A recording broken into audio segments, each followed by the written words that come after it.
Every time a sub returns, Sabretooth returns to mash my meat into oblivion.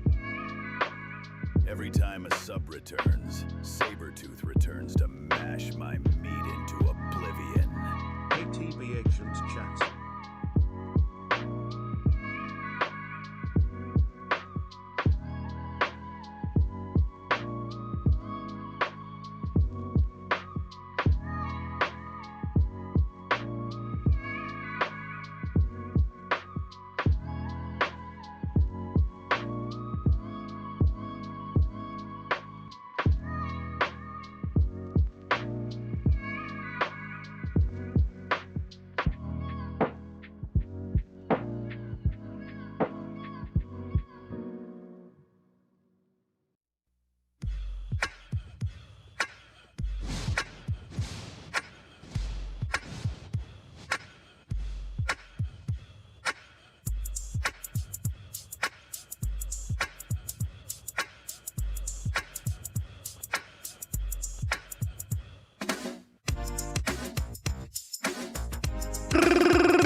Boom.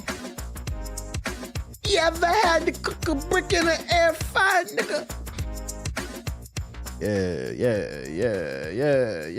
Yeah. What's good? 1 second. Turn that down. I don't have an extra toe, but I clicked anyway. Kept seeing your vids on TikTok and IG. I had to drop a follow. Welcome to the stream, big dog.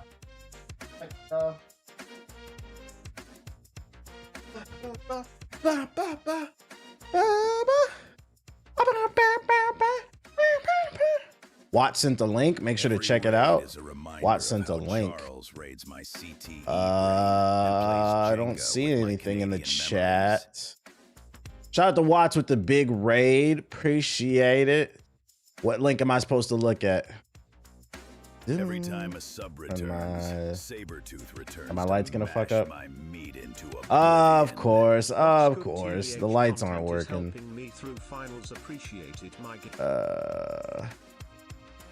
The Lords of the Fallen CEO one? Oh, I got that. I got that already. 1 second, y'all. I gotta reset my lights. Ugh.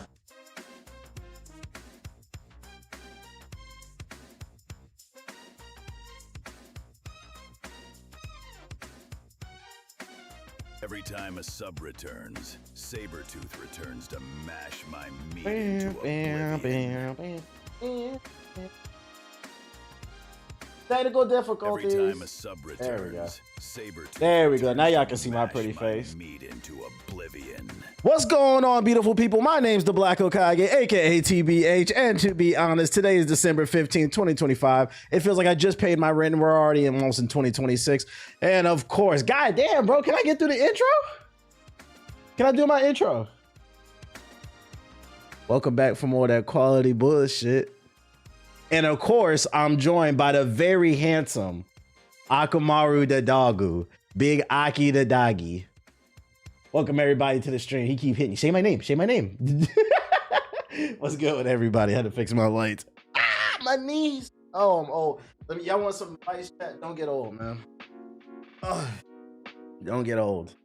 Hopefully everybody's feeling good, feeling great on this Monday evening. This is so cute. I just can't. You see him hitting me, right? People be thinking I'd be making that shit up. You need to say my name. They need to know I'm here. Just attention whore. All right, y'all. Y'all know the wave. Y'all know the vibes. I got a bunch of articles for y'all. We're gonna go over that, and then we're gonna hop on the game afterwards. Either Ninja Gaiden or Battlefield if I get the bat signal. Who knows who's in Beyonce's house? What y'all talking about? What's the vibe though? How everybody feeling? Y'all feeling good? Feeling great? Shout out to everybody in the Twitch chat. Shout out to everybody in the YouTube chat. If you're watching on YouTube, hit the like button for me. We just finished yelling, which by the way, new podcast dropped. But make sure to check that out. Might as well do some promos before we get into it. You switch to just chatting. Oh, I'm not in it. Oh shit. My fault. Let's do that. Let's see. Here we go. Here we go. That's the one right there. Although the thumbnail switches, I got 3 different thumbnails running. It's performing pretty good actually. It's a 3 hour. It's almost 4 hours, 3.5 hours basically. A new podcast up. Make sure to go to the Game Illuminati YouTube channel, check it out. Hit the like button, save that for later when you're working out or something like that. Bro, we gotta scream more. I ain't got my anger out. What the fuck are y'all talking about screaming? What was y'all screaming about on her stream? Yeah, shout out to the people. I seen a couple people say they coming from the social medias. That mean my plan is working. Shout out to all the new people in the chat. Titties and black people. That's a random combination. Titties and black people. Are they black titties? Like, what are you talking about? Did you watch the new marathon trailer? Nah, we're gonna go over that. I got that saved. We're gonna go over that. I seen they dropped the 22-minute trailer, so we definitely gonna go over that. Pick it apart. Played Bat Bat for the first time. It's legit fun. Appreciate you. I mean, I don't have anything to do with the game development. My voice is just in the game. But I mean, if you like it, we love it. It's a small indie game, just a little something. You know, we trying to book new jobs too. You know what I'm saying? I saw the pod thumbnail with Watts on it. Yeah, there's one with me, JG, and Watts. The one with Watts is actually performing best right now. But I mean, it's only been a few hours, so got to give it like a few weeks to see how it works out. But you know, it's working out. Was that titty comment a YouTube comment? Nah, that was actually Twitch, unfortunately.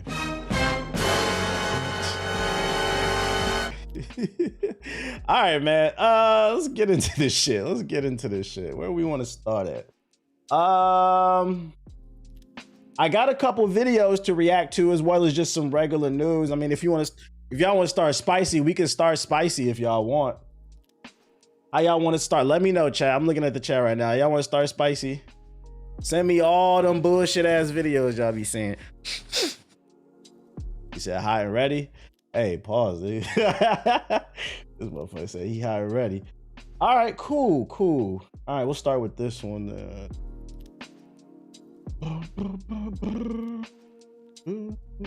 I feel like my web browser's been loading really slow. I might switch back. Does anybody use Comet? I feel like over the last couple of days, I don't know why, but it's been loading really slow, and it is not my goddamn internet. Dudes on another podcast yesterday was slandering you and Ethos. Man, that's fine. Talking about this is all good. What was I about to say? Yeah, I feel like it's been fine for me. But then when I open up my other web browsers, it's fine. So it's not my internet. I mean, I'm streaming right now.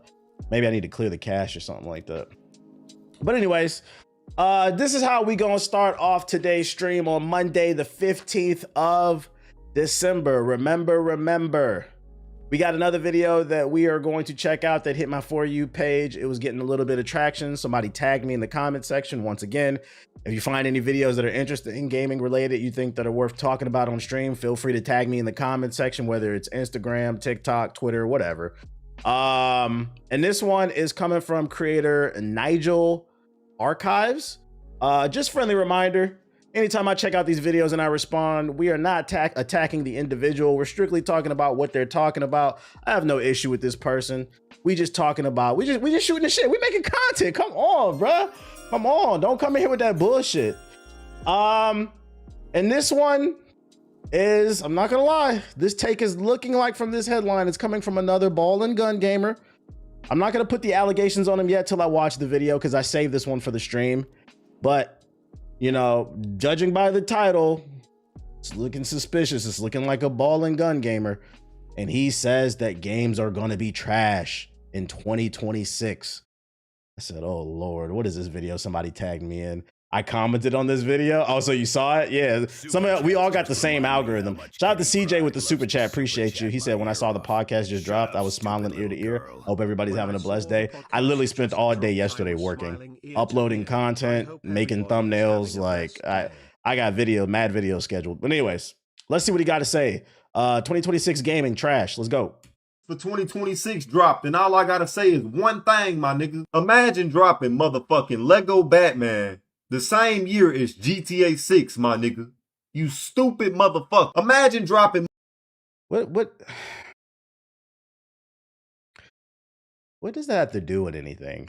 Like, I get what he's trying to argue. Like GTA 6 is going to be the biggest game. Without a doubt, it is going to be the most popular game of 2026 if it comes out, by the way.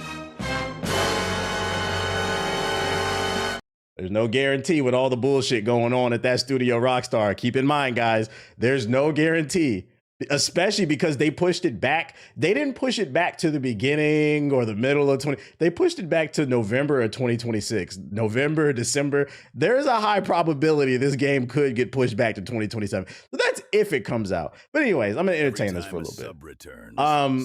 I get what you're trying to say. It's going to be the most popular game, but like just because something is popular doesn't mean that other things should cease to exist. I think that's a bad argument, especially considering the fact that not everything sometimes things cross over, meaning people who are interested in Grand Theft Auto might be interested in, I don't know, Gears of War E-Day or Lego Batman, but not always. Not every Grand Theft Auto fan is going to be interested in Batman, and not every Lego Batman fan is going to be interested in Grand Theft Auto. So to tell them to cease all production because Grand Theft Auto is coming out, just get the fuck out the way. I'd actually argue somebody who's interested in Lego Batman is going to buy the game regardless if Grand Theft Auto is going to come out, because it's Lego. Like it's a little bit more. Legos as a whole is not niche, but Lego games are. I think they're more family oriented. So like the people who are going to buy that, they're going to buy that. So like just telling people to get out the way and just it doesn't make any sense to me. Motherfucking Pokemon Gen 10, the same year as GTA 6, my nigga. Pokemon is one of the biggest IPs in the world, not the biggest game. Whether you like it or not, I'd argue Pokemon's bigger than GTA. If you want to be real, Pokemon is one of the biggest IPs in the world, not video games. Grand Theft Auto is one of the biggest games in the world, but Pokemon as a brand is stronger than Grand Theft Auto. So to say it shouldn't come out because Grand Theft Auto's coming out, I'm not gonna lie, that's an ignorant take, man. That's an ignorant take, man. I don't know. You fucking idiot. I don't even know what half of this shit on this list is. Crimson Desert. The fuck is that, my nigga? Is given main character syndrome. This is one of the main things that I've taken away from a like reaction to like a lot of these videos. I don't know what it is with the gaming community. You're allowed to be disinterested in whatever like you're talking about, but like this dismissive nature, this like my opinion is like everything thing. Just because you don't know what it is doesn't mean it doesn't matter. It doesn't mean it's not good or like honestly, and this kind of goes back to what I said. I feel like a lot of y'all be denying yourselves greatness simply because you haven't heard of it. It's bad karma, and you're leaving a lot of great art on the table that can leave you inspired. Yeah, you don't know what it is, but I mean, you're looking at the list. It takes 2 seconds to Google. We live in an information age, man. If you were genuinely interested, and that's why I feel like you're just arguing from a disingenuous place. If you were genuinely interested, you would just Google this stuff. The Dust Blood. Which, by the way, the Dust Bloods is going to be one of the biggest games of next year. It's funny you brought that one up. So I'll break it down to you. The Dust Bloods is an exclusive game from Software, the makers of Elden Ring, 2022's Game of the Year. It's their next game that's coming out. It will be exclusive to the Switch 2. It will be the reason I'm buying a Switch 2. So yes, you may have not heard of it, but a lot of people are actually looking forward to this game, and a lot of people are in the same boat as me. They're probably going to be buying Switch 2 strictly for this game. Y'all got to get off this main character syndrome shit. You see a couple other good games on this bitch, and they still not go compete, my nigga. And they may have a little time until online release, because y'all know they go make us wait 6 months to a year for that shit. But you said it's only a couple good games coming out? I'm not going to hold you. 2025 was a great year, and 2026 is going to be a good year off the top of my head. But I'm glad you posted these images. You may not be personally interested, but just at first glance from this picture, 2026 is going to be a great year. And I'm going to look at every game right here, and I'm going to go by what I'm personally interested in and what I know people are interested. I may not be, like, I'm not interested in the new Pokemon. I just don't have the desire to catch them all anymore. But I know people are going to buy Pokemon. So we're going to go by that. People are interested in Fable, Grand Theft Auto, Wolverine, Invincible. They just had a beta for Invincible. People were going crazy. 007 First Light, everybody agrees it looks fire. They need to clean up that frame rate.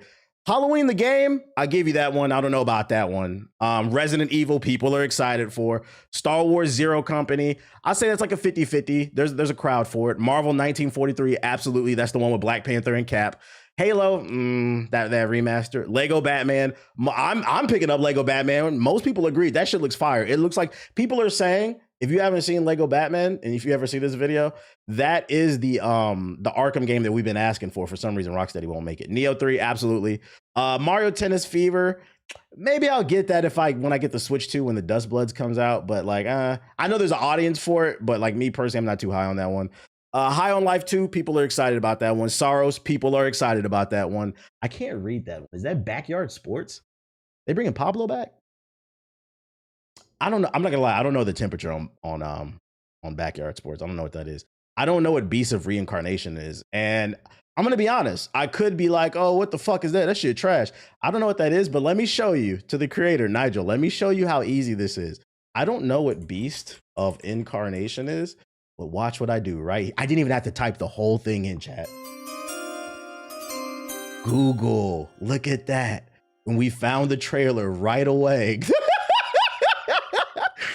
And it's 1 minute. It's 1 minute. So now I'm going to figure out if this is interesting or not. I'm not too familiar with this game. Is this the Game Freak game? Omega Law, that's too much work.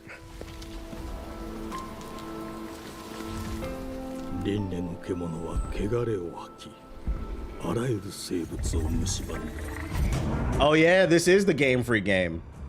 Oh, okay, I do remember this game. They announced it 6 months ago. I feel like I need to see more and I need to clean up the frame rate because I do remember criticizing the frame rate, but I'm interested in it. Because isn't this some type of Monster Hunter type of action adventure game from Game Freak? These are the people who produce Pokemon for those on. I can tell you right now, because of this is being made by Game Freak, I needed a refresher. This will have an audience when it comes out. Around launch time, you'll probably start seeing more people talk about it simply because of Game Freak's pedigree. So I'm gonna go ahead and put that in there. I don't know what the hell Dawn Walker is. Is that vampire game? I believe it is. I'm purposely not interested in this, but I did see people in the chat say they were interested in it. This is a 50-50. Gears of War E-Day, absolutely. This is a prequel. People are super excited. Could potentially have horror elements in it. I can't read that. I don't know what that says, so we're gonna have to skip it. I'm not saying it's good or bad. I just can't read that. I'm old. I can't read that either. I think it says Game of Thrones. It's Game of Thrones. I don't care about it, but I know people are gonna care about it to some degree. Marvel. Oh, that's Scott Pilgrim. Is that what it says? People care about Scott Pilgrim. They do. Marvel token. Absolutely. The beta's been going on. It's got a lot of hype. Dusk Bloods. I know you said you didn't hear of it, but this is going to be one of the biggest games of next year. Forza Horizon. I don't personally care, but I know it has an audience. I'd put that in the 50-50 bracket. Paranormal Activity. I'm not too familiar with that one. Paranormal Activity Threshold. What is that? Paranormal Activity Threshold. Horizon's gonna take place in Japan. That's the rumor. Yeah. Are you okay with being on camera?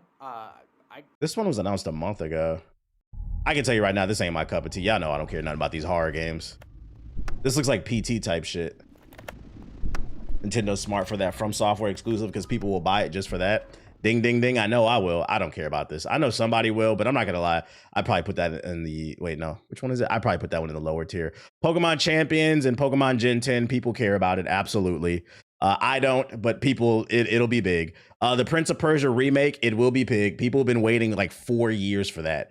This is a lot of people's favorite game. People will be looking for that remake. The what game the hell? list for 2020. Reanimal. What the fuck is that? Reanimal. Do I know this one? This one was announced a year ago. I'm not gonna lie, between this guy and all the Discord over Expedition 33 winning game of the year, I'm realizing people can't think outside themselves. I think JG said it on the podcast, or he might have said it in private, but he was like, he's coming to the conclusion that a lot of people just don't like games as much as they do.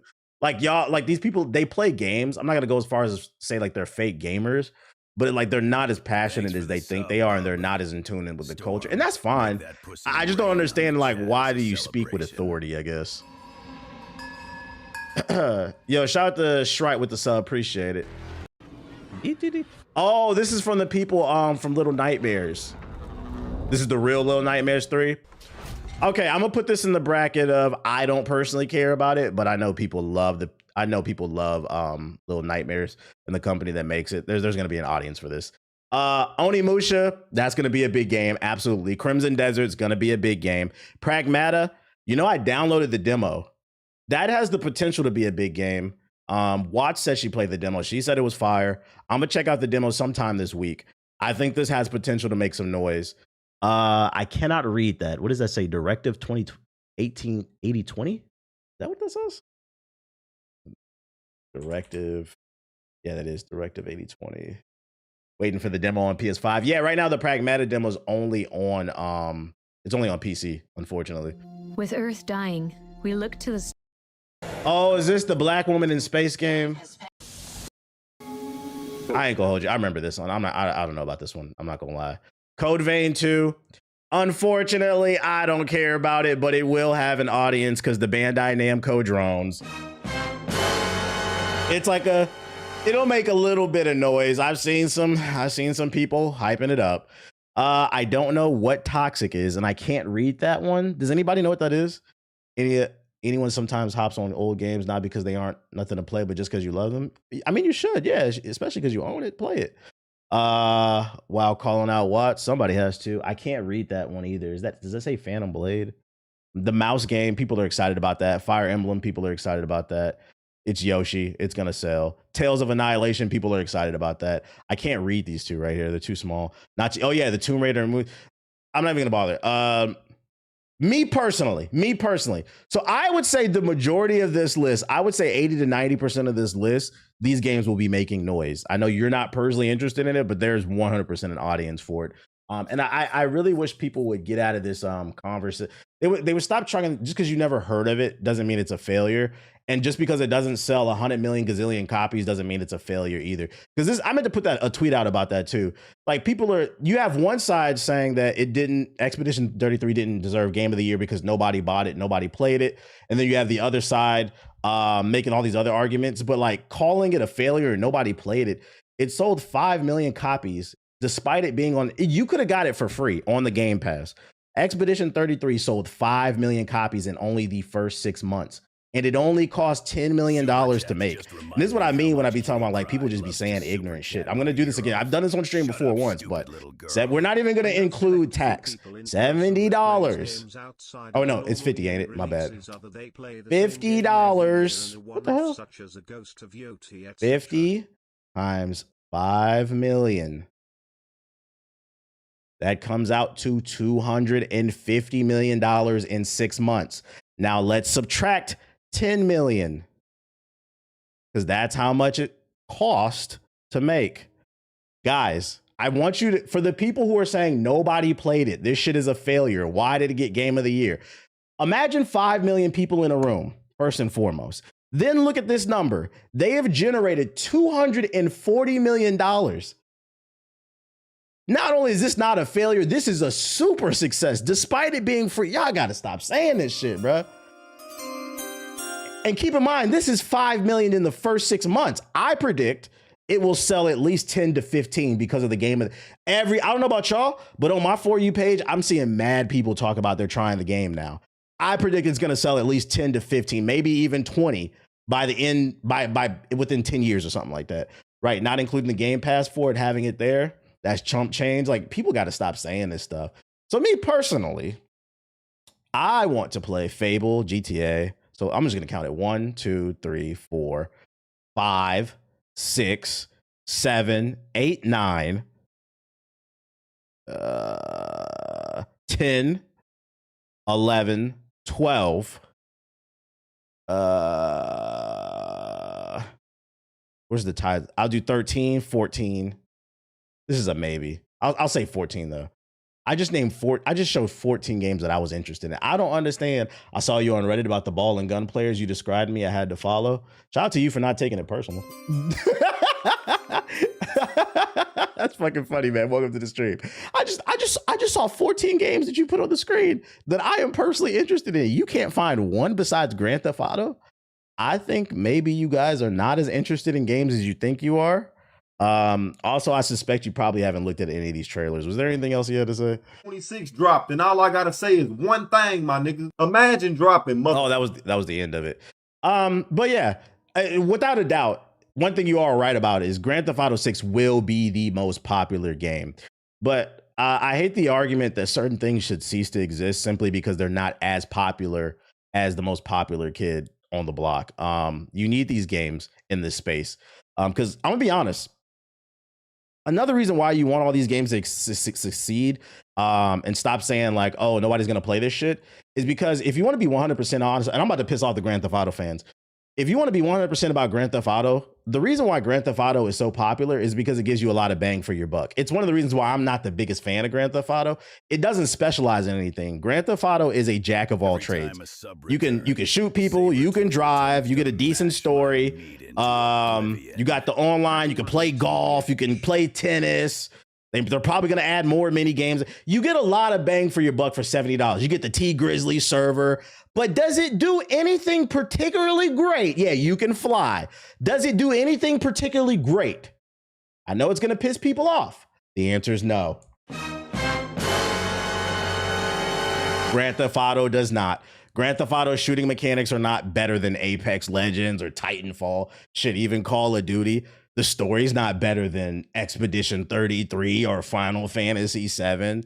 Shit, even the tennis or the golf, it's not better than the tennis and the golf games, but you do get a lot. And I understand that's why people like it. You do get a lot of bang for your buck, but it's not better. The point I'm trying to make is when you say, oh, these games should just cease to exist because Grand Theft Auto is coming out. Without these games, you wouldn't be getting all that bang for your buck because this game is stealing a lot from other games and just putting it in there and not doing it as good. Yeah, let's talk about it. Let's talk about it. So, yo, if you're not interested in them, just say that. But to be like, yo, 2026 is going to be a trash year for games is crazy. It's going to be a great year for, yo, I'm going to be honest. I just showed you what I'm interested in. I'm going to go ahead and give you a prediction on what I think out of this list, because I don't think this is the full list of games that came out or are coming out in 2026. Out of these games alone, the potential for games that could be nominated for Game of the Year: Fable, Grand Theft Auto, Wolverine, Resident Evil. I'll put 007 in there if it's good enough. Gears of War E-Day, Dusk Bloods, Token. And then I'll probably throw, if Tides of Annihilation, if they stick that landing. I just named like 6 or 7 games like off here. Crimson, yeah, you know what? Crimson Desert, if it sticks the landing, yes. There are multiple games in here that I'm saying off rip that I think could be nominated for Game of the Year, and you're just gonna bypass them because you think that Grand Theft Auto is the greatest thing since sliced bread. Have we even seen anything E-Day? Nah, but I got decent hopes for it. I got decent hopes for it because the prequel, I think they're gonna introduce horror elements. Tides of Annihilation, Game of the Year 2026, calling it? Nah, I don't know about that. They need to fix that frame rate. But Tides of Annihilation does have potential, I think.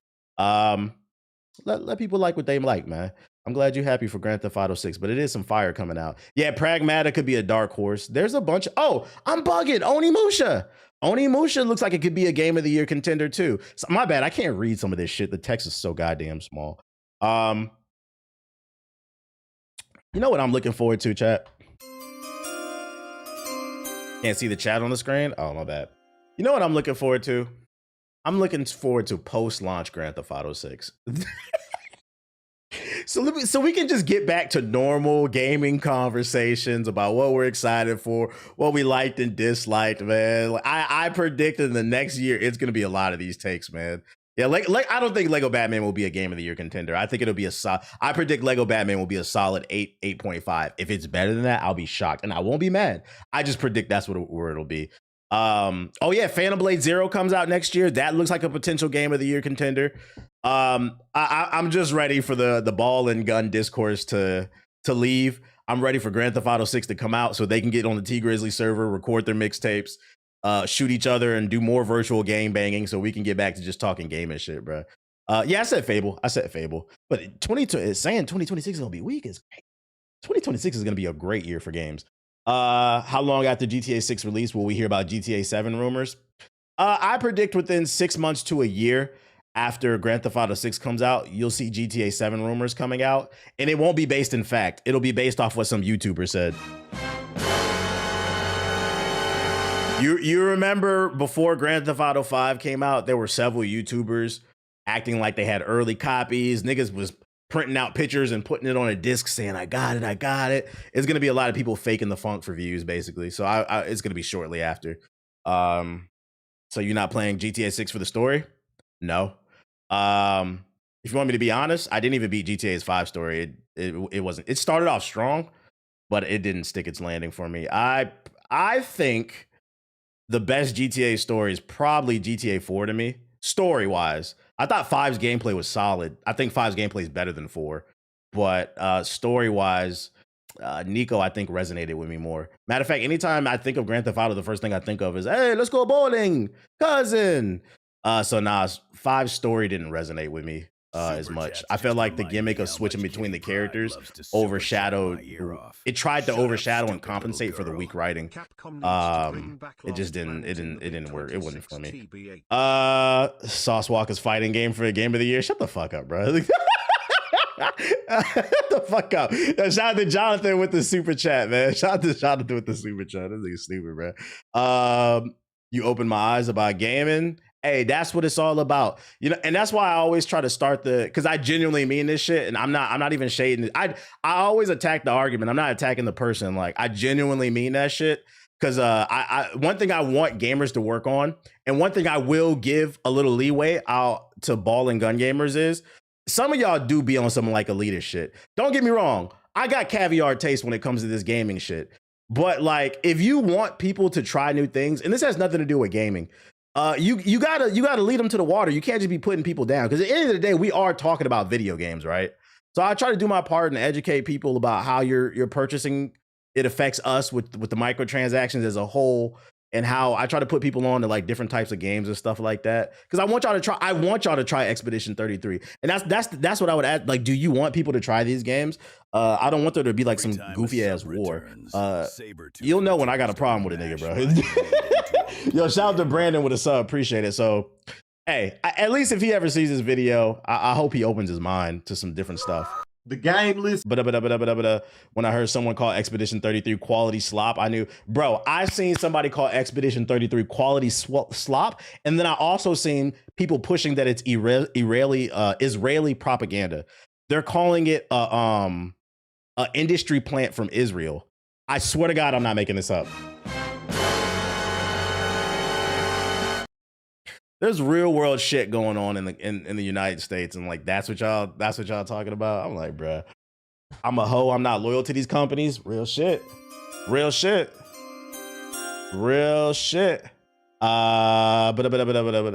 it relate to Israel? Because they swore it came out of nowhere, and that's why I brought up the 5 million copies to show that that's a lot, and also how much money it generates. Like, people are just, the discourse around this game, and I'm gonna be honest. The discourse around Expedition 33 not deserving all the awards, I'm not even going to put it on the ball and gun gamers. I'm going to be honest. You know where I see it coming from mainly? I mainly see it coming from them Silk Song fans. Them niggas is toxic. And then number 2 is the Hades 2 fans. Silk Song and Hades 2 fans, I'm not going to lie, I'm kind of side-eyeing y'all, man. I'm not going to lie. You don't got to agree. My stance is always, you don't got to agree with what won the game of the year, but at bare minimum, you should at least try to understand. And the fact that people ain't even trying to understand and they're saying it's dog shit, it's quality slop, it's Israeli propaganda. I'm like, all right, man, this gaming shit's getting a little too tribal. Y'all are putting too much of yourselves in these games. And I can't stress enough, we talking about video games, man. Shit is weird. I promise you, I love the Hades game, but I had no clue Hades 2 dropped. It's because they killed their momentum by putting it in early access, I think. Nah, it's for sure the Silk Song boys, they hating bad. They're hating bad. It's not even a strong, Hades 2 is not even a strong number 2. It's the Silk Song. They're number 1 haters right now. I'm like, yeah, your community's not looking too good, guys. But yeah, that's my take. I appreciate y'all tagging me in that one. What else we got in regards to news? Have you seen the Street Fighter trailer? Yeah, that shit was basura. I miss when gamers were simpler and not on that weird shit. It's a lot of weird shit going on. Not gonna lie, Expeditions DLC is actually hard. Yeah, I had it spoiled for me. I saw certain characters coming back. I said, yeah, I ain't playing that DLC. One fight was good enough for me. I'm not playing that shit, bro. Y'all got it. But I'm glad they're giving away free content. What else I got for you? Half-Life 3 Steam Machine rumors just won't go away, with high RAM prices now somehow connected. When Valve unveiled the Steam Machine, there was a huge amount of expectation that the company would finally be revealing the Half-Life 3 alongside it. After all, that better way could get the PC gamers excited about a new piece of hardware than to launch it alongside the single most anticipated PC game ever. Those dreams were dashed on the day, though, with not a single hint of a new Half-Life game accompanying any of the new Steam gear. However, fresh rumors hint that Valve had in fact planned to launch the game, and it's only because of these annoying recent RAM prices increases that the plug was pulled. This new content update is supposed to be way harder than the base version. It looked harder, bro. I'm like, yeah, I don't feel like sitting there crunching the numbers with them builds. I'm good. Yeah, base Simon was enough for me. I was like, I'm good off there, bro. Still a great game. Valve's SteamOS powered timey gaming machine, the Steam Machine, has of course been a huge success in terms of hype, but with there still being no firm Steam Machine release date or price, speculation is rife as to just how much it will cost and what it could mean for its success. Were Valve to launch Half-Life 3 with its flagship title, it would likely help sales, just as an exclusive Half-Life Alyx did for the Valve Index. But it's also a risky move that's complicated by recent price rises across the industry. Yeah, this RAM shit is about to fuck stuff up, bro. I saw a fight where you were blocking for like 1 to 2 minutes straight. Yeah, I think I know a fight you're talking about. I seen that. I was like, no, thank you. I don't feel like sitting there parrying all day. The latest Steam Machine Half-Life 3 rumor fueling the speculation fire comes from Insider Gaming Podcast, in which Mark Straw says that multiple sources are still adamant that Half-Life 3 will be a launch title for the Steam Machine. He also says there's not run-of-the-mill sources and that they were given details on Madden suggesting that provided accurate leak information previously and so should be trusted on this latest rumor. Crucially, Straw goes on to say that the reason for the delay is PC RAM prices, although it hasn't made it clear exactly how this would affect the launch. Yeah, I'm not gonna lie, Steam got really unlucky with this shit, man. They dropped that video and the reveal for the Steam Machine was fire. It just oozed confidence. And then literally like 3 weeks later, the price of RAM just exploded. So I'm not gonna lie, I tend to believe this rumor that they're probably sitting around in the boardroom trying to figure out how do we get the price of this thing down, because if the RAM prices stay up, it's gonna drive the price of the Steam Machine up. Fuck AI. Yeah, I feel that. What does RAM have to do with announcing a game?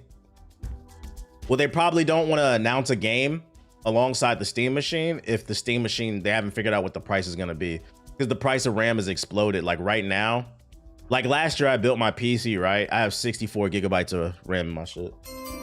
DDR5, by the way. It cost me $100. It was $50 for two 32 gig sets.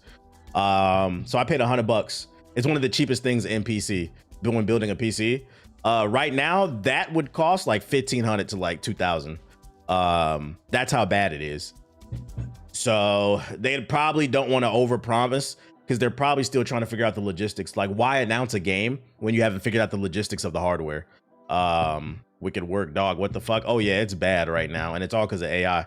And even a company as powerful as Valve, they might be able to go directly to a RAM source and buy in wholesale, but because AI data centers are buying a RAM by the boatload, they might be able to get a slightly better deal. But I mean, 10% off of 1,500 is still not much. Yeah, the price of a brick is up right now, man. The best time to build a PC was last year, and then the price of everything, any piece of technology, is about to go up. Like that, there's a rumor that Apple's working on a dual screen iPhone, a foldable. You thought Apple prices was bad. Now, woo, with these RAM prices, you think when Steam releases the console, more competitors may try their hand at console making? I hope not. I'm okay in a world where there's a big four. Like, I'm not gonna lie, I miss the days when Sega made consoles.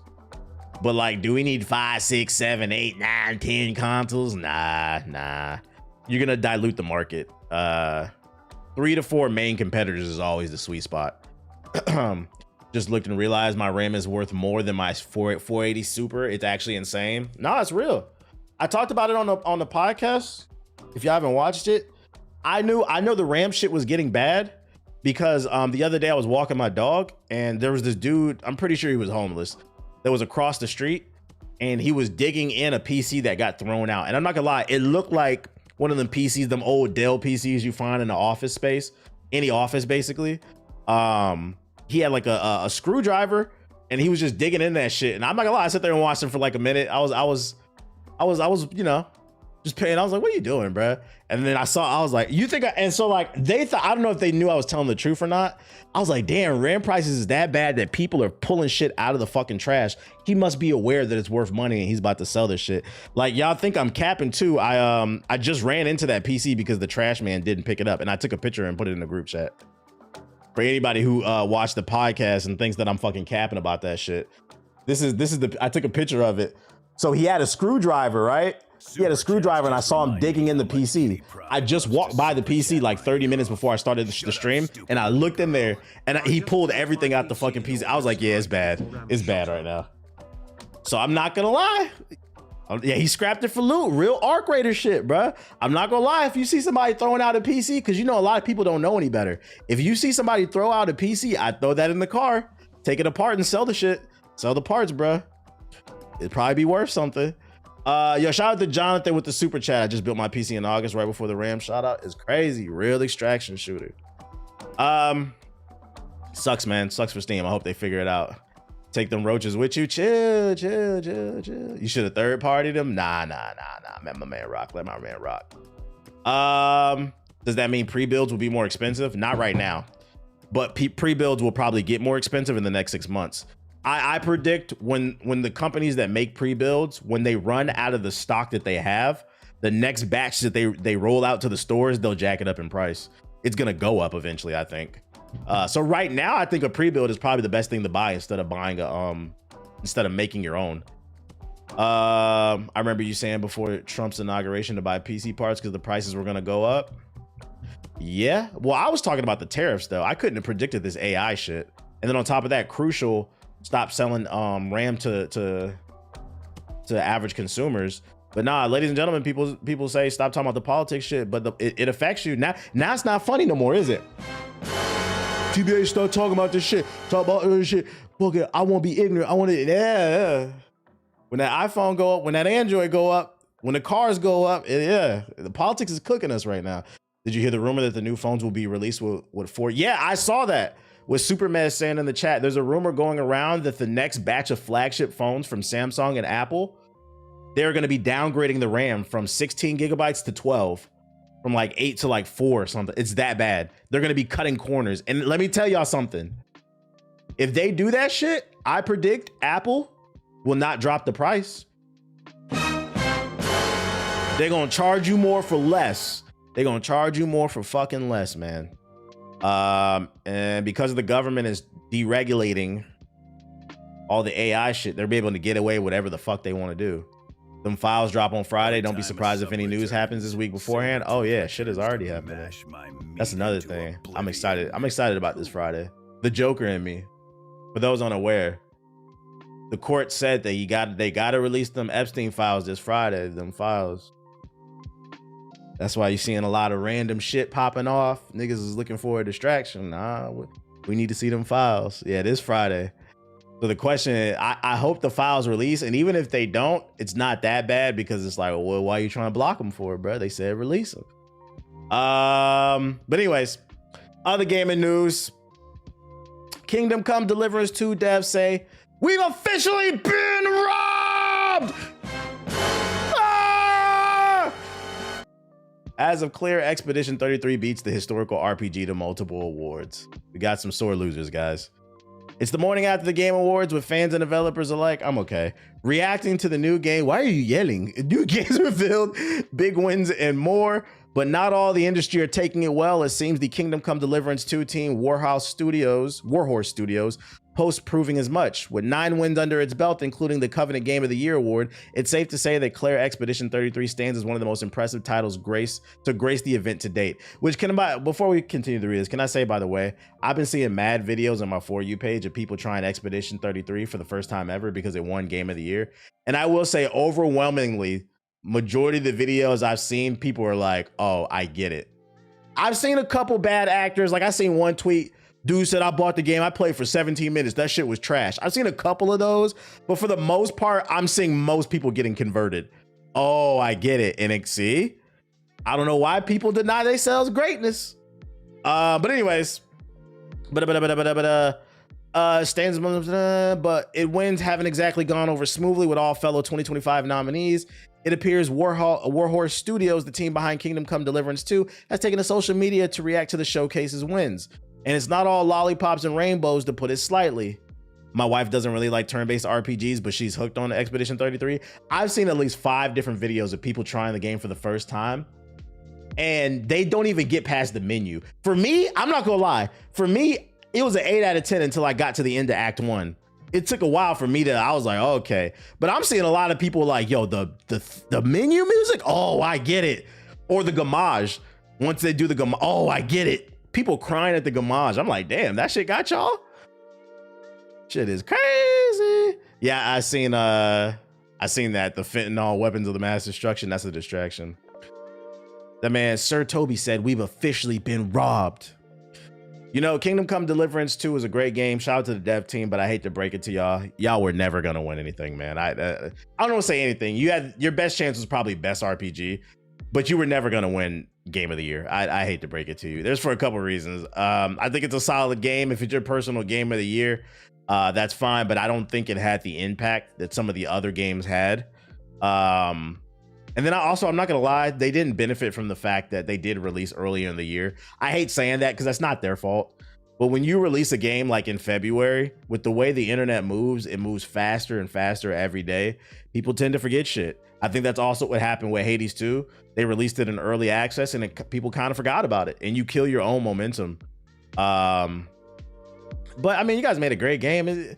Listen, we've gotten to a point where people are mad that they didn't win anything. And like, I just want y'all to know that being a nomination is a good thing. You still get a boost in sales when you get a nomination. You get front page on the Xbox, the Steam, and the PlayStation Store. It puts you in the zeitgeist as well. So like, I would encourage people to maybe take some PR training and just say GG's. You're still a winner, man. Same, the end of Act 1 solidified it for me. Yeah, that's when I sat up in my chair. I was like, oh shit. I think this was a joke in reference to something that happens in their game. I hope so. It doesn't really come across as a joke. Not really funny. You gonna play Kingdom Come Deliverance 2? Nah, it's not my cup of tea. I'm not really into that. With the exception of The Witcher 3, I'm not really into the medieval shit. That's why I didn't play Avowed. It's just not my cup of tea. But you see how I didn't call the shit trash? Y'all say, I'm not gonna lie, it looks like a good game. It looks like a very deep, intricate RPG where you're not limited by anything. Like, you can pretty much do anything that you want. I just don't like the medieval theme, but I don't call it trash. I just say it's not for me. Yeah, I'm not into that. Hear ye, yeah, shit.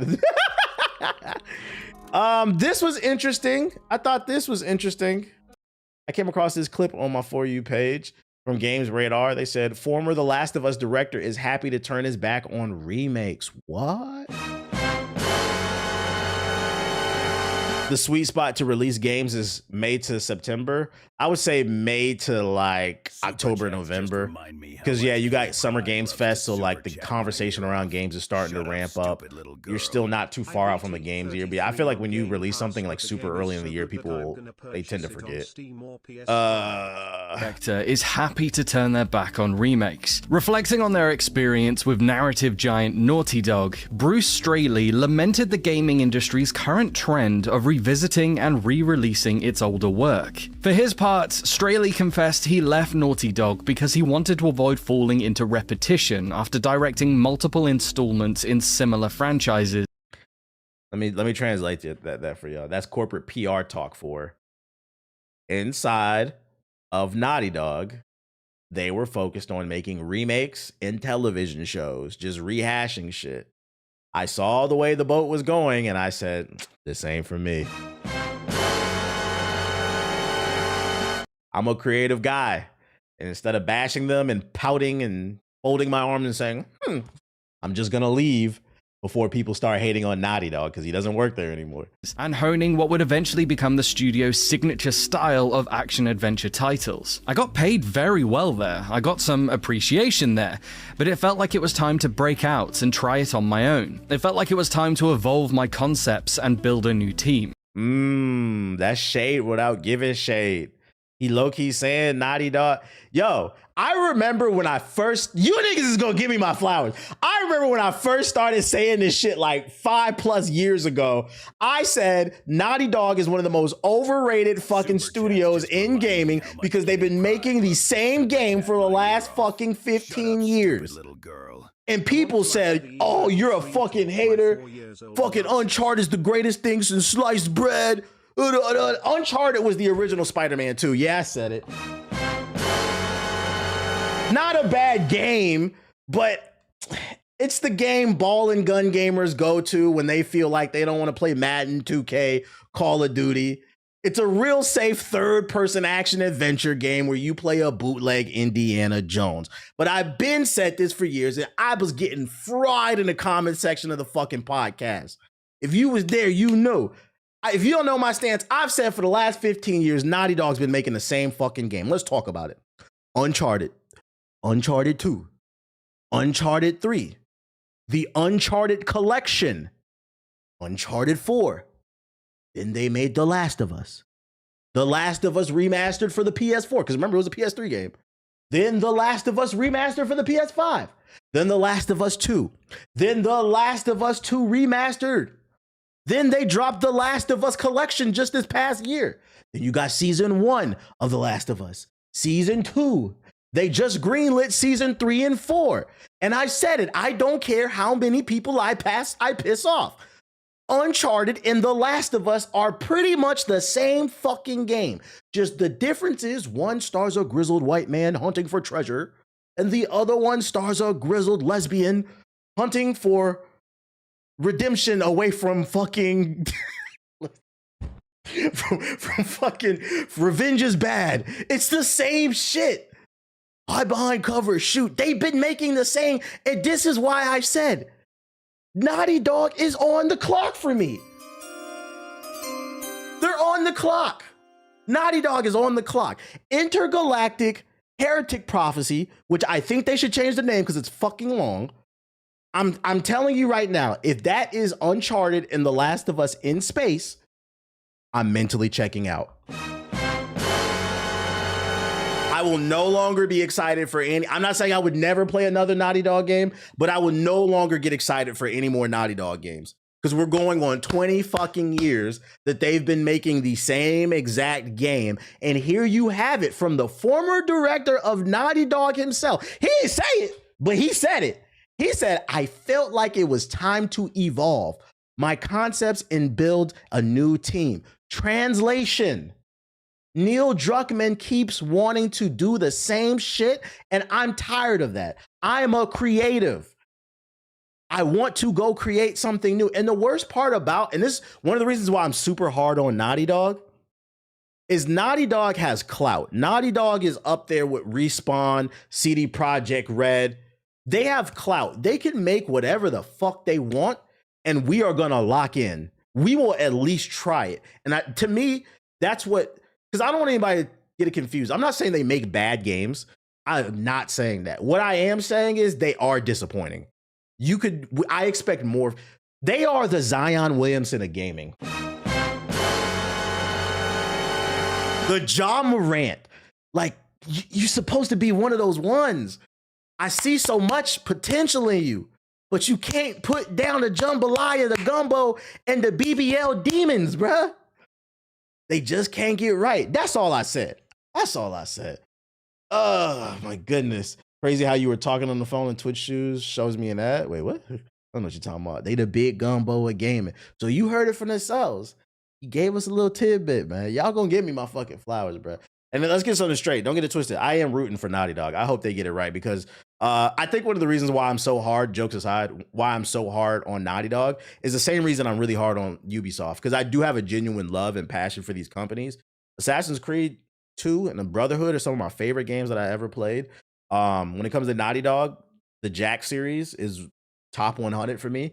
Shit, it might be top 25. Like Jack 1 and 2, some of my favorite fucking games. I know y'all got that dog in you. Can we get back to that shit, bro? Can we fucking get back to that shit? You could add Rockstar in there. Yeah, actually, yeah. You know what? That's fair. I think that's why, because like Rockstar, in my opinion, doesn't make bad games either. But one of the reasons why I would say they're a disappointing studio to me, just because like they have so much clout, they can make whatever the fuck they want, and they keep making the same generic shit to me, bro. I miss the days when Rockstar would make Bully, Rockstar Table Tennis. They would like experiment. You could still drop your bangers, but experiment a little bit. Corporate greed has ruined everything, and it's making people play things too safe. And I want to play more unique experiences that are kind of outside the box. So I would throw Rockstar in there too. I would throw Rockstar in there. Midnight Club, yeah. Like, come on, bro. We expect better for you. But anyways, Table Tennis was the bomb. Yeah. Manhunt. I never played Manhunt. I'm not gonna lie. Niggas who play Manhunt, I'm side-eyeing y'all. I'm not gonna lie. That's a school shooter game. I'm not playing this shit. Though. Anyways.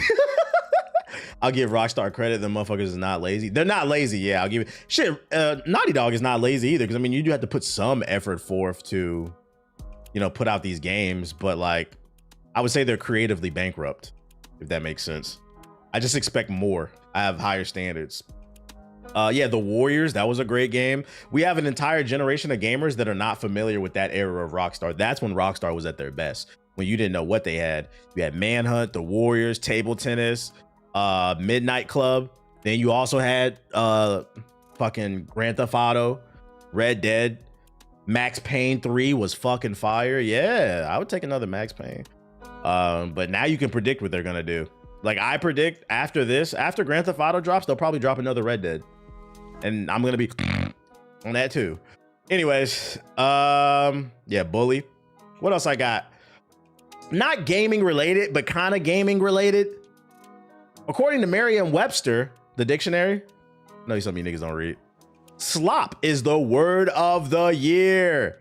Merriam-Webster has selected slop for the dictionary company's 2025 word of the year. The leading lexicon graphers define slop as a digital content of low quality that is produced usually in quantity by means of artificial intelligence. Damn, it has an official definition now. Which is unfortunate because they're calling everything slop now. That's not the... Slop has turned into anything a person doesn't like, unfortunately. I'm not reading the rest of this. I'm not surprised by that. This word has taken over the zeitgeist. We were just talking about it earlier. They're calling Expedition 33 quality slop. We've lost the plot, guys. I know you wanted your favorite game to win, but we're losing the plot. Your word slop. Unreal Engine 5 slop. Sloppy has always had a definition too, though. Yeah, but I think specifically that cutoff version of it, like it's all over the internet. They're calling everything slop now. How do quality and slop together make sense? Yeah, it's literally a contradiction. They're just saying anything. We've lost the plot. This is one of those words where I hope we dial it back and we start to really use it for what it is. Like Ubisoft games are slop, open world slop. You mentioned Red Dead. I just went back and beat Red Dead 1. Great story, but it's just like you said, every mission is the same. Yeah, and those games were great for the time. They felt one of the reasons why you love them is because they were innovative for the time. The problem is they're not innovating. That's why I said it, like for like looter shooters, the blueprint for me is Remnant 2. If you're not making something like Remnant 2 and building upon that, I don't want to play it. I've played too many of these fucking looter shooters where the first disappointment, where you just run into a room and defend the computer and shoot at bullet sponges. I want something that mentally engages me, where I have to be active on the controller, but also be active in how I'm building my character. That's what makes Expedition 33 so cool. And that's why some people are loving those new bonus fights in there. You got to really dig in those menus and create a build that's going to help you survive and do crazy damage, man. You want something that rewards the creativity, man. 6th grade reading level. The only way we going to improve these reading levels is if we start pushing back on shit. I think my dog is hungry. Let me take a quick break because he keeps booping me, and then we'll read some more of this news. But let me take a quick break real quick and feed him. BRB.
All right. Okay.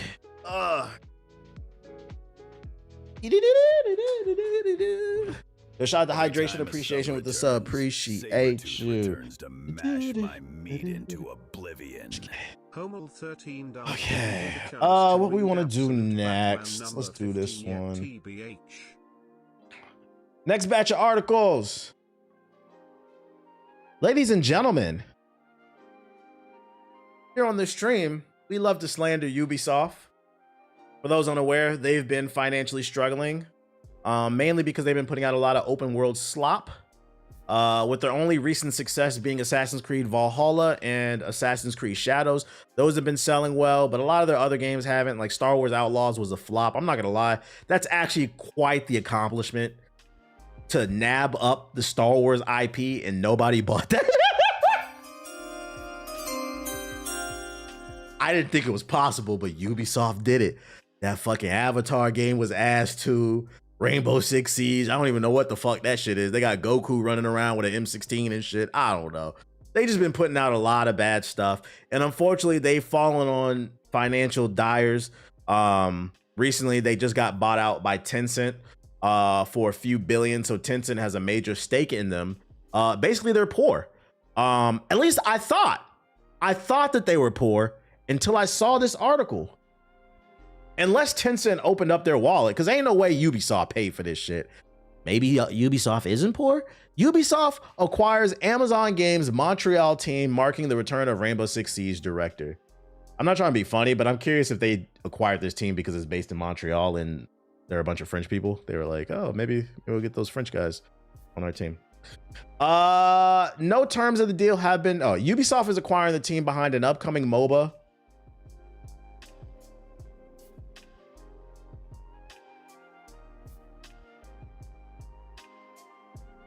I was ready to give Ubisoft a W, but I was like, oh, maybe they're not poor. You guys bought a studio that's making a MOBA from Amazon. The publisher, the company that has not, friendly reminder, Amazon's put out like 5 games. None of them have been good. Shout out to Amazon. I'm gonna go ahead and call it. Shout out to Amazon. They just finessed Ubisoft. They sold you some shit I guarantee you they didn't want. They sold you a studio that's working on a MOBA, and it started off as a joke, but I'm starting to believe they probably only bought this shit because they're based in Montreal. Guys, I don't know if you know Ubisoft, but MOBAs haven't been in style for like 10 years. The only one that's still going is League of Legends. But anyway, let's keep reading. It's announced which will see the original creative director of Rainbow Six Siege return to the publisher 6 years after he left. Oh, maybe that's why. So it's like a friendship thing. No terms of the deal have been disclosed, but the move will see Ubisoft obtain the rights of the upcoming MOBA game, March of Giants. I've never heard of this, which began closed alpha testing on PC earlier this year. Has anybody heard of this? Has anybody played it in the chat?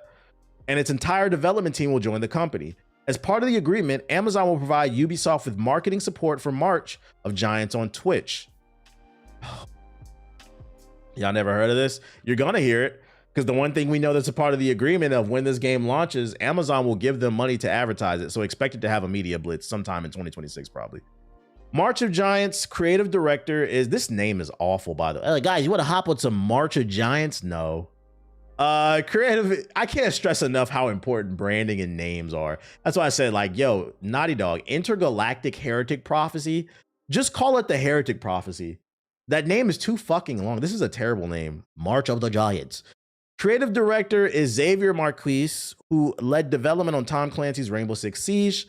The game's production leader is Alexandra Pizarro, is another former Ubisoft leader, having served as MD of its Toronto studio. This is the trailer for the game.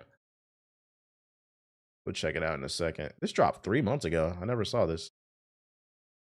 In a statement, Ubisoft CEO Yves Guillemot welcomed Marquise and old dude back to the company and said that their return would be proven expertise in the building globally successful competitive and live games to Ubisoft. That's right. I do remember an article saying Ubisoft wants more live service games like Rainbow Six Siege. Makes sense why they bought this, actually. Shout out to Ambu with the sub. According to the press release, their team will become part of a future creative house, which are the new divisions Ubisoft is organizing its teams within. March of Giants has a real opportunity to bring something fresh and dynamic to players and to help Ubisoft compete in one of gaming's biggest arenas, said the CEO. We're looking forward to welcoming back Alexander, Xavier, and many of the seasoned March of Giants team who have previously worked at Ubisoft, and the entire team's ambition, creativity, and talent align perfectly with our desire to build bold new experiences for players. I gotta call a cap on that. I'm gonna keep saying this until I die. Friendly reminder for those unaware, a lot of the team, the 30 people that made up the team that made Expedition 33, Sandfall Interactive is the name of the studio. They were former Ubisoft devs who were being stifled creatively, so they left and made their own studio. Ubisoft could have had Expedition 33 in their portfolio. So it's very fascinating to me that the CEO said we wanted to create a unique. I'm not gonna hold you. If Expedition 33 was in Ubisoft's portfolio, Ubisoft would have been back. Their trajectory would have been going. You guys could have had Game of the Year. Instead, you let that walk away. So for the CEO to be like, "Oh, we want to harvest creativity," no, you don't. You want to harvest that live service game is what you want to harvest. We look forward to supporting them as they shape the future of this promising new IP. Marquis said in his own statement, returning to Ubisoft brings things full circle. We built some of the most meaningful work here, and we're excited to continue developing March of Giants from within Ubisoft. This game has enormous potential, and I know Ubisoft can help us take it to the next level. The other person said, my thanks goes to Amazon for the commitment during the first chapters of March of Giants. Our closed alpha was an important milestone and showed a glimpse of the game's real promise. Now, by joining Ubisoft, we're uniting behind a shared vision to build a March of Giants into one of the next great enduring MOBAs.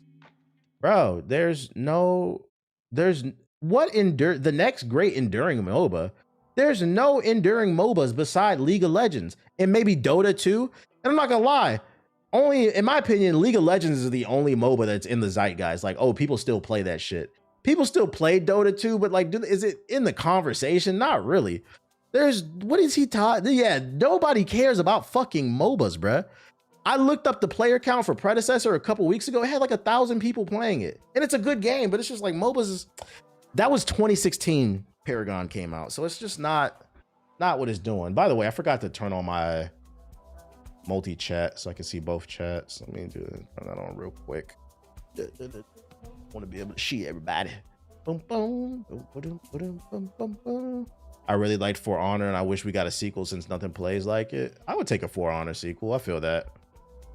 Who's still playing Smite? Nobody. That shit crashed and burned. I remember some of you in the chat was trying to hype it. You gonna play Smite 2? What the fuck was in Smite 2 that warranted the 2? I'm not gonna lie, Smite 2 deserved the same work that fucking Overwatch 2 got. There was nothing in that game but slightly better visuals, bro. Get the fuck out of here, man. The number? Hell nah. Okay. So let's check out this trailer because I've never seen, at least I don't, oh my God, just from the still alone. I don't know, chat. I don't know. Oh boy. This looks like a fucking RTS. We turn the visuals up. 1080p is all you got? March of Giants. Montreal game. Looking a little full sale. A free-to-play 4v4 war MOBA. We got our orders.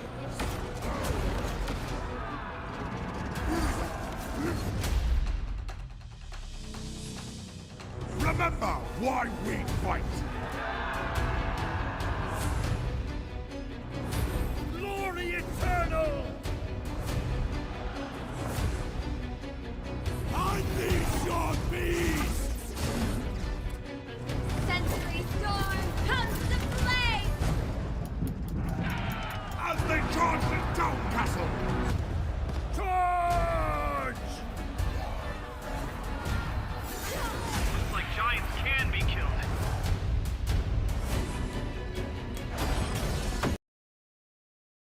I don't even want to look at this anymore. I'm gonna go ahead and say it. Very rarely will you hear me say this on stream, but I'm gonna go ahead and make the prediction. DOA. This game's DOA. It's DOA for a couple reasons. I'm not gonna just shit on. I'm actually gonna articulate why I think it's DOA. First and foremost, the trend of MOBAs was over. It's over. It's not 2016. That's the first thing it has going against it. So it has a fight. It's fighting an uphill battle because extraction shooters are in style right now. And BRs, BRs aren't super popular, but they still have some motion. Like they're on the, I would say BR games are like NBA superstar on the tail end of their career, like LeBron right now. Like LeBron's still a solid player in the NBA, but he's not the Heat LeBron. You know what I'm saying? It's like that. Like it still's got some motion, but MOBAs, that shit is dead. That's one thing that's got working against it. Yeah, they've plateaued. The second thing I would say that it's got working against it is, I'm not gonna lie, this game looks very intensive for PC. So like this looks like a mix between an RTS and a MOBA game. And I say RTS because look at all the minions that are on the screen. Usually with MOBAs, there's like a lane of 5 or 6 minions running up, but it's like hundreds of shit all over the fucking screen. And then on top of that, you got the main characters, you got the towers shooting, and all these characters are shooting. This reminds me of an RTS. And for those who have never played an RTS, if you're not aware, those are some of the most graphically intensive games that you can play on PC. You usually need a top-end PC to get the full experience with like an RTS style game. So because there's so many moving pieces on the screen, plus explosions and stuff like that, I predict, although it's free to play, you're probably gonna need a high-end PC to run this shit. And that could shoot it in the foot. This game looks like it's making the same mistakes Sega's Hyenas did. Yeah, I don't. And then on top of that, the third thing it has going for it, I'm not saying if you want a MOBA to work in 2025, you got to do something different, bro. This fucking looks like a mix between League of Legends and Civ 7. Like, which is a crazy combination, but it does. It does. It doesn't look like it's doing anything crazy or new. Like, I remember the first time I seen fucking Paragon, I was like, yo, this camera angle is crazy. The verticality, I've seen this shit before. They're just meshing a bunch of different stuff. That is different, though. It's not different enough. It's not different enough. I don't think so. I mean, I could be wrong, but I don't know. Yeah, the characters aren't interesting enough. I don't really see it.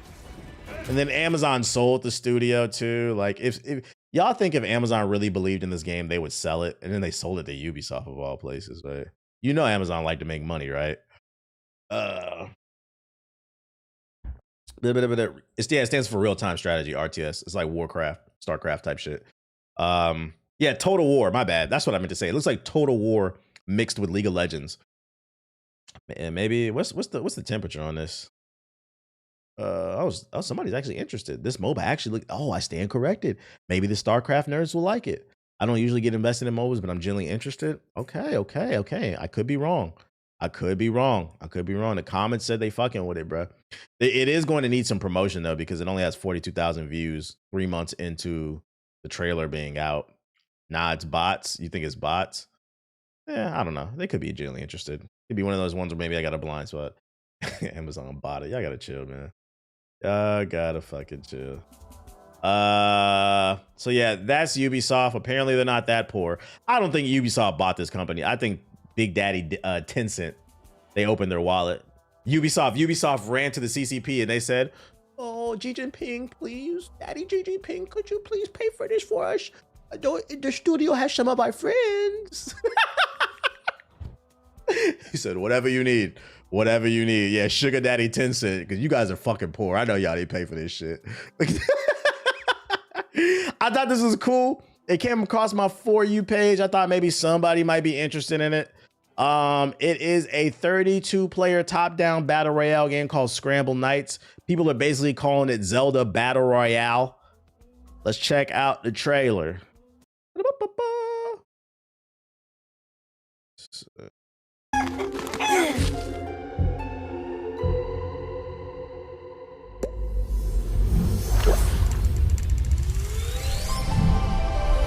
No, not Wind Waker. It's more like Link to the Past.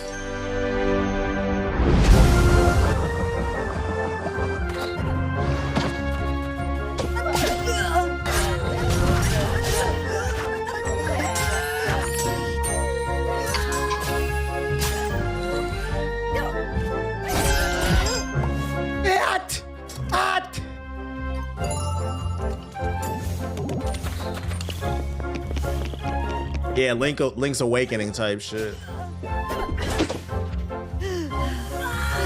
My question for this game would be like the depth in the combat. Like, what's the depth? Like, if it's just basic hot swings, I feel like this could be fun for a little bit, but it could get old pretty quickly if there's not enough depth to the combat. Who's the target audience? Somebody in the chat just said they play it. Yeah, it's basically Zelda BR.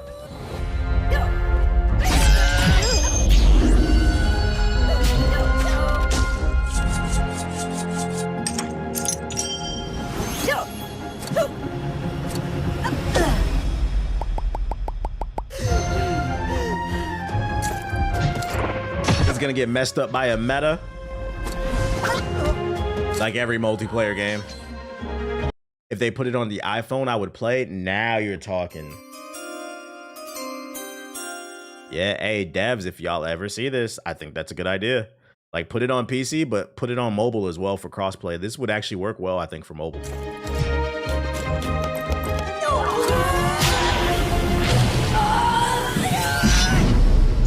Scramble Knights Royale. 26 might be the best year for gaming in a long time. It is going to be. I thought 25 was one of the best years, and 26 might be even better. That's why that video was crazy earlier to me when he was like, oh, 2026 is going to be a trash year for gaming. Y'all motherfuckers don't play no games, bro. I don't know what y'all talking about. Why Sengun? Why he trending? Hold up, chat. I got him on my fantasy. Why Sengun trending? Alpha Sengun live to Amin Thompson, bro. What the fuck did I just see? Oh, they going crazy. That's what I like to see. NBA distraction. That is a crazy pass. That is a crazy pass. Need that. Need that. I know my fantasy team going crazy. Let me check my fantasy real quick, chat. I got Sangoon on my team. That's why I had to look real quick. I was like, what's going on? Shout out to all my Sangooners in the chat, bro. Shout out to all my Sangooners in the chat. Oh yeah, he going crazy. He going crazy into hell. That's what we like to see. All right, anyways. Yeah, Sangoon is exactly who he thinks he is. We got new content in Arc Raiders. Cold Snap update includes the goalie Raider pack. Got a new skin. You could dress it as a goalie. You got the snowfall map conditions, one of the biggest additions, and perhaps the reason this update is dubbed the Cold Snap. It is the all-new snow map condition. This map condition coats the map in snow, which reduces visibility and adds an extra layer of fear while exploring topside. This map condition is available for Damned Battlegrounds, Buried City, Spaceport, and Bluegate. Those engaged with it are all but certain to find themselves pushed to the limit and forced to reconsider how they approach nearly every encounter. That's because in addition to the reduced visibility, players will have to contend with other raiders tracking their footsteps through the snow. That's actually pretty cool. And concerning a new mechanic that you might have not expected, frostbite. Your nipples can freeze off. The marathon video is good. Yeah, we're gonna go over it. I got that one saved too. So yeah, they added snow map for those interested. Frostbite and sheltering. Yeah, you read that right. Frostbite is nipping your toes in Arc Raiders. Anytime you dive into a snowfall map condition, this mechanic causes your health to slowly drain when exposed to the elements for too long, forcing you to find shelter indoors. This could potentially push you and other raiders who are also seeking safety, meaning a shootout is imminent, so they're trying to force fights, and one team chooses not to be friendly. If you want to survive these dreadful conditions, you have to play smart, bring more heals than ever, and keep your friends close so that you don't end up separated and slaughtered. Yo, shout out to I with the sub, appreciate it. You know what's funny? I predict people are either going to love or hate this mechanic, because the one thing that I see a lot of people say about Arc Raiders is it feels like Escape for Tarkov, but more casual. It's for people who have a job, a 9-to-5. In my opinion, this is a pretty hardcore mechanic that they're introducing into the game. So I'm curious to see how the more casual extraction shooter fans will feel now that they're introducing more hardcore mechanics. It'll be interesting how people respond to that. But I mean, Battlefield has a similar mechanic. The fan base is still bitching about it, and I'd argue Battlefield fans are pretty hardcore. Flickering Flames event. As part of the Cold Snap update, players are now also automatically enrolled into the Flickering Flames event, which contains up to 25 rewards that can be earned while playing the game. You automatically gain merits when you earn XP each round, which are then cashed in when you return to Speranza, netting you gear, cosmetic customizations, and raid tokens. They should turn it into a hub world where you could talk to people. What else we got? The Cold Snap update introduces a new project you can tackle. So basically more stuff to loot for. Blah, blah, blah, blah, blah, blah. First expedition. You get some skill points, 12 statues. The main thing is the snow shit. Is this tickling y'all fancy? Any Arc Raiders players in the chat? Y'all like this update? Is this tickling y'all fancy? I've been playing the game. It'll be tough for casuals, but at the end of the day, it's optional. Ah, okay, that's good that it's optional. You don't have to do it. But I feel like most people are gonna at least try it. I stopped playing LOL. I seen somebody in the comments in the video I uploaded today. I guess I had said on that stream that like I predict the game will plateau because it does attract a more casual audience. And the thing about the casual audience who works the 9 to 5 is, yeah, it's fun at first, but I argue months down the road, when somebody works a 12-hour shift, they don't want to come home and get robbed. For me, that shit wasn't fun. But long story short, somebody left a comment on that video that he was like, and he timestamped it. He's like, I'm not gonna hold you. He said, that's how I feel right now. He's like, I was loving it the first couple weeks. He's like, that shit is not fun. And he's like, I find myself playing less. And I was like, see, it's the psychology of the shit. Like, he's like, I want to feel like I'm always progressing. And then like, you get robbed once, it's fine. But like every day, that shit starts to get old. And it had multiple thumbs up too. So people were agreeing with him. Still has great Steam numbers. Yeah. And for now, until High Guard comes out in January, then it's over for Arc Raiders. Let me stop. I'm joking. I'm a casual multiplayer gamer, and I've already gone back to Helldivers 2. High Guard. Any fans of Dying Light? Techland is hiring for a new online experience in the Dying Light franchise. Just 3 months after launching the Beast shit.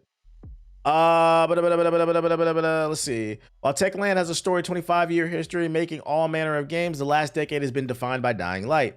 With the release of Dying Light the Beast in September, it's now 3 successful entries deep into the best zombies game series around, but it attempts to diversify took a hit earlier in the year when it canceled 2 upcoming projects mid-development. However, Techland didn't lay any employees off, instead moving them to other teams and stating it had a number of games in the pipeline.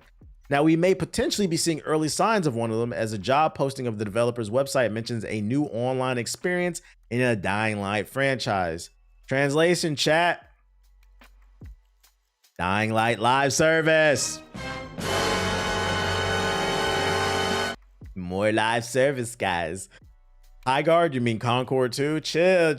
I ain't gonna lie, I kind of feel bad for I kind of feel bad for the High Guard devs, bro, because they're getting mad hate. And I'm gonna be honest, most of the hate is coming from the fact that Jeff Keighley hyped that shit up, bro. It's the way the game was presented. Oh, we got one last big fucking announcement for you, bro. That should have been announced midstream at the beginning of the stream. They set that team up, and now that shit is getting hated like a motherfucker, bro. Me personally, I don't think it looks great, but I don't think it's the worst thing I've ever seen either. I feel indifferent about it. I'll try it because it's free. That's all I'll say. Watching the trailer separate from Jeff's hype, it looks fine. Exactly. And like, I feel bad because those developers have been working years on that game just for it to come out and get fucking review bombed. Like, I know the dev team sees the feedback and their heart probably sank, bro. The game doesn't look bad. It's just we were just super hyped up. Exactly. That's what I said. It's really more of Jeff's fault that he hyped that shit up, and now it's the butt of every fucking joke, bro. And the thing about the internet, once it latches onto something, they're not gonna let go. Because unfortunately, people like to see shit fail. Despite scrapping those 2 games back in July, seemingly due to financial losses suffered over the course of 2024 before Dying Light the Beast arrived, Techland has maintained it's still working on new projects. The identity of those projects, though, is not officially known. While Techland did announce it was making a fantasy RPG back in 2022, it is thought to be one of the 2 games it axed in the summer. Insider Gaming also reported that one of its upcoming projects is a new entry in the Call of Juarez series, but that's all we've had until now. Among the dozens of vacancies currently at Techland's website's career page, PC Games In has spotted an opening for a lead online game designer. While all 3 games in the Dying Light series have online co-op, this position does not appear to relate to supporting that side of things. Why? The job description says that the successful candidate will define the framework and structure of a new online experience in the Dying Light franchise. Translation: live service game. In the following requirement, it describes the project as an online experience in the Dying Light universe. The job description also says that the new lead online game designer will lead their team designs through the full development cycle, from conception and prototyping through implementation and release and continuous support after launch. Translation: live service game. So I gotta ask the Dying Light fans. And I mean, this is a job listing, so this is something they're gonna do. Will the game ever come out? There's no guarantee. Games get canceled all the time. But at bare minimum, it's on the whiteboard of ideas. They want to do a live service game.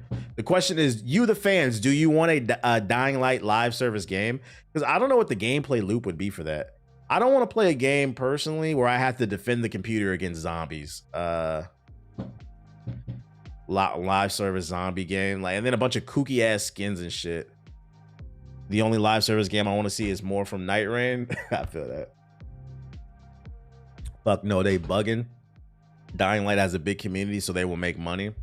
At bare minimum, I hope it's free to play.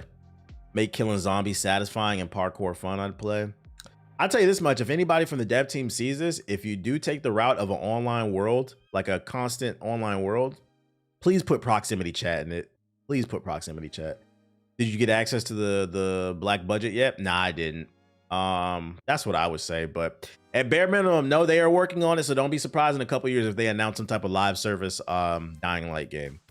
How many live service games have to fail before we get out of this cycle? Live service is the gaming industry's version of gambling, because I think they all think they're the one person who's gonna show up to the what's the shit called, to the casino, and they think they're gonna hit. They think they're gonna hit, which is unfortunate.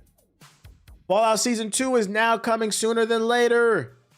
Prime Video's Fallout TV series will no longer release its second season on December 17th, but it hasn't been delayed. The streamer announced the Season 2 will now premiere on Tuesday, December 16th, aka tomorrow, because today is the 15th.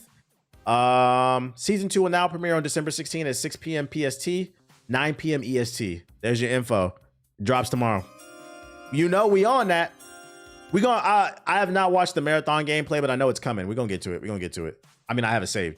I watched one of your videos from like 5 years ago on Raycon headphones. Do you still stand by them? I don't use them anymore, but like, if you're asking me, did I like them? Yeah, they were actually legit good. If you're on a budget, they were fine. I worked out for like 2 years with those things. I did legit like them. The safest bet you can do in the gaming industry is ironically to take a risk. Real shit. The dumbest thing and I think that goes back to High Guard. High Guard failed because of two reasons. Well, the trailer's debut. Jeff hyped it up, and then I think people just have a fatigue of hero shooters. So people kind of just rolled their eyes. Oh man, another Overwatch clone. So I feel like these studios got to be a little bit more in tune with what the people want. Which takes some going back and forth with your community. Other news: Hollow Knight Silksong free expansion coming in 2026. That's right, ladies and gentlemen, more free content, not just for Expedition 33, but the biggest group of people who hate Expedition 33. Maybe this new free expansion will get them off the internet, because they're not going to try any other game but Silksong. A new DLC expansion for Hollow Knight Silksong called Sea of Sorrow is officially in the works. Furthermore, it will be free and releasing sometime in 2026. That's literally it. Teaser.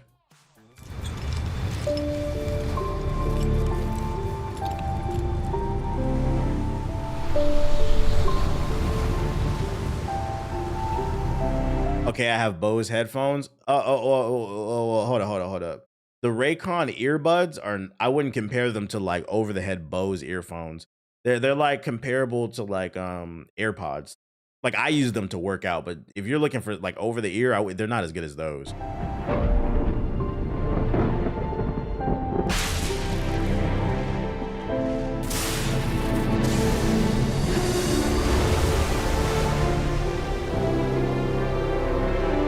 What up, Jamerson?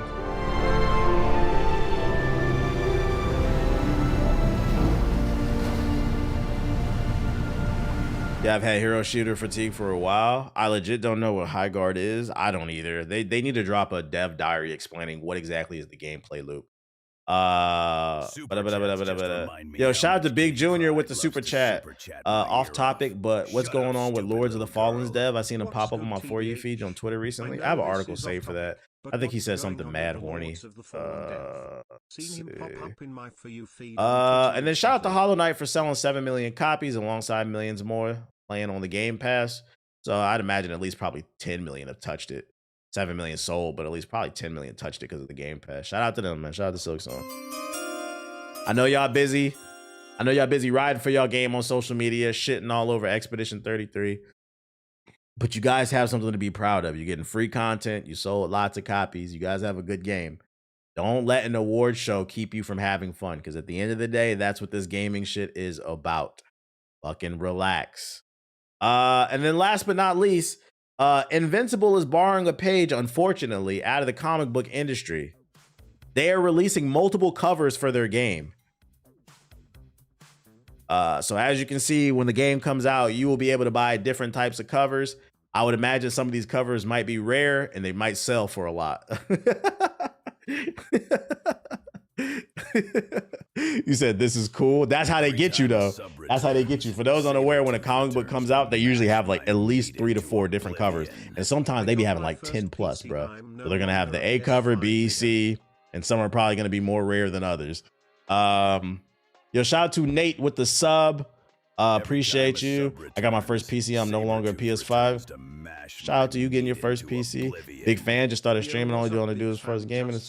Wait, only doing what I want to do as far as gaming, as far as genres. Any tips?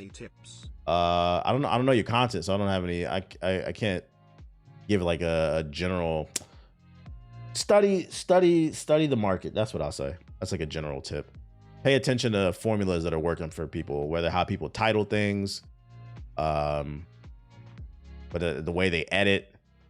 Same with the 2K covers. True. Never stop studying the market. I know I don't. Anyone notice that Game Pass for the last several years has had several award nominated and winning games? They don't want to talk about that part though. I think that's what makes it sad that Xbox is in such a bad position, because you can't say they're not releasing good games. For some reason, they're just having a hard time pushing. It's almost like the everywhere thing that they chose to do, putting the Game Pass everywhere, has come back to bite them in the foot. They're having hardware sales issues, but like the software is good. And to say otherwise, I feel like you're being disingenuous and you don't really play games like that. So like, no, that's facts. Game Pass fans are eating. Expedition 33, Silk Song, Doom, South of Midnight. Some of my favorite games that I played this year were on the Game Pass. Who hates on free games? You'd be surprised. I saw a TikTok last night. They're so mad at the Silk Song fans are so mad at Expedition 33. Somebody was posting early assets of Expedition 33 and saying they were reusing Unreal Engine 5 assets and calling it reused asset slop or some shit like that. I'm like, this is getting corny. This is getting Ninja Gaiden 4 is on Game Pass. I'm like, this shit is getting fucking corny. What the fuck is wrong with y'all, man? All right, we got 2 more things. I'm gonna do this last batch of articles and then we're gonna get into that marathon. Let's see.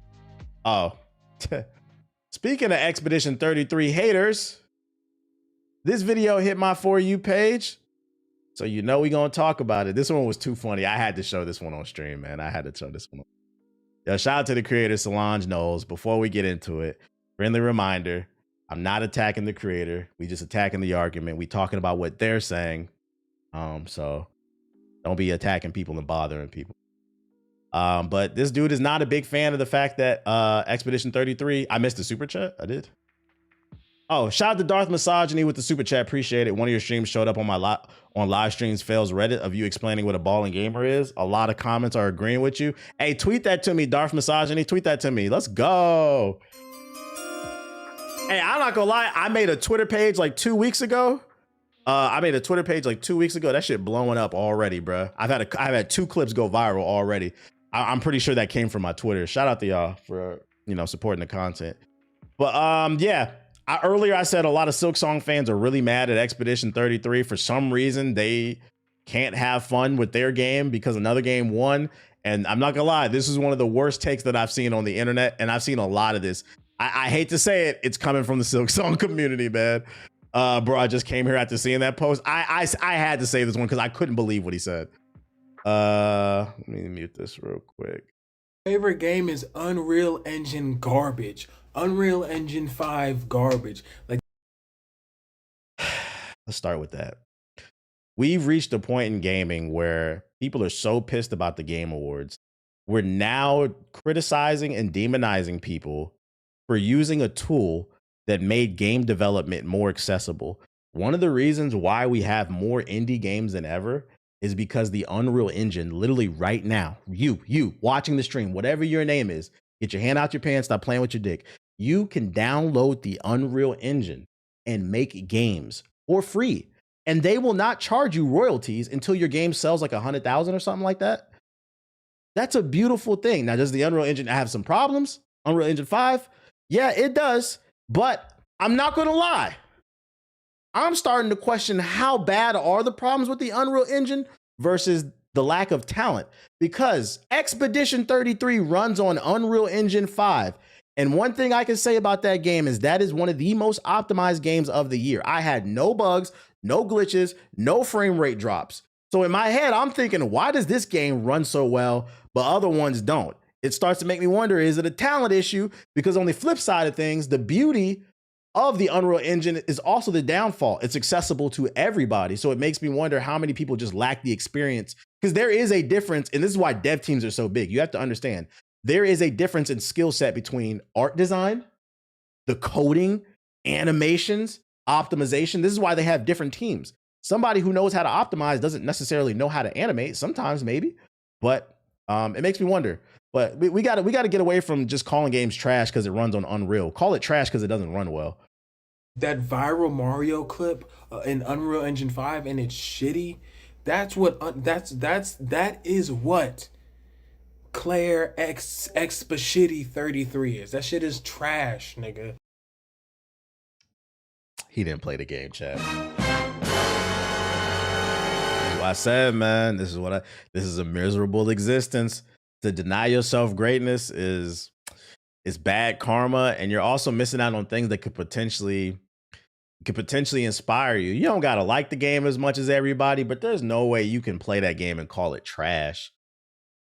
We gotta expand the vocabulary. He's grifting? Nah, he's not. I'm gonna let it keep playing. I'm gonna tell you, he's getting to it. I'm gonna show you why I saved this. I don't think he's grifting. I think he's serious.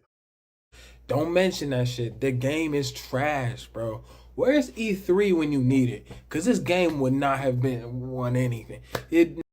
When I saw that, I said, oh my God. Ladies and gentlemen, this is why I was like, I don't think he's grifting. E3, if Expedition 33 was at E3, you're right, it wouldn't have won anything because E3 wasn't an award show. It was just a show to preview new games. There was an award you could win at E3, best of E3, like the best preview, but there was no like straight up award like the award show. So I don't know what E3 you watched, but that ain't it, bro. That ain't it, man. No, not have won anything. This game would have never been showed at E3 because Claire Expedition 33 is bummy, bro. That's not true that it wouldn't have been shown at E3. As somebody who's attended E3 for 7 years in a row, shout out to me. The way a game gets onto E3 is you just had to buy a slot. You had to buy a booth. That's actually why E3 fell apart for those unaware. Getting a booth at E3 was just too expensive. You had to spend millions of dollars to get a booth.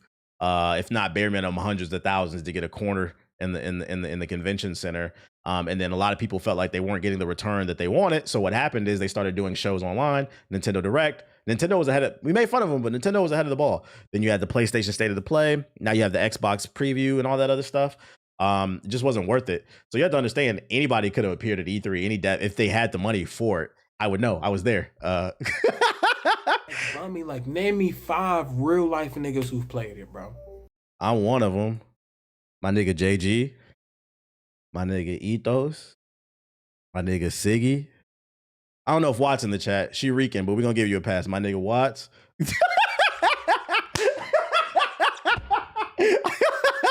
I just named you 5 off the top of my fucking head, bro. Friendly reminder, if you didn't see it earlier in the chat, Expedition 33 sold 5 million copies in the first 6 months of its release, despite it being on Game Pass. It only cost $10 million to make. 5 million times $50, the price tag, is $250 million. Subtract the 10 million, and right now, in December, Expedition 33 has netted Sandfall Interactive $240 million. And I'm going to be honest, it's actually more because I didn't include tax. It's not a failure. You're not in the know as much as you think you are. And I think that's why you said it wouldn't have won nothing at E3. Nothing would have won. E3 wasn't an award show. What are you talking about, bro?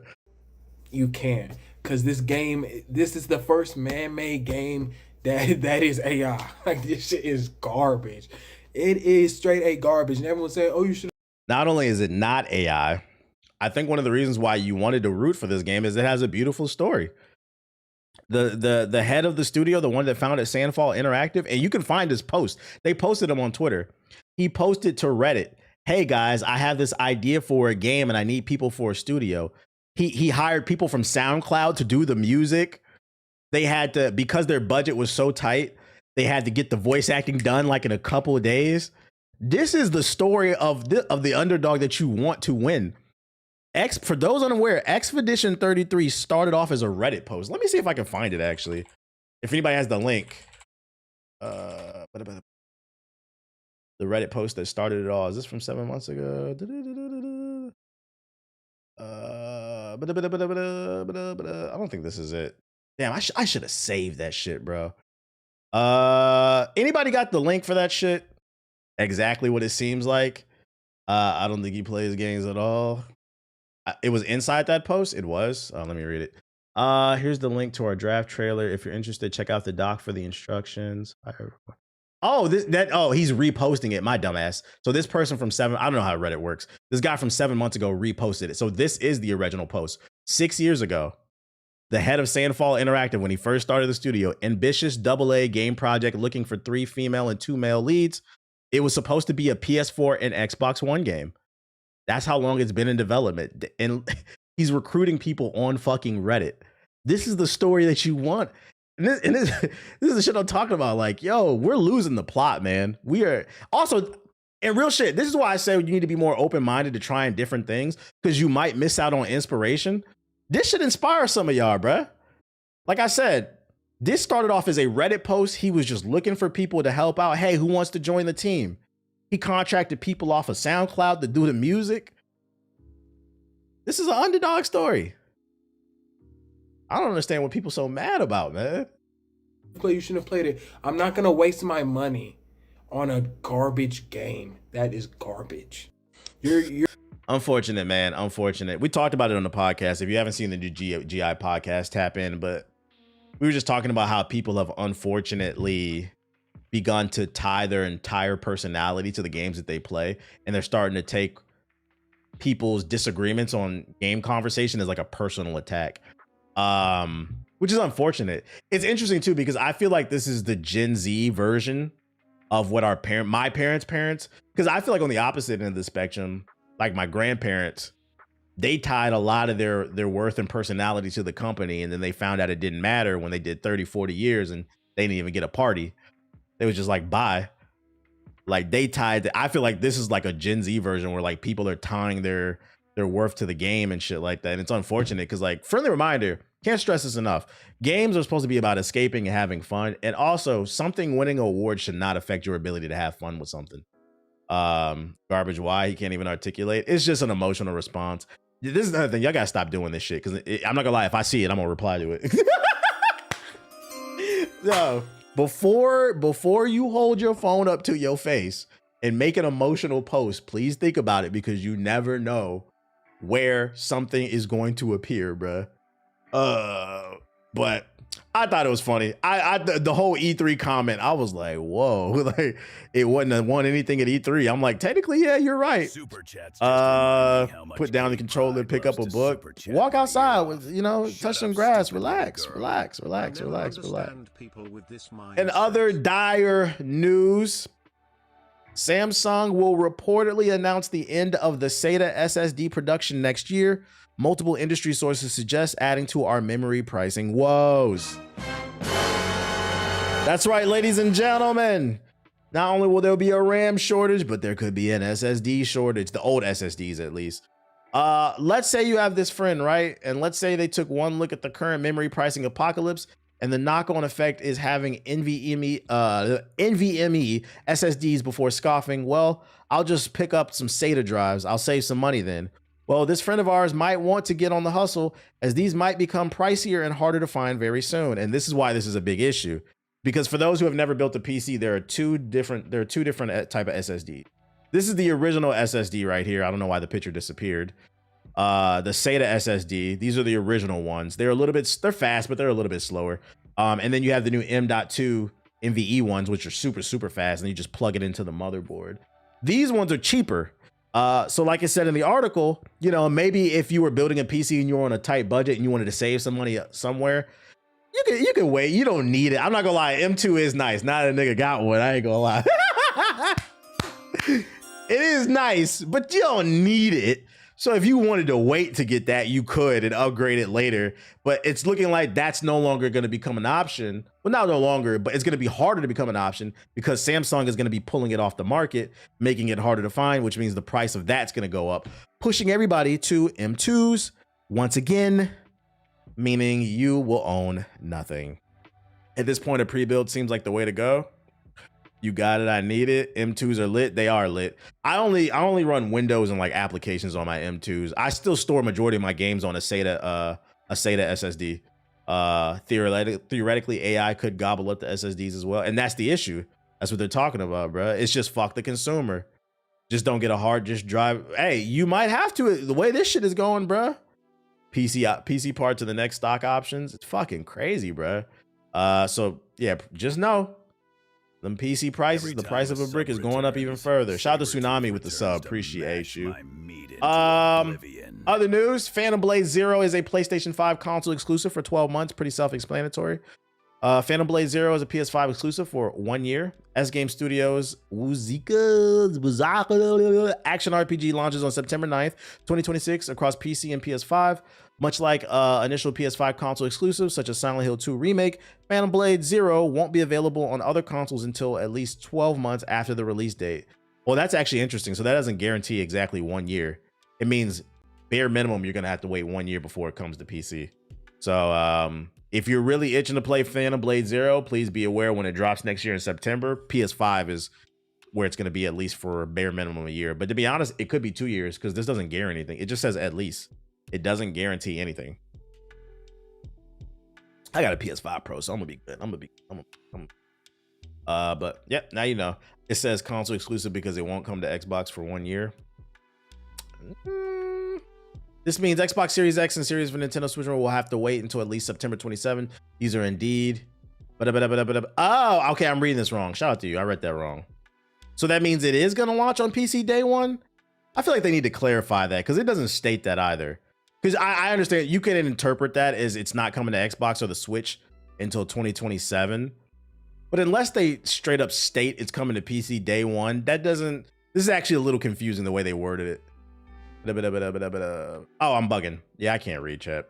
See, my dumb ass can't read. It launches on September 9th across PC and okay, it is PC day one. My bad. I can't read. I can't read. That's my fault. You see, hey, you see how easy it is to say my bad? I misread something.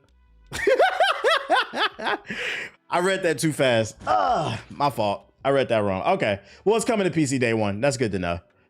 I ain't gonna hold you. I don't think this shit coming to the Switch 2 anyway. I don't think this shit coming to the Switch anyway. Xbox Series, yeah, but this doesn't look like it's a game that's gonna run on the Switch 2. I'm gonna be honest. PS4, fuck no. You wearing glasses too? My glasses are for blue light. Yeah, headline baited type shit. This is the one Watts sent me. Lords of the Fallen 2 will have attractive female characters in revealing outfits, the CEO said. Oh, thank God. Thank God. Big titties and fat asses. That's what I need in my Souls games. Recently, CI Games presented an all-new trailer for Lords of the Fallen 2 at the Game Awards, unveiling more of the game's backstory and setting. It was lapped up by Souls-like fans worldwide, given that the first game was positively received, and has also just been updated with a supersized 2.5 patch. In a post on social media, the CEO and the head of the studio, Market, reverted to his rhetoric about games needing to avoid political agendas. And you know what's funny? I was just about to say before I read that, didn't the CEO last year blame the failure of Lords of the Fallen on the woke mind virus? He's one of those people, right? Instead of the game just being sloppy, that shit was soul slop is what it was. It was janky. I was about to say, this is a dog whistle. Him saying that our game is going to have sexy characters. Because for those unaware, the anti-woke crowd, they don't believe that women should be in video games unless they're attractive. So this is a dog whistle to them. He stated in clear terms that Lords of the Fallen 2, slated for 2026, will feature attractive women wearing revealing outfits. He's brought this up 5 times. This is crazy. In a recent post on social media, the CEO revealed some of the lore about the studio and the creation of Lords of the Fallen. Many of you have asked why the game initially had body type AB. Hexworks stated early 2020 as an autonomous studio owned by CI Games. Early on, political correctness and filtering meant not every decision reached me on time. I got a lot more involved from late 2024 and now act as the head of the studio alongside my CEO role. Things are very different now, and the studio has gotten fully integrated. We reverted a lot of wrong decisions and will continue improving. Lords 2 is being built on real player feedback, and it's crystal clear in the last 2 trailers. Bro, you guys are not building the game on real feedback. I played Lords of the Fallen, and I turned that shit off after the first boss fight. Do you know why? Me personally, I don't want to play a sweaty-ass Souls game where my character is clipping through the map, the boss is flying all over the place, clipping through the map as well, the frame rage. It was just a bad game. It was actual soul slop. And to be like, oh, we're now focusing on the feedback, and the feedback states we don't need to improve the frame rate or the gameplay. It was a stutter fest. We don't need to improve the gameplay or the optimization. We need titties. This is why you guys will continue to fail. There's too many games coming out in 2026. Enemies be clipping through the map. Shit was fucking funny, bruh. It's fixed now though, but the launch was ass. Yeah, well, that's when I played it at launch, and that's always going to be my impression of it. I don't care that it's fixed now. I'm not playing that shit. Because also the gameplay loop just wasn't that good to me. I didn't like the concept of going between 2 worlds. It seemed cool in the trailer, but in practicality, it wasn't fun to me. If it's not From Software or NeoWiz are the people who make they're the ones that make Liza P. Did you just link me something? Hold up. 1 second, y'all. They make Liza P. If it's not for them, we don't care, chat. We do not care. Every time a sub returns, is this another one from him? Sabretooth returns to mash my Y'all gonna have a solid optimized game for the launch, right? Maybe a demo. We're gonna have titties, bro. Literally what I just said. That's fucking fun. I'm glad I'm not the only one that feels this way. Oh my god, this is he's up there for top 5 dumbass CEOs, just like the dude who did what's the joint? The shooter, the MAGA hat shooter, Splitgate. He up there with the Splitgate CEO too. Just doesn't know how to be quiet, bruh. Even if this is how you feel, sometimes the best option is just don't say anything. Because one thing I'm gonna tell you about this, and this is for business, this has nothing to do with gaming, period. If you in the chat want to make some type of successful business, unless you're being racist, these MAGA, these go woke, go broke, anti-woke people, they don't buy shit. These motherfuckers don't buy games. And the reason I said unless you're being racist, because for some reason, if you be racist, like the children and shit, they'll give you money to your GoFundMe page. I don't know why. But when it comes to like selling products and stuff, they don't buy shit. Them go woke antivirus people, anti-woke mind virus, they don't buy shit, bruh. So I don't know why you be trying to dog whistle in the piece of these dumbasses, bruh. Shout out to Master with the sub. Appreciate it. Dude's a fucking idiot, bro. Oh, I thought this was cool. This is look how far technology has come type situation here. I'm not into hockey like that, but I saw this tweet. NHL 11 and 10 are now available to play online on PC. Type in zamboni.gg in your web browser and join the Discord for instructions on how to get set up. Ladies and gentlemen, you can now play games from like the 360 era in your web browser. This is actually fucking insane to me.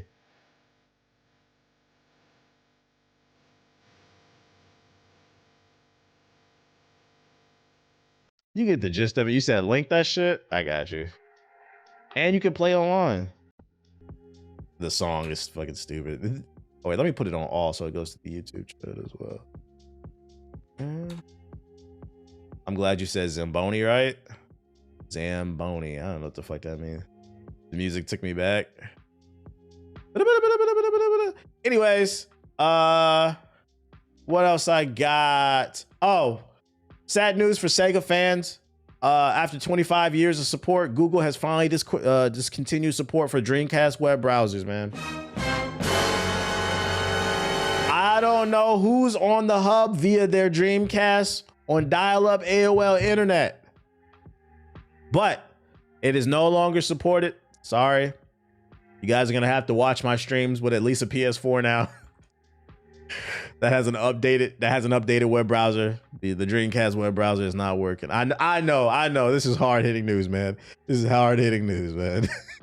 Today I learned that the web browser still worked. That's what I fucking learned. I was like, oh, okay. I think that's all I have except for the marathon thing. Let's do that.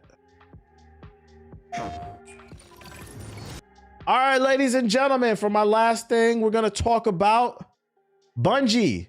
They have an upcoming shooter called Marathon. It's an extraction shooter. They did some closed alpha tests a few months back, and it did not receive very good feedback from fans. It got such bad feedback that actually Sony postponed the game, because keep in mind, Sony bought Bungie. They're heavily invested in the studio. They postponed the game, and they went back to the drawing board. And here we are a few months later with a 20-minute demo of them trying to win us back. Me personally, it's going to be hard to win me in the first place because it's an extraction shooter. I'm not too interested in that, but maybe there's something here. Also, they patched up the situation too, because also they got in trouble for stealing people's art. They patched it up with the artists. So here we are, trying to appease to the fans. Let's see what's going on in this 22-minute video for Marathon. I'm going to put this on 1.2.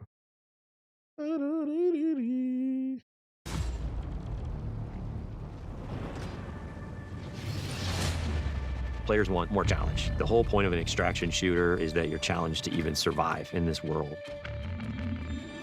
We heard loud and clear from the alpha. The world didn't feel dangerous. The world didn't feel lived in.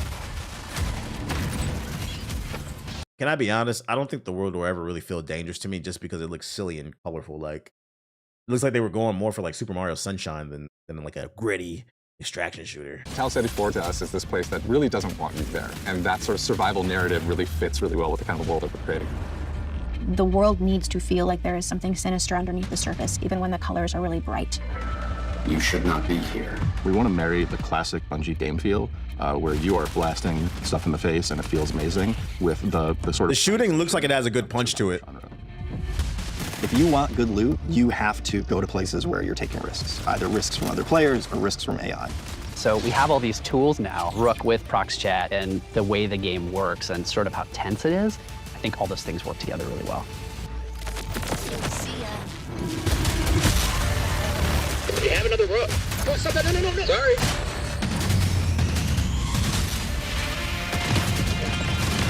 Yeah, the shooting looks good at bare minimum.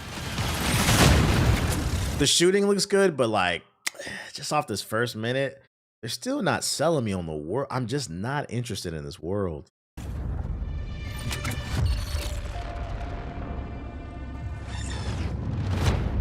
The Marathon ship is essentially a ship that we sent out from Earth, an Earth that was overpopulated, to explore and colonize a star far away that we call Tau Ceti. We playing colonizers? Can't do that. In a lot of ways, it's like the tale of humanity trying to go out into the dark void of space, find a place to colonize, and failing terribly at it. Everyone's gone. Something catastrophic happened. Not a space conquistador. That's important. It's the things that they left behind. The modern race to Tau Ceti all started when a mysterious signal came through the galaxy. The turmoil that sort of ensues gives rise to all these corporations that were invested in this Marathon project, now going, what happened? How do we recoup our investment? And then layered on top of that is the greed and corruption of all of the different factions and corporations and revolutionary groups. In our version of the world, we send people out not just to discover what happened, but also to collect from the things that remain there, and those people are runners. As a runner, you're a biocybernetic mercenary who's traded their human body for a... You're a biocybernetic mercenary, actually. Unkillable God Slayer. You are a mercenary, a disposable mercenary. You will live, you will die. They are not people. You are the person. You go into that shell and adopt the personality matrix that is specifically designed to help you do the thing that you need to do. And you've been hired by these factions to... I love the freaky sci-fi art, honestly. That might be of value. As a runner, you've left your body behind. You've traveled light years so that you can have access to the ultimate payday. With extraction shooters, it is all about survival. There are other people who want the same things that you want, and it's up to you to best them. But there's quiet periods where you're listening for the anticipation of something. Could there be another crew in the distance? Did I just hear a gunshot? Did I hear AI just alert? Not gonna lie, this premise would be a great single player game. I actually agree with that. I'm a little bit, now that they described it, I'm a little bit more interested in it with the whole corporation shit in space and leaving your body behind. But it's like a multiplayer game.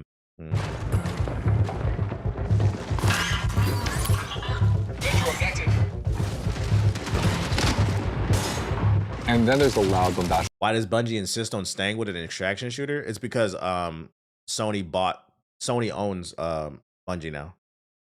And I mean, there's numerous articles with the CEO coming out and saying they want live service games. So I'm not saying Bungie didn't want to make this, but Sony's influence is definitely all over this. They want a game that they can make money for years. Action moments where the minute something is alerted, the minute you're in that fight, now it's go time. Players particularly pose a lot of danger to you. They can make a lot of decisions that you might find illogical and completely trick you into scenarios. Sometimes the best loot box is another player that you see along the run. So there's a few different ways you can play the game. So one of them is you can play in crew, both with your friends and also through crew fill, which will just match you with two other players. You can play solo, and you'll jump into a game with a bunch of other solo players. In solo, I think the stakes are multiple modes. You have only yourself to rely on. You still have prox chat, so you can call out to other solos, but you know, you are playing a tense alliance game. Proximity chat. I think that was one of my critics, because I don't think the original build had that. I feel like all these games I feel like every multiplayer game needs proximity chat. Where it's really up to them whether or not they decide to honor or respect that alliance you might have created. It's all about figuring out what's your investment, what's your stake, when to get in, when to get out, and when to kill the other guy. Being good at Marathon is like playing poker with guns. You're not welcome here. One of the things we've really focused on is making sure the environments are selling the tone we want to hit with the game. We've brought a little bit of groundedness, a little bit of grit, a little bit of darkness, a little bit of that mood that kind of is necessary for an extraction shooter to feel dangerous. Our biggest goal has always been player immersion. We're trying to keep everything as believable and realistic as possible. So we cranked up all the material responses, feel accurate, feel realistic. You know, you'll get gloss, you'll get crud and mud. And no one of those things is all that sexy, but... It's very interesting that they said they wanted to make an immersive, hyper-realistic experience, but then they got this nut-ass like art style. Bit of a contradiction. When you layer in just a little bit more, you know, responsive to light, a little bit more responsive to the player, things will part, water will pool. Layer in all these different things, the world becomes much more alive. A little bit of this, a little bit of that. And then when you're feeling like a real place and you feel in danger, now your run matters.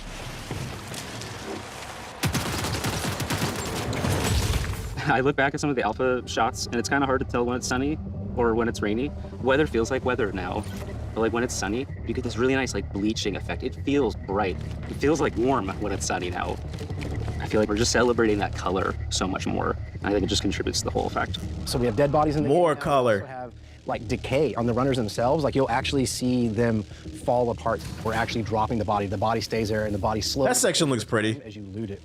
So you come into a room and you see a bunch of carnage, but you see one body is still pristine. You know that killer is probably close, and you are not safe. If everybody is just a messy goop. Are they saying body decay will tell you how close somebody is, basically? Like if a fight broke out? Is that what they're saying? That's pretty cool. You're probably okay. Audio is a huge gameplay component in Marathon. Every sound plays a function. How recent they were killed? Yeah, I hope they have like really good visual cues, like the character like shits them, because you know they say when you I don't know, I ain't never died, but they say when you die you shit yourself. Like there's shit all over the floor, or maybe have like That's how you know the body been there for a while, or if there's like what's the joint? Birds picking at it and shit. Like that would be cool if they had that in there. Yeah, I never really died before, so I don't know. Yo, shout out to Dreaded Ninja with the sub. Appreciate what the gifted subs, bro. I mean the gifted super chat. Hit the like button. Yeah, we need them doo-doo mechanics, bro. Like your player will make a noise like this motherfucker stink. He shit himself. Players, everything. It's telling you what is the type of threat that's around you. Where are they at? Are they above you? Are they far away? Are they close by? So, or it would be fire too if because you know it takes a second for your body to cool down. So it'd be fire if you could get a thermoscope. Like let's say late in the game, the thermoscope is hard to unlock, but you want it because when you see a dead body, you can point your scope at it, and if the body's still warm, you know somebody's nearby. That could be pretty fire. I'm in bioresearch and I hear a particular material type. I know, hey, they're on the second floor and they're in this room. Our hero is the world. So we're constantly trying to figure out where can music help reinforce what is the vibe and intent of this place. There was the discussion about the interaction between score and sound design. And I wanted to create a score that wasn't just like full of instruments you've heard before. The job was, how can I make what I'm seeing, this race to survival? Yeah, we need thermal scoping on body fluids, yeah. Or even more thrilling.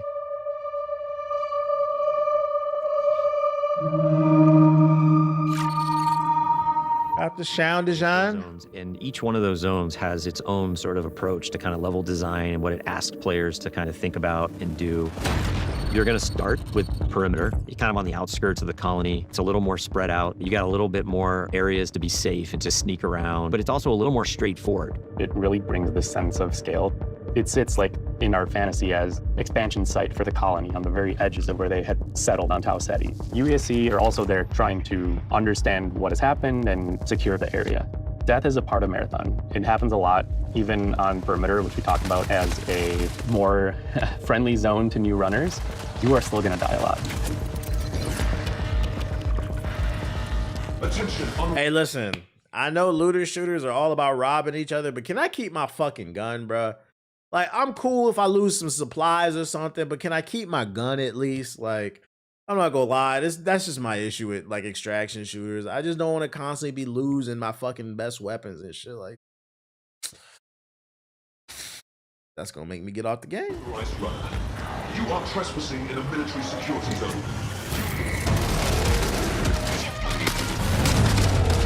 It was really important to us that the UESC were not trivial to fight. When you face them on Tau Ceti as a runner, you are the outlaw. You are trespassing. They have a little bit of this haunted tone. So you can see if they have this floating locomotion, they get these sparks, they have these sigils over their faces. Sometimes their behavior feels almost like they're possessed a little bit, like are they taking in commands from a remote AI? The elite tier is sort of like this dark blue. The mini boss tier is more like a lilac. The boss tier is just gonna be dipped in red. They have these tendrils that latch out and leech onto you and start sucking away at your consciousness. Damn. Confirmed to get sucked dry in this game. Okay. Okay. Little sucky. You're getting into Marsh, you're starting to understand something bad happened here, and you're seeing signs of that in a way that wasn't apparent on perimeter. On Dire Marsh, we've got the anomaly, and it's this strange alien entity that has erupted up out of the ground. You're really feeling signs that this is more of an epicenter of where things went wrong on this colony. It's got a different style of gameplay. It's more like a central complex that is rich with overlapping areas and regions that you can... I'll give it that. At bare minimum, encounter to another. At bare minimum, the shooting mechanics do look really solid, and that's the only reason I think I'm willing to give it a try. It looks fun and fluid there. Great map to go in when you just want some action. And it's just the extraction shooter element, bro. Different weather systems, it has different dynamic events that can happen, and your approach to them is never going to be consistent. One of the needs that the design team thought that we should have is more challenging PvE activities. Each of our zones has these bigger events that don't happen every session, but when they do happen, you'll know they're happening. Building confirmed to be sucked and pooping. World, shake up your run and make you decide, like, what do you want to risk? Then you get to Outpost. An Outpost is a more functional, thriving UESC facility. More maps, more power. Flying overhead. The UESC's everywhere. There's tripwires. There's a weather hazards. It's a lot of stuff you're up against from the get-go. Outpost is a smaller map, but it's also a lot more vertical. It's built around a specific building that we call the Pinwheel. It's just this meat grinder of a structure that's like a corkscrewed building that has nooks and crannies and hallways, and it just becomes a real, real cluster when you're in there fighting.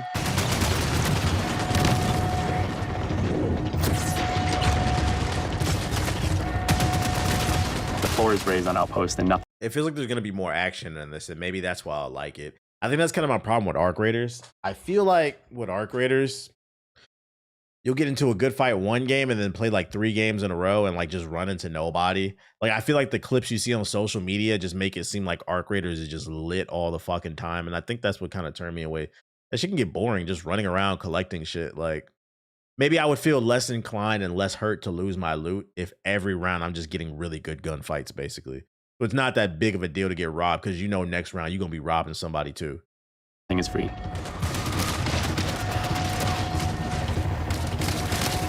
The pinwheel hosts some of the best loot opportunities. But it's noisy, players are going to know you're doing it, so there's extra risks.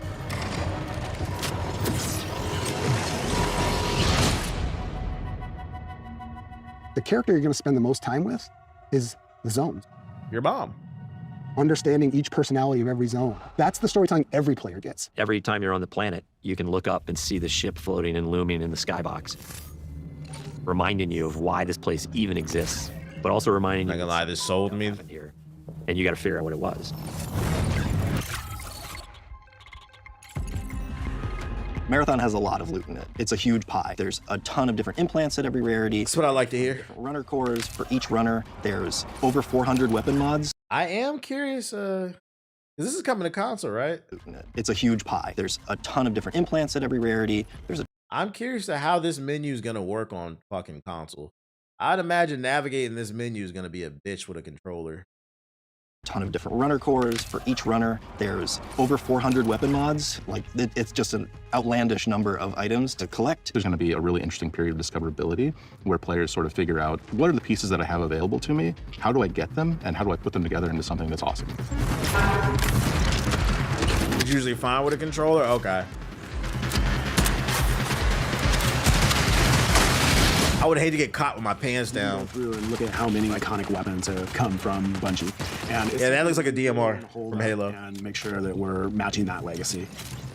Visually, they're all really, really distinct and clearly Marathon, but we wanted animation-wise a majority of them to feel recognizable. So when you put them in your hands, you knew how to use them. Mods will basically allow you to increase certain stats on the guns, that battery SMG. The gold mod, full-blown, turns it into the Needlet. The sidearm is a gun that is effective in close quarters, but maybe not too much outside of that. This game needs a high-quality anti-cheat to survive. I feel that. Yeah, you're right. Did they say anything about anti-cheat? I would agree with that. Suppressor on it. And then when I kill something with this gun, I turn the needler.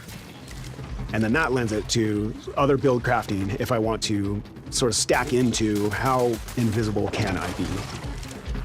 Invisibility. Even some weapon mods can improve stats and your runner shell's capabilities. So there's lots of different ways to raise the floor of your stats so that you're coming into each run strong.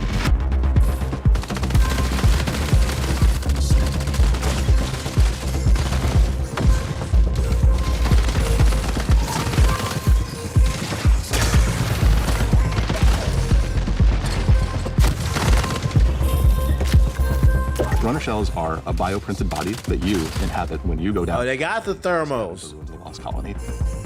Each of our launch shells is really an archetype of gameplay. So if you want to play like a frontline tank, if you want to play... Oh, that's cool. You get a shield? If you want to find those rats, we have a shell for you. UAV online. Clanker music. Chill, chill, chill. Broad spectrum that everyone can kind of find a little bit of a home to, and then we're going to build on top of that. Cores and implants mold the kit into a playstyle that you want. So examples of those are like, on Thief, I get a second grapple. On Destroyer, I pull out my Riot Barricade, and as it takes damage, it's actually converting that damage into shield back to me. And these can be used in combination with each other to shift the gameplay style of your runner kit. At any point you feel like you don't want to risk anything, or maybe you're down on your luck and you want the opportunity to get back, Rook's your guy.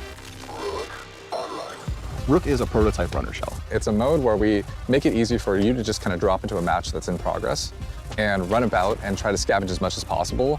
You are going in solo to a run that's already in progress. You don't have a team, you have a very limited loadout, but you're not risking anything. This lets you kind of get in. So it lets you remote control a clanker to rob people, bro. How we feel about that? And grab a little bit of loot and then bail. So when you get like a really powerful Poor people mode or implant or core, it is unlocking some new space or new challenge that you've never done before, and the loot is helping you reach greater heights. The whispers, their whispers betray them. Faction agents are such a big vehicle for tone and narrative for the world. Each faction has their own motivations, their own desires, the things they're going to ask you to do. We've got Traxxas. They're the most powerful corporation in human history. They have very long arms and very deep pockets to kind of get what they want. So they might ask you to go and find specific weapons or mods. Congratulations, runner. Your last performance evaluation was rated. What's the benefit? If You you're said Amazon. One of the factions Walmart is called Arachne. They're essentially a death cult. What that translates to is that they're asking you to go and kill other runners. The sacred thermodynamics of violence. Mida is all about destruction. They are going to give you grenades, they're going to give you claymores, they're going to let you blow the place up. And they are irreverent and dangerous. They might ask you to upload this malware into a UESC dropship, and as it leaves, it explodes and careens off into the distance. Little Trojan horse. Explosive, visionary. Each of our factions has an upgrade. I'm curious to how often that would happen. Reputation with them. And along the way, you're going to unlock these capstones that are these special upgrades. When you unlock that final capstone, you're gaining access to the best stuff in the market. You're getting gold items. In addition, these faction upgrades can increase your runner's base stats, and those base stat upgrades are permanent for the rest of the season. He said permanent upgrades for the rest of the season? Access denied. Darius, you know me. Did you miss your last round of maintenance? That's good to hear, Elise. Don't question. Darius? Access denied. Hey, Access it's denied. okay. It's just me. You're not alone. The Codex is a suite of achievements, collectibles, audio logs, things that you're finding in Run that we're going to track for you over time. Story content.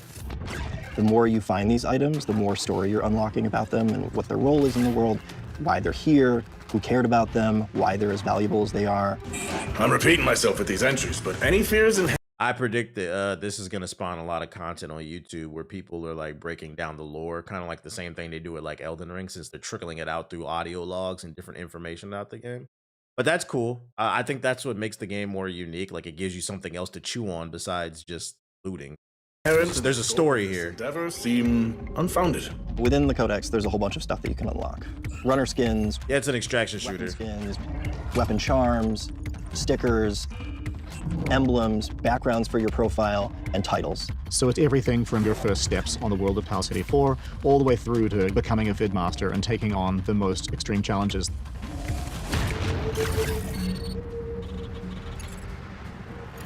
You're waiting. The marathon ship is the hardest place to survive in this game. And if you're not ready to take your best stuff, well, you're not going to survive. It's like a heist for a runner. Cryo Archive is big in and of itself, but it's also cold. It's also hostile. It's going to test every aspect of the survival game. Probably going to be forcing around the players in ways you haven't been on other maps.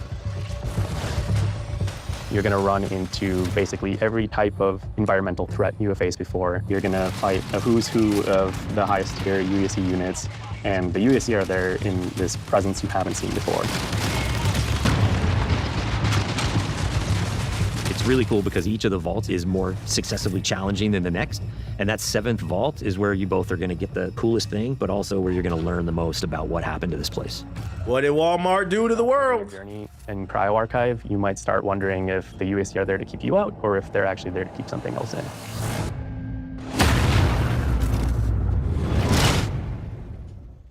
Nice.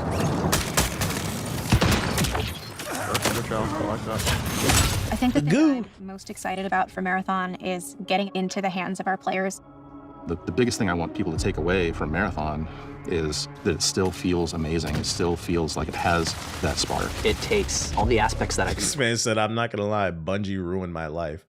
Destiny was not good for me. You said you ready to get ruined again? Bungie is really good at first-person feel and gunplay. It's a super deep, crazy sci-fi lore, and it mixes up all those things together in a really amazing PvP package. Really comes down to every single discipline that's working on the game. The animation has to be good, the sound has to be good, everything has to be working in harmony. That's when the controller fades away, the screen fades away, you're just immersed in the world. That is what we're trying to live up to with Marathon. It is a mad dash. I'm not going to front about that. It's a mad dash to the finish, but that's when you got to put in the elbow grease and the extra sweat and blood. Real gamer shit. Okay. What is it? Okay. All right. So now that they're back in the action, they're rolling the game back out. Second impression of it. I feel like it does look better. I feel like the pacing's better. The combat, the guns still look really good. I like that they really talked a lot about the story and the lore and what's going on in the universe, how Amazon is destroying the galaxy. At this point, it does look better. I'm not going to hate. It does look better. I'm going to give them their clout just a little bit. It's just my bias. I don't like the extraction shooter game loop. But I would be open to trying this though and seeing what it's about. Let me see what they saying. Would be nice for the single player driven game. Too bad it's not. That's what we said too. It looks like they changed the contrasting fluorescent color scheme. They got Arthur Morgan up in there. Credits due. This looks like you took the feedback serious and made some changes. Concord too. Yeah, why do y'all want everything to be fucking Concord, bro? The difference between the comments on this video and the same one on the Marathon channel is so funny. True duality. Seems like it's mostly positive. Is it free? I think the game's gonna be $40. I think the game's gonna be $40. Like, I'd be open to trying it though. But I've yet to play an extraction shooter that sold me. That's like, oh, I'm addicted to this. I want to keep playing. But is Marathon now too late with Arc Raiders being such a heavy hitter now? No, it's never too late. There's always space for a new champion. You just got to be good enough to knock Arc Raiders off of its throne. I can see Arc Raiders community shitting on it. You think it would turn into like that'd be corny, bro. It's just a game, bro. That'd be corny if everybody playing this shit. We on fucking Arc Raiders, bro. Give TBH the code. Yeah, Bungie, send me the code, man. Send me the fucking code. I'm broke. So I'll give them a W update. They're trying. I will give them that much. They are trying. They are listening. They needed to get it together because if not, Sony gonna cut that cord. We'll keep it open. We'll keep an open mind to that. Let me switch my account real quick and see if there's anything in the sub box before we get on the game. Get on the game. It's corny, but some people will die defending the games they love. These people do not pay y'all bills, bruh. Look, there she go right there. SpongeBob the movie. Avengers Doomsday. Did y'all see that shit? Hey, Avengers Doomsday trailer leaked. Oh, I can't see this. It's right there, though. It leaked. They got it taken down, though. Some people about to catch a lawsuit. I may or may have not seen it, bruh. Is Liza P gas or nah? Yeah, I beat the game and the DLC. I very rarely buy DLC, so yeah, it's a good game. Ice Spice and SpongeBob. Big boy. Villainy official launch trailer. What is this? Hotel Galactic. Is there any trailers I should be aware of? Got the Destiny stuff. What am I gonna play? I'm probably about to hop on Ninja Gaiden because I haven't gotten any bat signal. You maybe start singing "Get on the Game" when I'm about to get on the game. Get on the fucking game. Kickstarter trailer. Fuck no. I'm broke. GI podcast showing up in the sub. It showed up in mine. I don't want to hear how it didn't show up for you. A DLC for a game I never heard of. I don't think there's any trailers. Graft. What is this? Revival. What is this? TBH can't wait to play the Night Raid. She's been trying to bully me to get on that shit. I'm gonna get to it eventually. It's just, man, it's too much going on. Surf Punk. DBZ Kakarot Daima DLC. Who is playing that? Supreme Experiment announcement trailer. Not a regular experiment, the Supreme the Supreme Experiment. Oh shit. Raiders of the Black Veil. Oh sweet. We're really trying to find something here, but not much going on. Snowboard Syndicate? What the fuck is this? The Path into the Abyss. Ayoko Island, Magical Brush. You know who's playing it. You know what type of gamers playing it. Warframe content. Oh my lord. All right, so let's look at some of these joints. Boom, boom, boom, boom.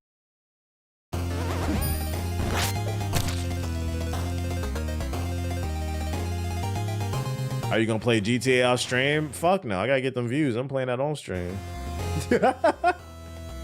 Yeah, this is a no for me. Graft.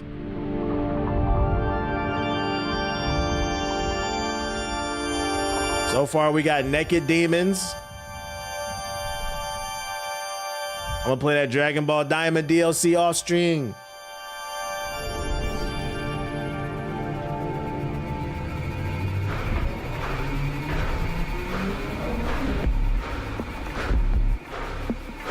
I don't know why that shit's so funny to me. He said if GTA 6 gets confirmed to be $100 at the base price, I want that shit to fail. You know what's funny? I'm kind of with you, dog. I'm kind of with you. Like, if it was any other game, it could be a Nintendo game, a Ubisoft, whatever. If they announce it being $100, I feel like people would laugh them out the room. Ain't nobody buy. If I want to buy, I'll wait for the price drop or fuck that game. But I feel like if there's one game they could get away to doing detrimental damage to the industry, it would be GTA, because the ball and gun gamers are going to buy it regardless of the price. And then what happened is all the other publishers will see that, and then then NBA 2K is now $100. We just feel like we're putting out $100 product, so now, and then you know 2K already has a $100 edition, the deluxe edition that'll turn into a $200 edition, bro. So I like, it's not that I want the game to be bad, but I'm kind of with you just from like a consumer standpoint, like a anti-capitalist standpoint. I'm kind of with you. If that shit turns out to be $100, I kind of want it to fail too. I'm not gonna lie. Because it's going to do detrimental damage. And the unfortunate thing, too, about it is not only will they buy it, they will defend it. And because, you know, people who are not class conscious, one of their favorite go-to lines is, why are you worried about the next man and how we spend our money? Because what you fucking do affects me. That's why.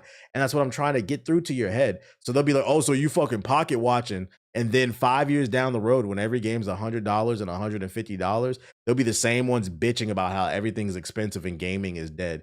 They will I hope that Rockstar is not this smart, but like they have the perfect community that lacks that class consciousness to try that bullshit on, unfortunately. And like, if you tried to do that to like the Helldivers community, or I don't know, like the Witcher community, that shit's not flying. But unfortunately, and I'm not gonna lie, ball and gun gamer will become a slur if you support that shit, bro. I hope it's not. Best case scenario, it's not 100. I hope it's not $100, man. What the hell? Man, what did I tell y'all about this devil shit, bro? What the fuck? Hell no, man. Imagine another game wins Game of the Year over GTA 6. Ball and gun gamers are gonna riot. Man, this shit changed my life, bro. I called out from work. I ain't talking to my kids. How could it not win Game of the Year, bro? Clive Barker's Hellraiser revival. Oh, I saw this. That devil shit. No. Charge it $100 to play it a week earlier. That could work. That could work, but I don't want it to work, bro, because then most people are gonna buy it. I don't want it. I don't want it. I don't want it. I think the only way you can justify releasing a $100 game is because you're adding extra value on top of the base game. I think that's why he said base. If they have a $70 version and then a $100 version that guarantees all the DLC or some type of exclusive bonus items online, like $1 million you start off with, like, it has to have something that gives value. But if it's just $100 for the fucking story, no. I don't care about early access, no. It's gonna send ripples through the industry, man, because rising tides raise all ships. And unfortunately, that statement works in a positive and a negative way. This would be one of the negative ways. We wouldn't want that. Surf Punk.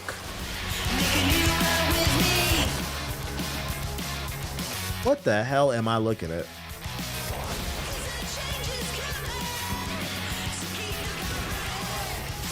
I'm gonna.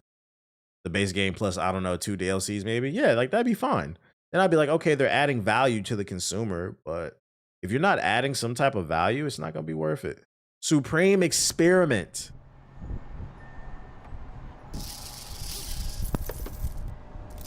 Yo, shout out to Jonathan with the super chat. Jonathan said GTA Online would just be a carryover to GTA 6 in my opinion. No, it won't. I don't think it'll be a carryover for the simple fact that it takes place in a different city. Now, if GTA 6's online is literally just GTA 5's online with better graphics, like the same city. Because I mean, to be fair, 2K did that, where like they'll put the same city in year after year. Oh man, ball and gun gamers are gonna. 100 years ago, humans moved up into those huge, ugly towers and left the machines behind to run things for them. And GTA is going to be the same price as any other game. I don't know why y'all keep saying that. It's based off of reports. It's based off of reports. Several reports from industry insiders came out and said that there's a high probability it'll be $100. Then the CEO of Rockstar got on the news, and I've covered this on my stream, and he said, we feel like the value of our game is a premium game, and we're exploring different pricing structures. So, because like they asked him, will it be $70? So like, there's no guarantee it'll be 100, but I'm gonna be honest, I would not be shocked if it starts off at 80 bare minimum. Just for him saying that when they were asked, is how much it's gonna cost? We feel like we made a game that adds a lot of value, so we're looking at different pricing structures. That's a red flag, chat. Hate to break it to you. Don't defend the corporation. Don't defend the corporation. And if it happens, I'll be the first one on the stream to say, I told you so. Left alone for a century, the machines evolved in ways no one could predict. The machines. A new species, trying to survive, fighting for scraps, searching for truth. This world is crazy. An abandoned, poisoned wasteland, crawling with creatures beyond imagination. GTA 6 is the only game I think will be worth it if it lives up to the hype. No, no, no, no, no. See, I'm not gonna lie. I hate to use you as an example, Jack, but this is the problem. No, it will not be worth it, because if they charge $100, it's gonna fuck up the industry as a whole. So no. Your only goal as a consumer is to get the best deal possible. Why do y'all want to spend more money? Why? And it blows my mind because I'm going to be honest. I'm probably a lot more financially stable than a lot of y'all in the chat. And nigga, I don't want to spend that money. Why do you want to spend that? Oh, man. I said it. This is the worst part about it, man. Yeah, stop settling. The worst part about it, if there's a game that can get away with it, it is GTA, because that audience can't expect class consciousness. I think it'll be worth it. No, it's not. No, it's not.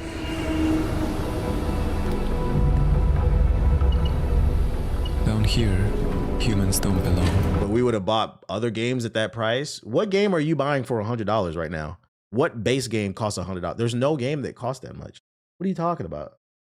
$100 for a digital game y'all don't own. Y'all losing the plot.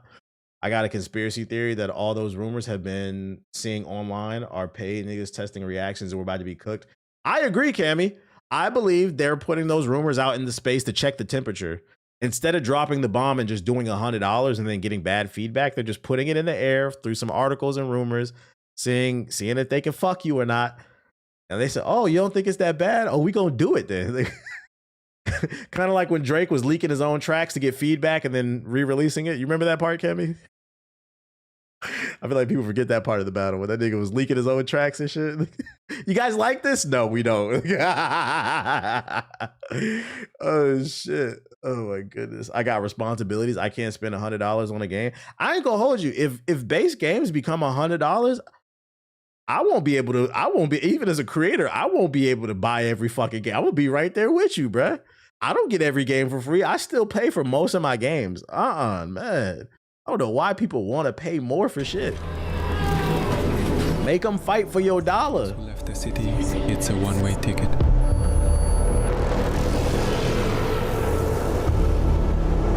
But they go for a reason. This evolution of the machines was not random.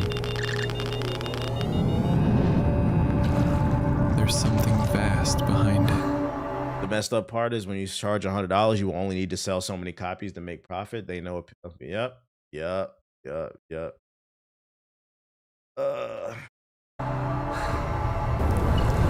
it's coming for everyone. We ain't forget the fake daughter part. Not just we didn't. We didn't forget the fake woman beating part either. Them niggas was both lying. Niggas was both just saying shit. But soon they will. Yeah, what's the fucking gameplay? The world looks interesting, but there was no gameplay. What's your thoughts on Crimson Desert? It is a game that I am willing to play if there's nothing else interesting. It looks like a solid 8 so far from what I've seen, but like it's not like high on my list. There's too many bangers coming out in 2026, man. I don't think anyone wants to pay. I just understand. Yeah. I get it. Like it's and that's what I'm saying. Like, if there's a game that can bank on people's FOMO, it'll be GTA. And that's what I'm saying. Like, that's where I'm saying is we as adults need to use some type of restraint. There's no game worth $100, and they'll try to guilt trip you into that shit by saying, oh, it costs us billions of dollars to produce. Friendly reminder, guys, that was their choice to spend that money. That was their choice to spend. Nobody told you to spend all that money on that game development. I don't care. I'm not paying for that shit. And you have to put your foot down as a consumer, because the moment you do that, the price on everything is going to drop. And you know, the crazy part is you don't even have to wait that long. There's so much competition in gaming. If y'all start putting y'all foot down on shit, the price on stuff is going to fucking plummet. Black Ops 7 is a great example. Black Ops 7 is 50% off. That game's been out for 3 weeks. Backed by Microsoft and Activision, multi-billion-dollar company. Fortune 500. People ain't buying that shit. It's 50% off right now. If you don't like it, that price gonna drop. Trust me. Because at the end of the day, their goal is they have to sell something to you. So you got to decide when you want to get fucked. Shit, Raiders of the Black Veil.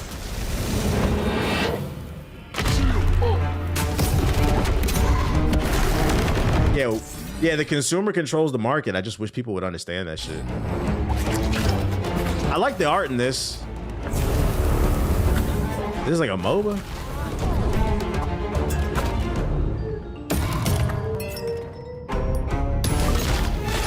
Look at the Saints Row reboot. I mean, look at any product that's failed. I feel like people understand this from a standpoint of things they don't like or things that they think are mid. Like, you'll see a game that you think looks just okay, maybe above average, like Star Wars Outlaws. You'd be like, I'll get it when the price drops. I see some value here, but I'm not paying $70. Y'all will do that for shit that's mid, but you won't do it for something that you're excited for. The rules still apply. Even if you're excited for it, newsflash, Rockstar doesn't know that. So if everybody just doesn't buy it when it's $100, guess what's going to happen in 2 weeks? Now it's 50. And that's what I'm saying. This is a human problem. At least in the United States, we have a really big consumer problem, just overindulgence on shit.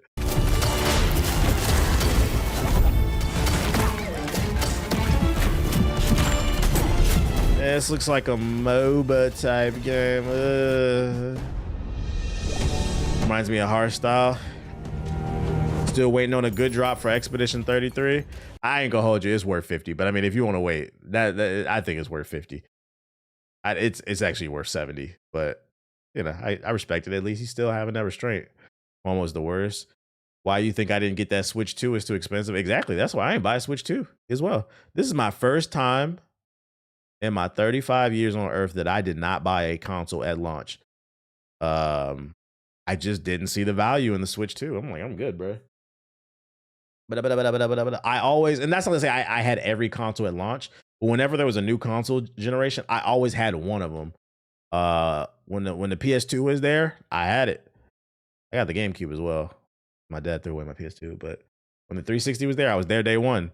And then I got a PS3 later down the line. But like, this is the first time I did not buy a fucking console at launch. Like, I was like, Outlaws was a great $20 cop.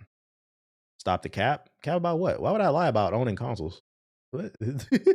Bruh, Expedition 33 is still on Game Pass. Just because you was broke, nigga, doesn't mean I was. There we go with that projection. I had money when I was a kid. I used to work. I used to cut grass, rake leaves, snow. Like, I was the cute little kid that was hustling and shit. I used to flip Pokemon cards. I always had money, like, for a kid. So, yeah, I did. You was broke, nigga, not me. Google Stadia at launch. All right, hey, you got me. I give you that. Well, actually, I meant the consoles that matter. You know what the fuck I meant, but I'm gonna give you that. That's funny. I'll give you that. What about the Amazon Luna? 3, 2, 1. That nigga's funny. The Ouya? Hey, funny enough, I did have the Ouya. I did have the Ouya, though, funny enough. This looks like SSX with a bad frame rate. Shout out to Senior with the sub. Yeah, I did a review on the Ouya. Y'all trying to be funny. That's why I always make Ouya jokes. That shit is ass. Expedition 33 is $35. Nice. Defying own gravity. I loved SSX. Is this doing anything for anybody? What's the temperature on this? I loved SSX. Yep. Welcome back, SSX Tricky. People were saying that. Soldier Concha. This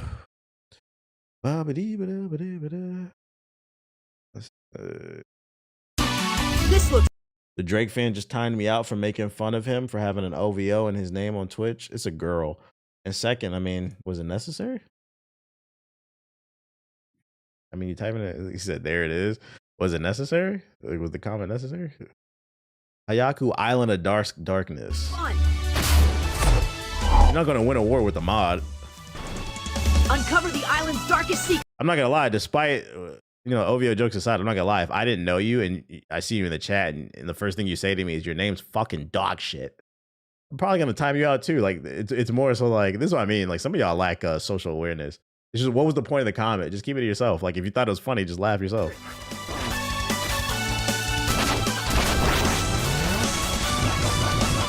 Mega Man? Unlock powerful weapons and forge your destiny. Just got a notification. Cooper Flag becomes the youngest player in NBA history to score 40 points in a game. It's because you kind of blew up on Reddit, so now you got a weirdo in here. Hey, somebody tweet that shit. I want to see the Reddit post later, because somebody mentioned that earlier. I didn't know that shit. I finally ended up on live stream Reddit, huh? Hayaku, Island of Darkness. He looks like Mega Man Battle Network, which also shows me I've been leaving a lot of content off of on the table. Because I've had multiple clips go viral on Twitter already. It's just about visibility. That means the content is good. Believe in yourself. The content is good. Just got to get it in the right place. Streamer has a take. I like how he refers to me as streamer. I have a fucking name. Nobody refers to ball and gun gamers. I'm gonna check that out. Later. That's funny. W streamer. Never heard of this black streamer. Has a take on ball and gun gamers. Magical Blush. Yeah, desktop streamer. The art's kind of fire.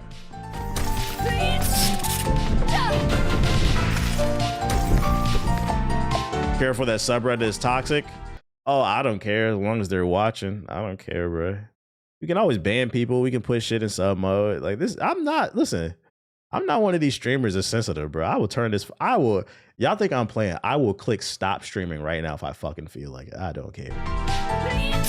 Ain't nobody bully me off the internet. I bully bullies. Yeah, we grown over here. That shit does not bother me. I talk a lot of shit. You think I can't handle a Reddit mod? Like, come on, bro.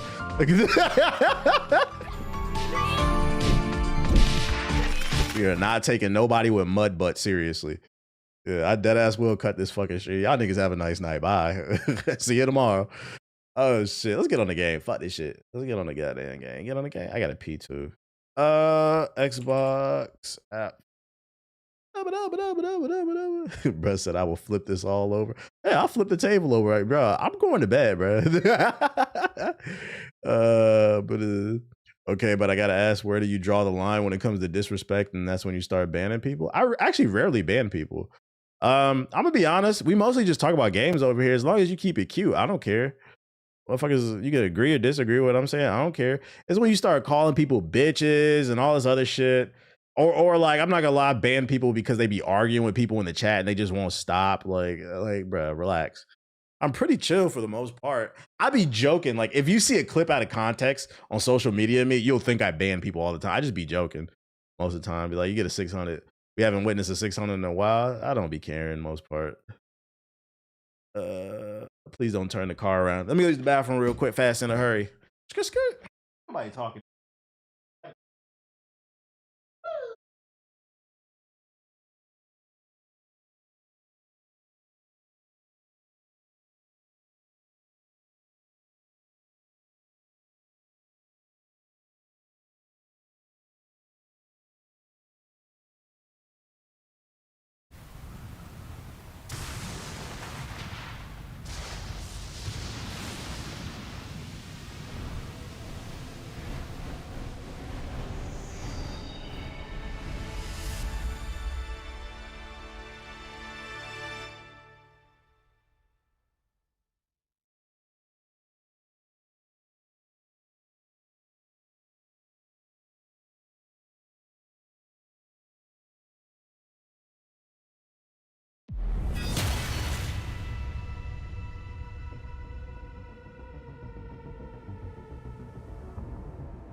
Okay. Got it. You win.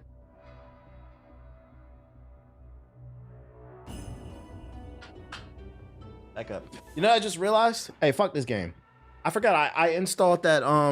Is it handheld playable on handheld? I don't know. I forgot I installed that Pragmata demo. Let's run that shit first. Because Watts told me it's only 20 minutes. Let me play that. Nah, I ain't beat Ninja Got it yet, so I ain't started Dispatch. I think it's on Steam. Have I played previous Ninja Gaiden games? Yeah, I played Ninja Gaiden Black when I was a kid. I like it, but I'm like a super fan of it. Let's go on installing that now. Yeah, apparently it's super short, so let's try that out. Actually, is it that PS5? Yeah, it's coming to PS5 and PC. There's a demo available on PC. Is there a section for this on Pragmata? There is. Let's do it.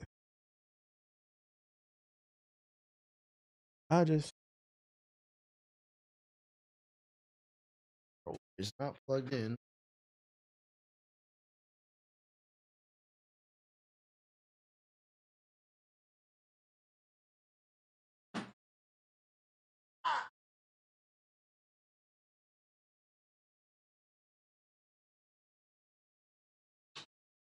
Oh,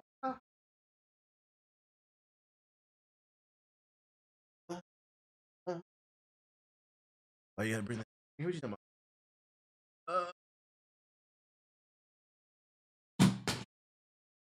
I just went to look. I don't model over there. But just eat your time out. Stop bitching in the chat, bro. I don't care that much. You just be happy I'm letting you live over there. This is not. You got to understand. This is not a democracy. This is a banocracy. Just eat your L, bro. It's 10 minutes. I'm starting Star Wars Outlaws. What was your overall opinion on it? 6 out of 10. It has its moments, mainly the over there. You know what I mean? The YouTube chat. Shout out to the YouTube chat. Hit the like button, man. Overall, it's a 6 out of 10. Like, I think the best moments are the story. But it's like it's open world Ubisoft slop. It's just once you get into the open world, it's just enemy camps everywhere, just pointless shit. So I'd encourage you probably just play the story. Some of the main storyline missions are pretty cool. But yeah, it's definitely Ubi slop. I played this the day after the awards. I'm not gonna lie, fuck with Division. Yeah, Watch was telling me this shit is fire, so I was like, I'll check it out. Since the demo is super short, bring back game demos. And God, what's going on, man? This is a conversation we need to have right here. What's going on with shaders and gaming, compiling shaders, man? Too many fucking shaders. No more shaders. No more lock shaders. How many liters of water do you recommend? I don't got no recommendation. I just drink. Cause I'm thirsty. Also I know cause I work out in the morning. I gotta, stay hydrated, but I don't have no recommendation. Drink until your piss is clear. I don't know. I sense a trip to the 9 circles. Yeah, I'm not gonna lie, you gotta chill out, bro. Like it's just 10 minutes. I'm not gonna lie, you TikTok niggas, boy. I just can't sit still. I can't sit still. I can't sit still. It's 10 fucking minutes. Relax. You'll be all right, big dog. 5 to 6 liters of water. How many liters equals a gallon?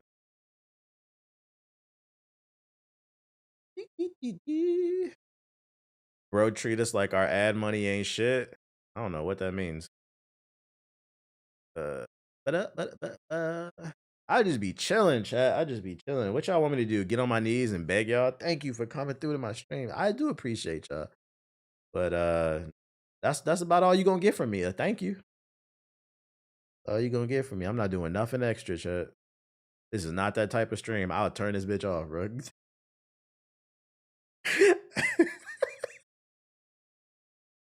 I'm laughing because some of you niggas really think, yo, I will turn this shit off, bro. Y'all think I'm playing, bro. I will not say nothing to turn this shit off. Okay. Oh my goodness. Nah, because if you do that, they're gonna say you fell off. Like, fucking relax, man. Niggas is extra uptight in the YouTube chat, boy. Let's see. You know what's funny? I don't think I've ever adjusted the brightness on anything. I feel like it's always straight for me. Visibility. 100 subs to dye your hair. This will never be that type of stream. My age, I'm 35. Is the age you entered correct? This will not affect the gameplay, but it cannot be changed later. Sure, whatever. 650 views and only 66 likes. What? Is that for real? Hold on, let me look at this shit. Hold up, bro. Is that real? I don't got my account. Hey, don't start hitting the like button now, because I'm about to check. Niggas is talking shit and didn't hit the fucking like button. Let me see. He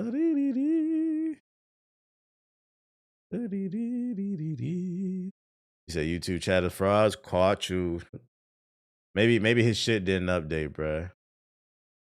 Nah, I don't think it's wait, where the fuck my likes? Oh, there we go.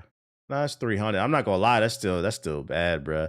3,000 views and only 300 likes. This is what I'll be see. This is what I'm talking about, bro. We should have at least 100 million thousand. Let's see, confirm. Hit the fucking like button, bro. I agree. Yes, sell my fucking soul, bro. Game sells automatically. Cool.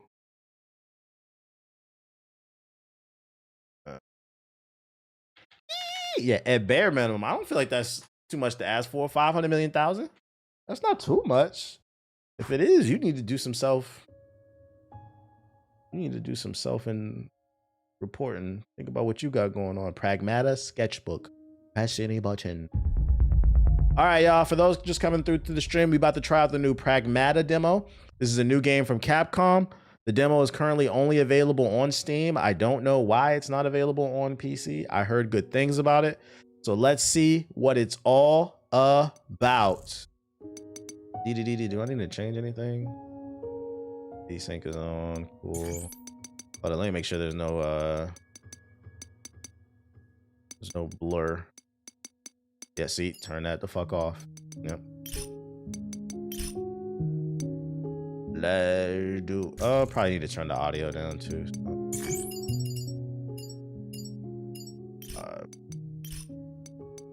They wanted to do PC first to focus on performance. Okay, shout out to the devs. Watt's always coming through with all the little nerdy trinkets and shit. Well, actually, they did the PC first to focus on performance. I know, guy. Standard. What a nerd. Start game on standard difficulty. Yes.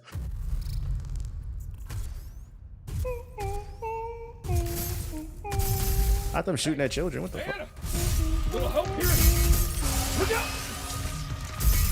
Yo, the game is gorgeous.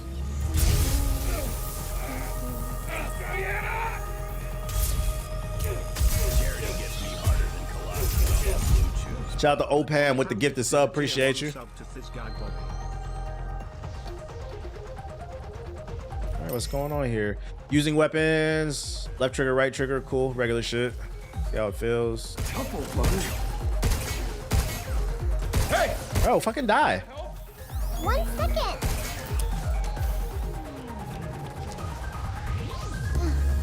You go. So is she like one of them cursed dolls or some shit? One of them cursed dolls down south? Reach the green EXE node to hack targets. Move the cursor across the hacking matrix and connect to it. Yeah, this shit is mad. Okay, so you gotta move the cursor across the hacking matrix and connect it to the megaman.exe node to complete the hack. From there, placing enemies and it will be in an open state and you'll make them a vulnerable gunfire. Bro, what the fuck does this shit mean? Diana, I need your So help. left trigger, right trigger. Whoa, bro, I'm trying to learn this shit. What? Oh, wait.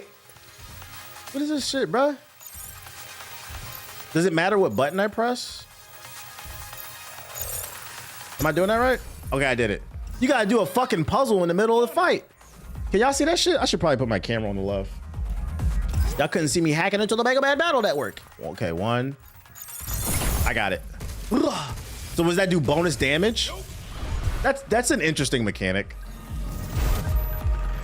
Refined for a mineral unique to the moon known as Lunum. Luna Familian can absorb and copy any information it comes in contact with. Required for various upgrades and shelter. Music's kind of fire. Not facts, not facts.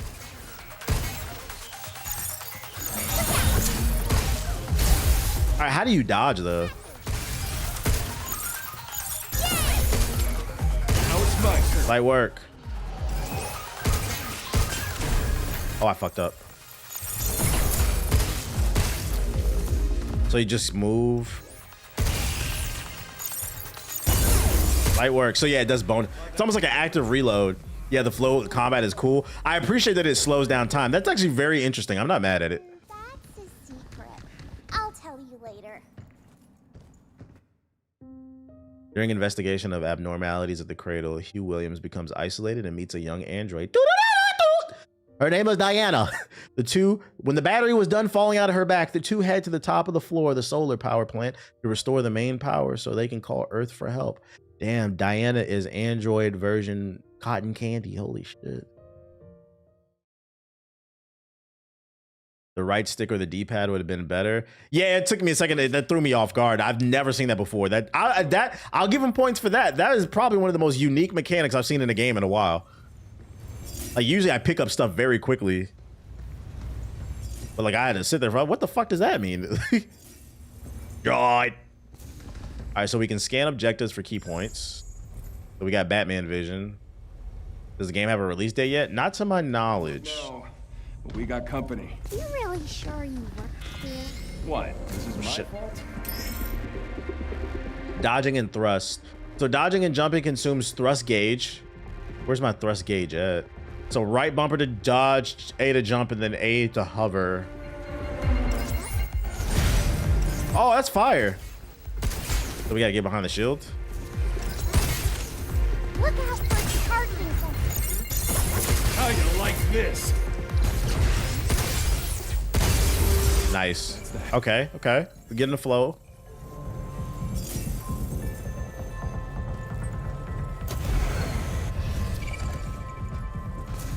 Alright. Oh my god, bro. Is this nigga still going in the chat? Yeah, this is the last time. I'm not gonna lie, bro. 25-year-old me would have banned you already, bro. 35-year-old me, I'm over here like, I be trying to be civilized. Yo, just stop. Whatever y'all fucking arguing about in the chat, fucking stop. Let it go. Locked. I can open it. Over here trying to be civilized. All right, so press the prompt buttons in order from the outer ring. Yeah, that's what I thought too, but it works. I will say Capcom got to establish their main series. They're not afraid to experiment. I'll give them that. Press the prompted buttons in order from the outer ring. I don't see the order. Oh, so from the outer ring, so boom, okay. Light work. So we got to find the other two. Please reboot the main power terminal on the top floor. We got to find the other two. Okay. First one down. What the? I was worried this was going to be The Last of Us in space, but off rip, first impressions, I was completely wrong. This is something completely different. Shout out to Capcom. I'm fucking with it so far.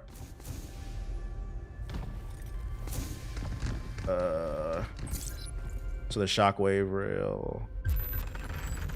An attack unit specializing in frontal suppression that fires powerful close-range shockwaves and makes enemies stagger. So it's got that. How does it shoot? Oh, it's a shotgun. Okay.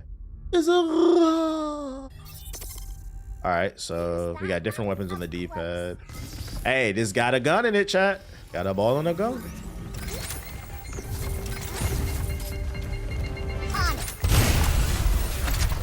Oh, good work. Ooh. Targeting something. Ooh, okay. Can I hover with it? Ooh. Ah! Oh, so it changes up the hacking pattern based off the weapon. Interesting.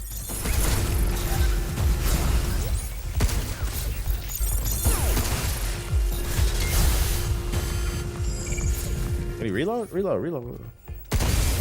Light work. It's got a ball. It's got a gun. It's got a gun. It got a ball. Try scanning. Such an interesting gameplay loop. I'm curious to know how this evolves over time. Hugh, there's a terminal. So, Emergency lockdown for this. okay, that's number 2. That's 2. All right, let's find the other one. The aim just isn't there. What do you mean? I just killed him. Didn't kill him fast enough for you? Is that what you mean? My bad, dude. My bad. I'm not a pro at the game. It's not even out yet. My bad. How the fuck do you get up there? Getting both blue squares does double damage. Ah, so it's like an active reload mechanic almost. Because I was curious what was okay. So you want to find the optimal path while also fighting. So you gotta be damn near cross-eyed to do that shit. How the fuck do you get up there? Name of the game is Pragmata. Pragmata. I don't know how to get up there. Did I miss a mechanic? Oh, my dumb ass. Yeah, two sides of the brain working type shit.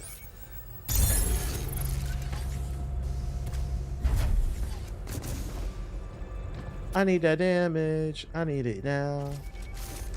Can I hover over there? Oh, no. Just bring it back up. Hey, got a little environmental puzzle. Is that as high as it goes? Oh, take off! Okay.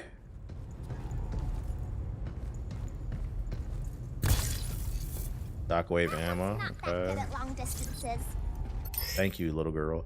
Hacking nodes. Yellow have special effects that trigger when passed through while completing a hack. Passing through multiple nodes of the same type increases effectiveness. These nodes can only be used a limited number of times. I was curious of that. So you have to hit the green before you run out of moves. Does it state how many moves you have on the checkerboard? But there's bonus abilities too. That's pretty cool. A hacking node that disrupts enemy internal systems temporarily increases damage dealt. Low damage boost. Low damage boost. Oh, I see how they're doing it in the video. Hey, shit. Okay. This will make it easier to hit. Very interesting. To reward you for mastering the grid. Please remove them from the premises. Eat us again. I feel like a damn rat in a maze. Well, the good news is you can play it yourself, because it's a demo. Let's just get this over with. This freaking thing is tough as hell. Ooh. Look, look. Not bad.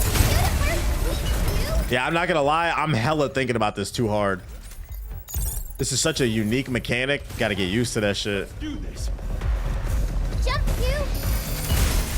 Oh. Oh, so, okay, you're gonna jump.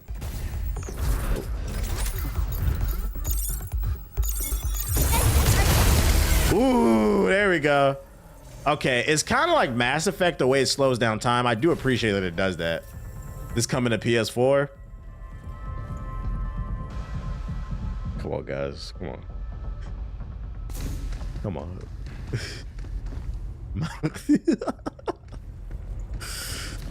Do you think it's possible we can come to that PS4, baby?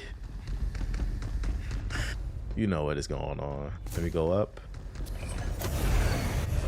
It seems like it gives you very limited ammo, which means you have to master that checkerboard to maximize your shots. Because that pistol ain't really hitting like that.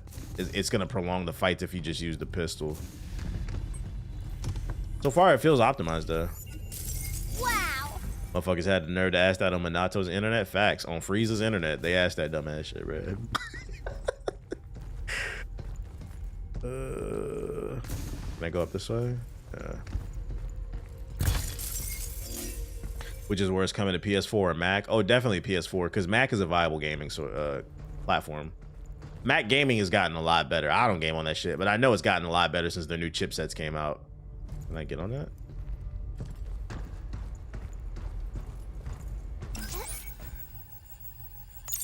Emergency lockdown for all on-site. Mac is valid. I'm a Mac gamer. See, yeah, I'm pretty in the know about that. I know it's gotten a lot better.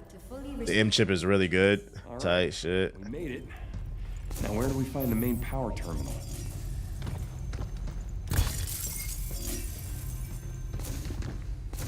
Got a little platforming too. Okay. Oh, that's my energy meter below my feet. Okay, I was like, what's the gauge on that? Ah! Fuck. Damn, bro. Can I get back up there? Yeah, it's a lot better, but I don't know a single person. I would imagine somebody who's on a tight budget. I wanted to get that stuff. How do I get back up there? I hit the button too soon, man.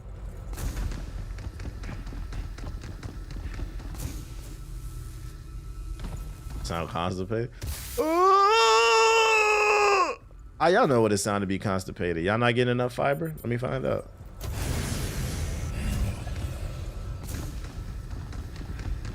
It's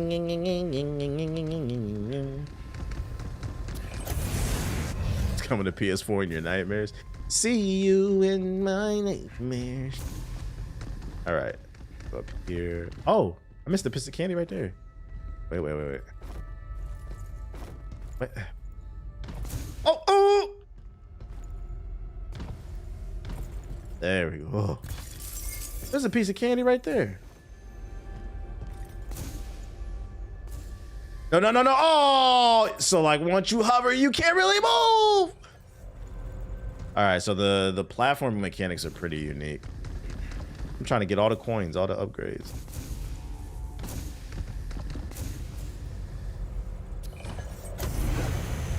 Here we go. Oh, so if you hold down the button, that keeps you moving. Can you dash in the air?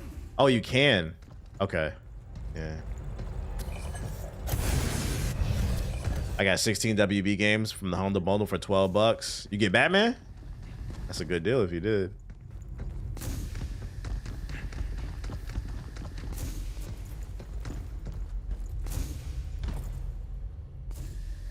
Give me that. Shout out to the anonymous gifted subs. Appreciate it. More blue shit. Hell yeah. Ooh. There we go. Okay, there we go. That's how you do the platforming. Fucking grab that shit! Ah! Piece of candy.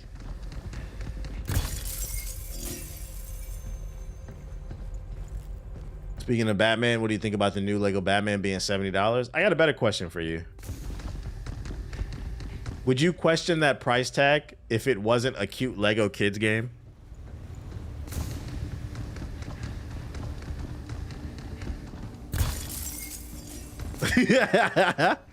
You would? Because I feel like that's the only reason you're asking that question, bro. The game looks good to me. That's all that matters. I don't care. If it's a full-fledged game, cool.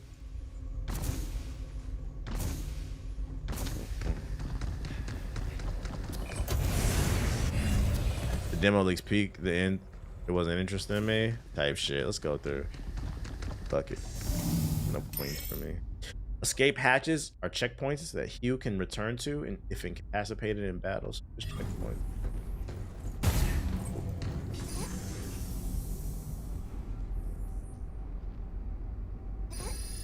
Oh, you gotta hold it.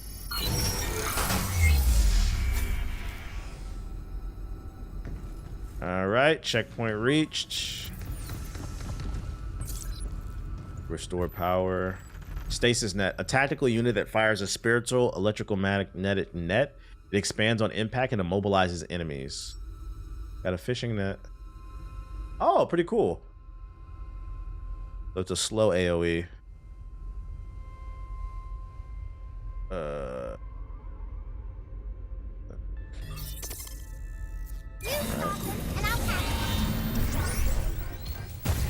Wait, oh.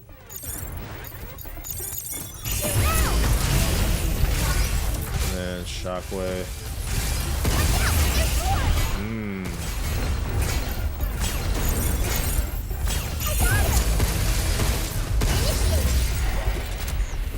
Whoa.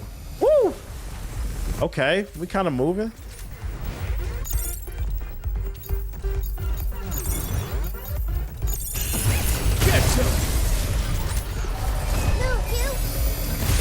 Oh! Let me get that stasis net.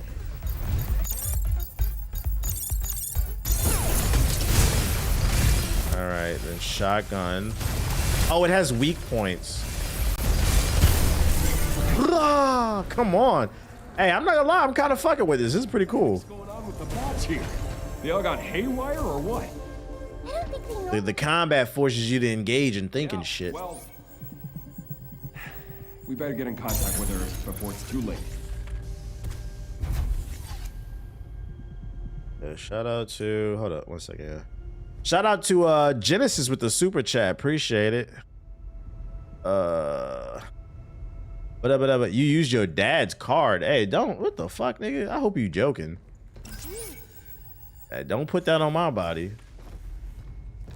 Hey, what's going on, chat? Yeah, I hope dad know. What the fuck? Don't put that on my body. What is going on, man? How I get over there? Maybe I gotta go around.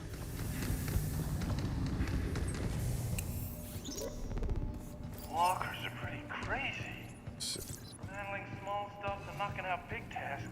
They got it covered. So is this the future when Amazon invests in AI and take over the world? And Facebook and shit? What is it supposed to be? They're always there when you need them. Man, what should we do? It's just so much easier to let the walkers handle it. Well, I mean, there's still plenty of work that only a human can do. Like thinking up new innovations or new business ventures to explore. But anyway, Shout out to Hokage Monarch with the sub. Appreciate it. Gotta get back to lab results. Nah, SpaceX? Oh, Elon shit. That ain't so. Got more magic points back here. Shout out to Phantom with the gifted sub. Appreciate ya. Can we stealth attack? Guess not.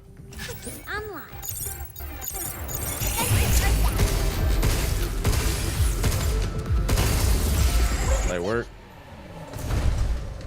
We did it. I hope this game has a cool skill tree of abilities.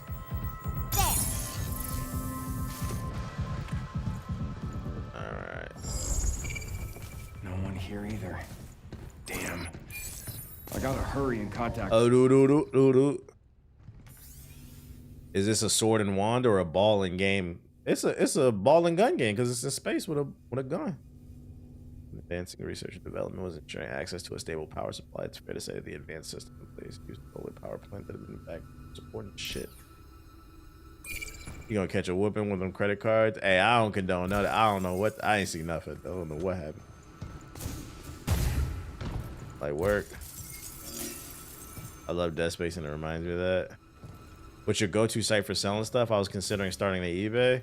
Oh, I don't sell nothing, but if I was, it'd probably be on eBay. I've had nothing but positive experiences on eBay, so you just got to read the reviews on the stores you buy from. Maybe there's an elevator up ahead. I know a lot of scammers and scalpers love to use, what's that shit? What's not, I think? Like Pokemon card collectors and comic books, that's what they like to use. Your name gonna be in a statement? I will not be in the Rico. I'll be like, Pops, I ain't, bro, here you're 20. I don't know what's going on. Yeah, whatnot. A lot of scammers on there.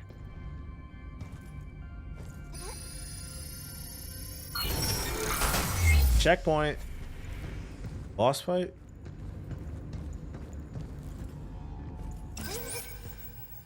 What the hell is this? 1, 2, 3. Oh, you have to make the match. Bring the things in. Okay. eBay fees are crazy. I got scammed recently on there. Use a credit card so you can dispute any. True. That's what I said. You got to read the stores. Knock on wood, I've never had an issue with eBay, and I've been using them for over 10 years. But I only buy very specific things on there. Starting hack.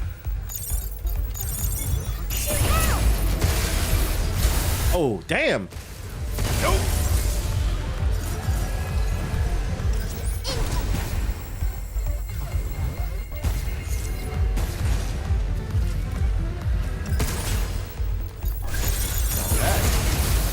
Bro, get out of my face.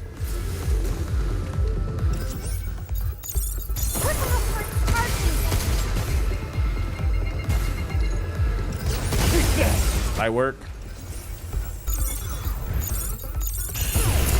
it's mine. Bitch. You gotta not overcommit on the combat. That's what it is when I'm doing wrong.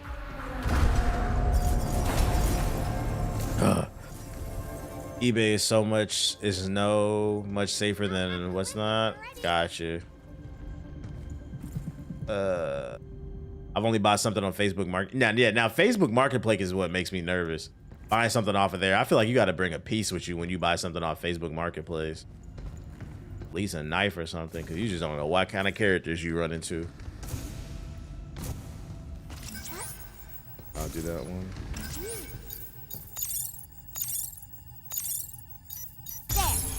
Are we there yet? Not sure. I love eBay. Why you love eBay? Whose panties you buy on eBay? Any meetups I handle at the police station or the bank? Real shit. With that terminal. Oh, I just feel like the worst kind of people be on Facebook. Free dresser, come get it. Why is it free? Just come and get it. Bring your own truck so you can steal my fucking truck. Don't be nervous. I seen a video of a dude who bought a plate off of Facebook. This motherfucker crazy, eating food off Facebook. We selling plates over here, 2 for 20. You are nasty buying a plate off of fucking Facebook. Contact me ahead of time so I know what to make. Yeah, seafood boils and shit. Living life on the edge.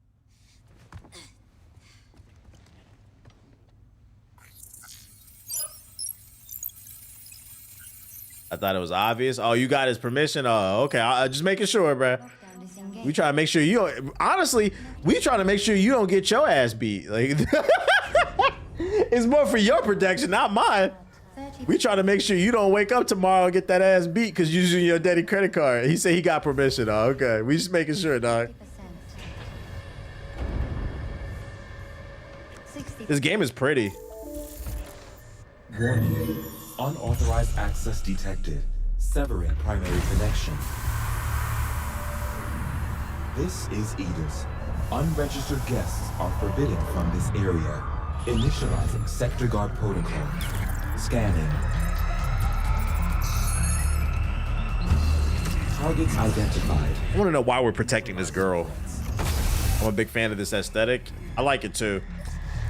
Neutralize us?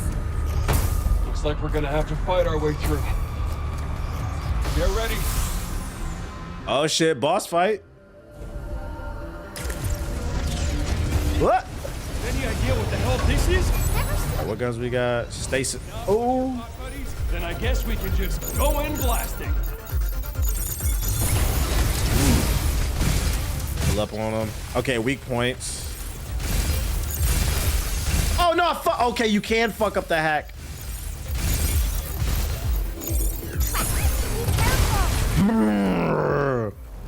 That's satisfying when you hit the when you hit the puzzle.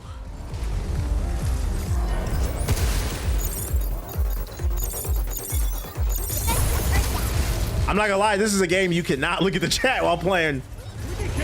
Playing the Tesla, fighting the Tesla 3000, that's what it is. Lucky us, right?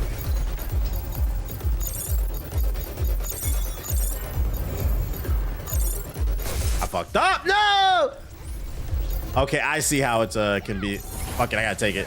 Sometimes you gotta just not be greedy, I see, and take it. Like right there, don't be greedy, just take that shit. Unleash a critical shot, a powerful follow-up attack when near a downed enemy. All right, so crit. Feel my power. This is an interesting gameplay. Yeah, you cannot look at the chat when you're fighting because you had to do the puzzle. But the puzzle's not super annoying and hard though. It's just engaging.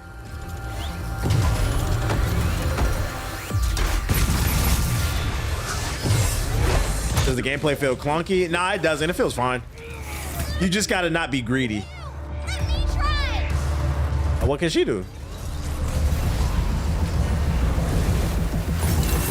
What the hell? Oh. Oh, what the fuck? I almost missed that shit. Mega Man Battle Network! That's pretty cool. What the hell she do? When hacking gauge fills, the android's ability overdrive protocol can be activated. When used, it opens nearby enemies and immobilizes. So she has a super stun, basically. Nice. Whoa. This is my ultimate move. I think it really did something. Yeah, not bad. Can we hit him still? On.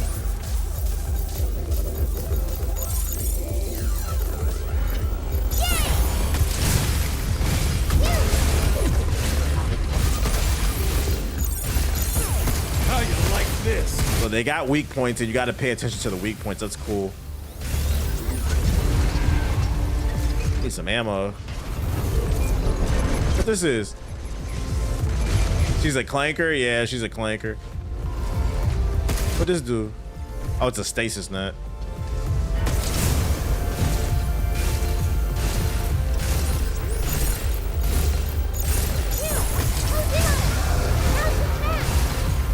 Oh, I got a crit.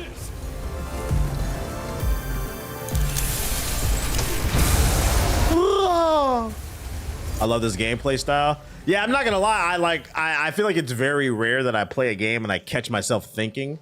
I feel like I'm thinking, it's not automatic because the gameplay loop is actually so unique.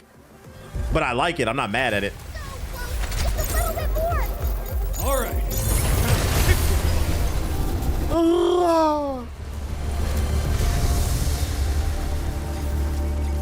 Did I win?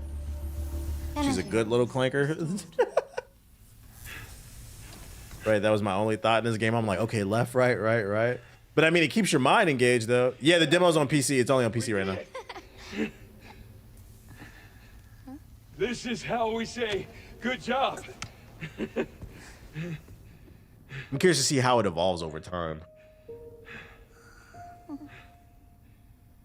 Yeah, I'm not gonna lie. Even though it has a gun in it, I feel like it does disqualify as a ball and gun game for the simple fact that you actively have to think while doing the combat. It's a puzzle and it's live action at the same time. Show me what you were working on. Okay. Here, take a look.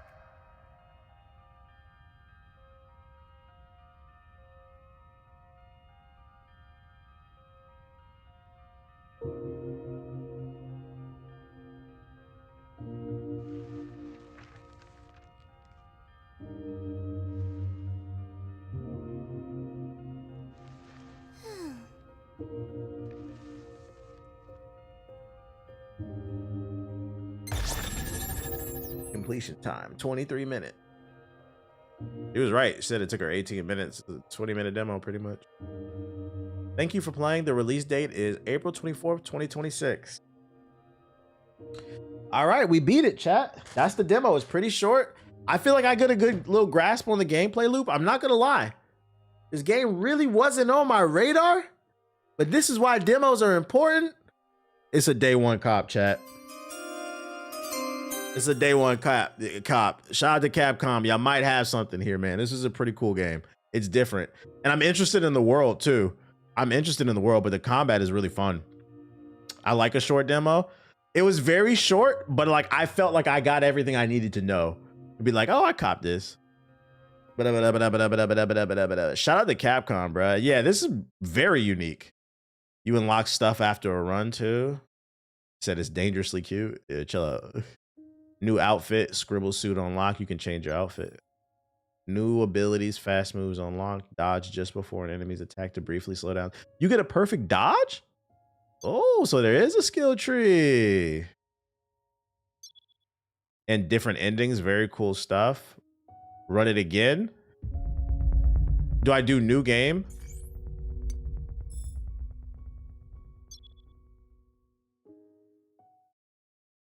New game plus on the demo. Damn, I gotta load the damn shit in. Did it change the this is dope. Bro, I don't need to play this again. I don't care about the second ending.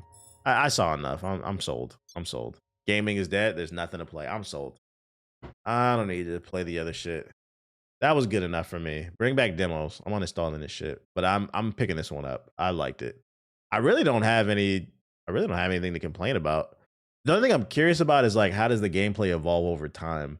Do the puzzles become more complex? Do the skills combine with one another or whatever? But that's cool. There's a perfect dodge and shit on that. If the story is good, it's a game of the year potential for the simple fact that it's unique. It's just missing a ball. That was pretty cool. Hey, it's a short demo. Download it. It's on Steam. It's on Steam. One second. Let me see what they saying in the group chat. Let's go. Ninja Gaiden is. Man, I hate enjoying my hobby. I hate having all these games to play, bro. It's funny because early in the stream, the dude was talking about 2026 is going to be trash. 2026 is going to be great. What are you talking about, bro? I predict that's going to be one of those games where it might review well, but it might not sell well just because it's a new IP and those are hard to sell. But hopefully the gaming community uplifts it if it turns out to be good.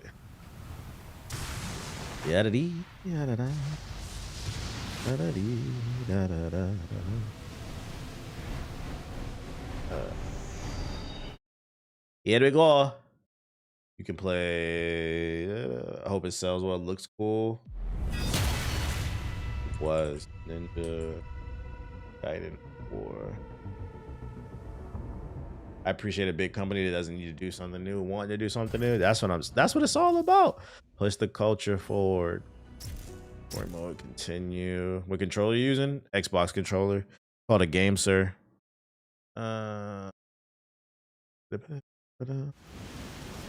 Nothing is beating GTA 6 unless that game is bad.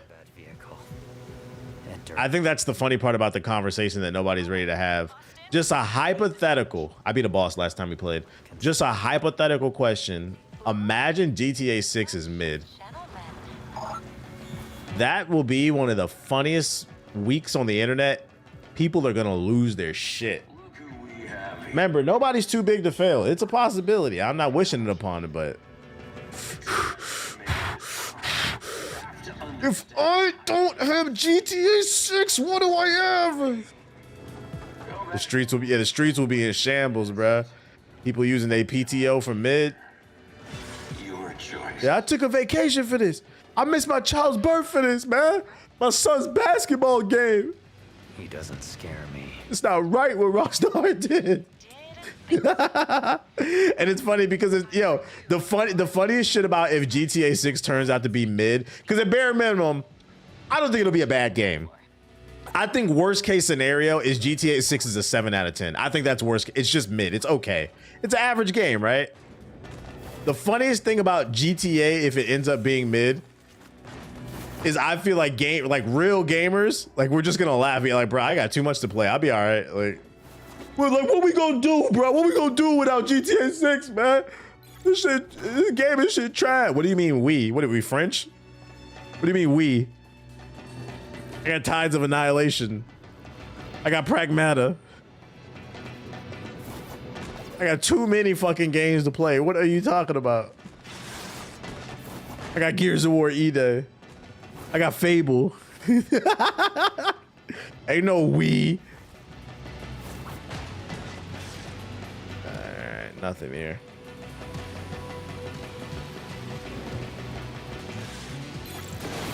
Tomb Raider.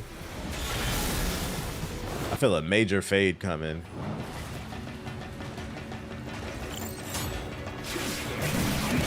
Yeah, bruh. Alright, lock in.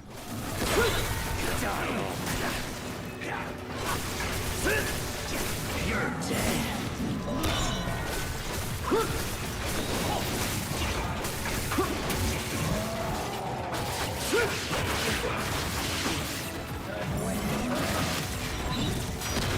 Bruh, what? Can you do your camera? Thank you.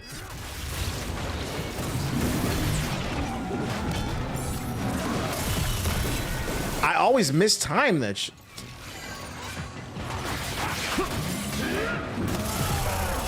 I'm bad. I'm off to a bad start. I'm not in a flow state. Thank you. Thank you. Oh, he's down. Yeah, Wolverine. Have you read Absolute Evil? Yeah, that book's fire. Shout out to Green Arrow. The real hero. You know, you know. Give me that shit.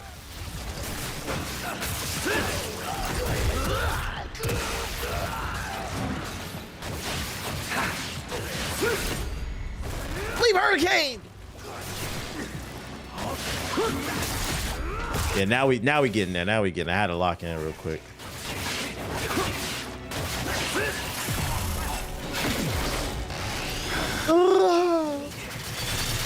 No, I have not read Joker. I have the book. I have not read it though. I'm not gonna lie. I've been slacking on the reading. I spent all day yesterday working on content. It's literally sitting down and just finding the time. And then the little bit of free time I do have, it's only time enough to do one thing. It's either read or watch a show. I did catch up on bitch, eat a dick. Give me that. I did, yeah, don't tell me, don't spoil shit, because I will read it eventually. I did catch up on, what's that anime I was talking about last week? The one with, the black guy with the locks. He got like the claws and shit like that. The trash show. What's that shit called? I don't know how to pronounce it. It starts with a G. I caught up on that shit. That shit is fire.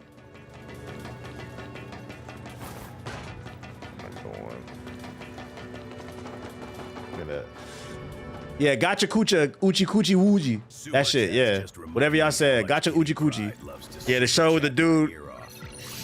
He got the gloves and he be fighting the trash monsters. I caught up on that show. That shit is fire. That might be my favorite. Jabber, yeah, Jabber is his name. That might be one of my favorite shows I watched this year. That shit is peak. I like how the guns are used in the world. Yeah, I like how Shorty just shot Shorty. That shit was great.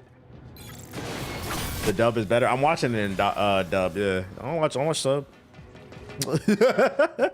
Jabber a real nigga. He a little too OP. He got a lot of plot armor. He get a boner off fights.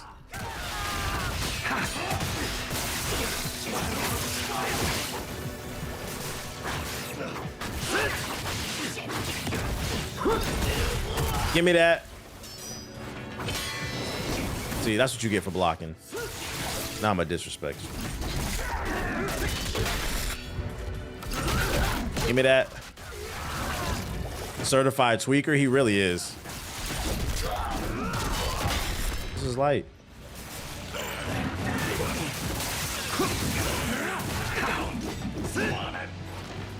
You should watch To Your Eternity. Not really a shonen anime, but it's good. What's that about? His power is busted. He's a natural. Jabber's the black Hisoka for real. Come on, dog. This is invigorating.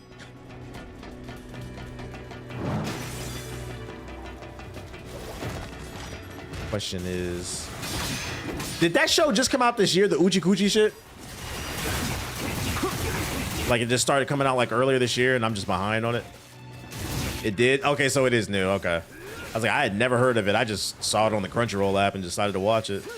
Probably one of my favorite animes I've watched in a while. I feel like a lot of stuff is generic. I've started so many shows and dropped them over the last few weeks. Like I watched one show about like a dude who's like a 30-year-old adventurer. And you're supposed to start young. It didn't resonate with me.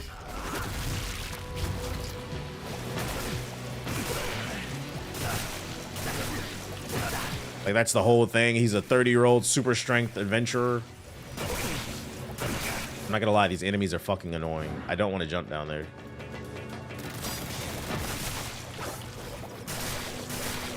Oh, you know what? I'm bugging.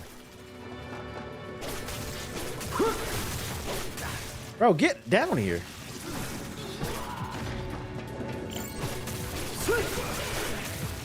Gotta watch Full Metal Brotherhood. I've always told myself I will eventually one day.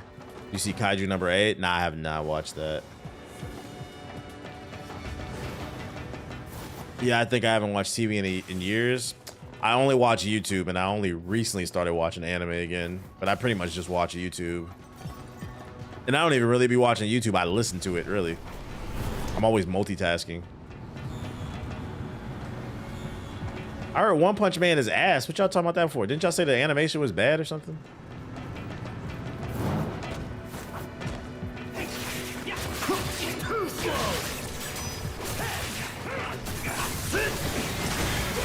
No, you're not gonna hit me.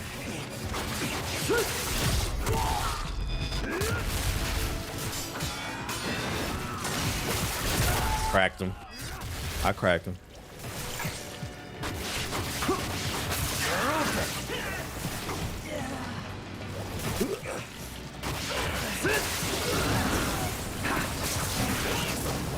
Give me that. Put me on. What game is this? It's this top secret game called Ninja Gaiden 4. Gotta watch those slice of life animes. I'm not really too into that very often. I remember I liked one called My Life as a Cat or some shit like that, but I don't really be liking that shit. My time is limited, so I like political action drama type shit.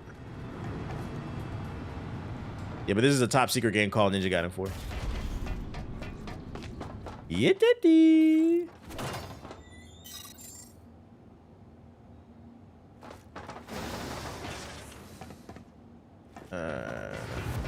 Are you reading the 3 universe-related Godzilla books? They're all pretty solid. Nah, I haven't. I have Godzilla Kills the Marvel Universe. Or is that... No, that's Predator. No, Godzilla's fighting them too. I think. I haven't read it though. My book pile list is pretty high.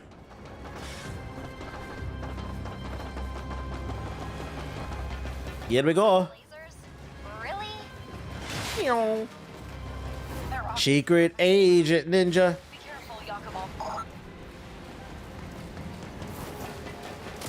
Yeah, I didn't see that. Why America don't make anime anymore? Avatar was really good. I don't know. That's a good question. America's too stuck on SpongeBob. I wish they would let that shit die. What are some good American cartoons these days? You said cause money? I feel that.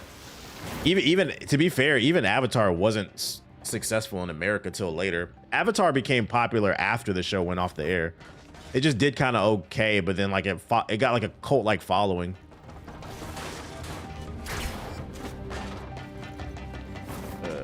Let's see. You wanna die?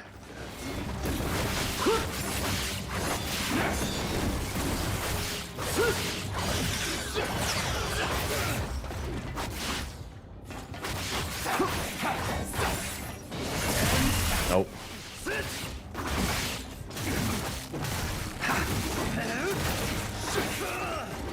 Ow.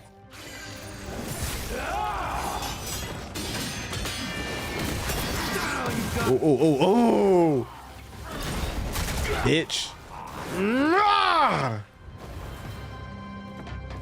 The creator said he wanted SpongeBob to end before he dies. I hope it ends soon.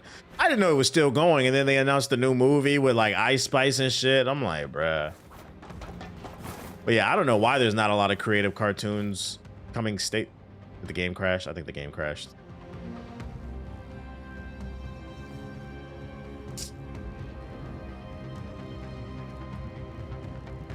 Oh, let's go! The Hokage's luck. You thought. What was I about to say? That's generally a good question. I don't know. Probably just money. Maybe executives feel like that type of stuff doesn't prosper. You got to keep in mind the political state in the United States as well. Like everything's turning conservative. Even with like news channels, they're changing their art style to appeal more to a certain group. Like, you got a lot of Americans that don't understand the Empire and Star Wars are the enemies. You got Americans that identify with the Fire Nation. So like, artistically, I don't know if we're in a good spot right now. Fuck, man.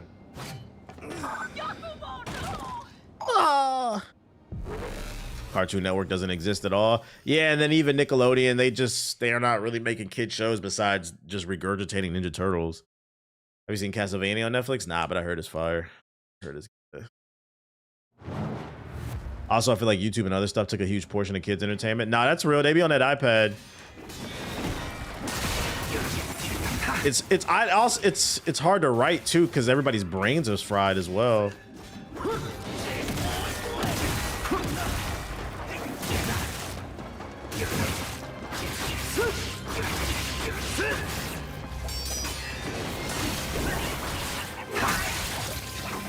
See you, nerd. Stop blocking. You see the combo. Bitch. Voltron's a good one. Just reruns. Invincible's really good. Invincible works because it's super grimy, I think. I think that's kind of the market right now in America. So that's why I think Invincible works. I don't know if you watched that because I know you're based in Japan. That Invincible is really good. I might get the books one day, the omnibuses. Just them bitches are so expensive.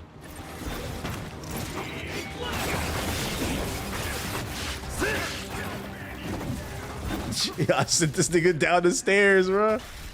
How you fucking with Ninja Gaiden 4? I like it. The camera be all over the place, but I like it. Very old school game, which I like.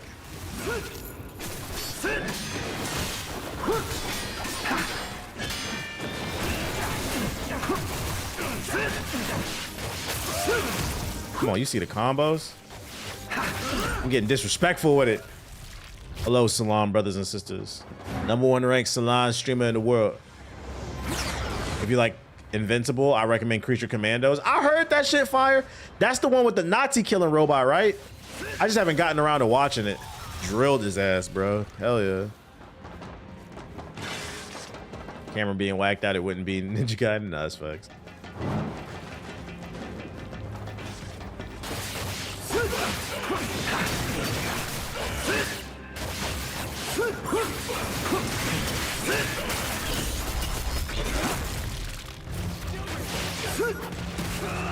Oh, give me that.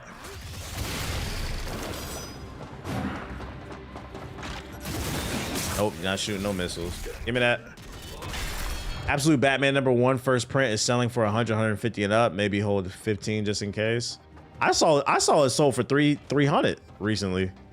A graded one. Yeah, 15. I think it would be worth something. Yeah, Invincible's on Amazon Prime. Give me that. Give me that. Give me that. Give me that. Oh, I missed the assassination.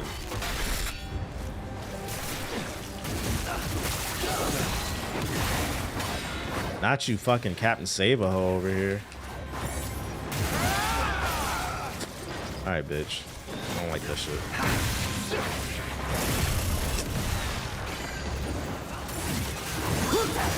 I have no energy. Ugh. All right. Bruh. Fucking camera pisses me off.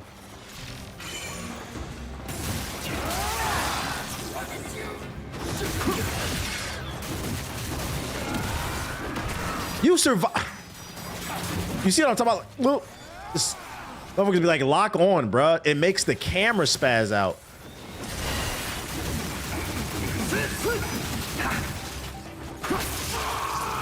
Yeah, there go your arm, bitch.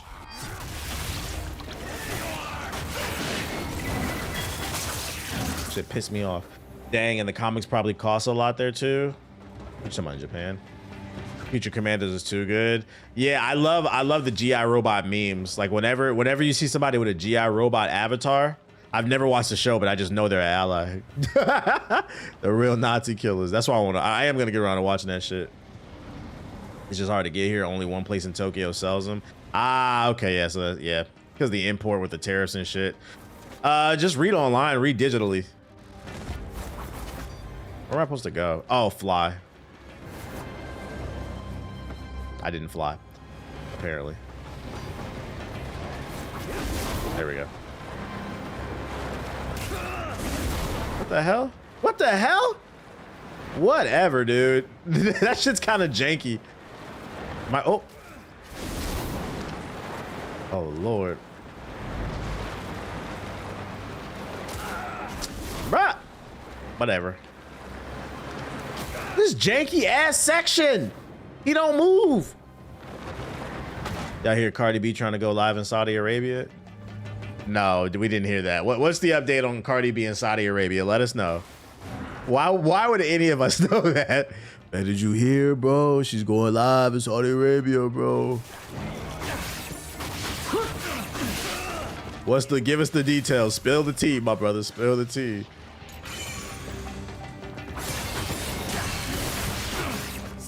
Just because you tried me.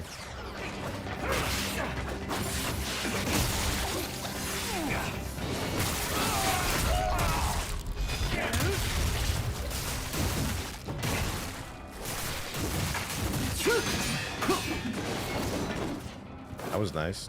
Way to dodge my ultimate move. That don't kill. Bitch. That's what you get. Trying that shit.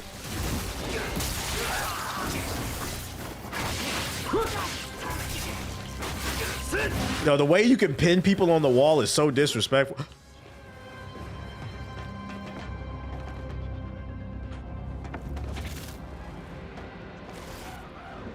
Guess I was doing a little too much. Sometimes you just get a little too saucy with it. The game want to hate on you and shit. Looking for a new gig? You're in luck.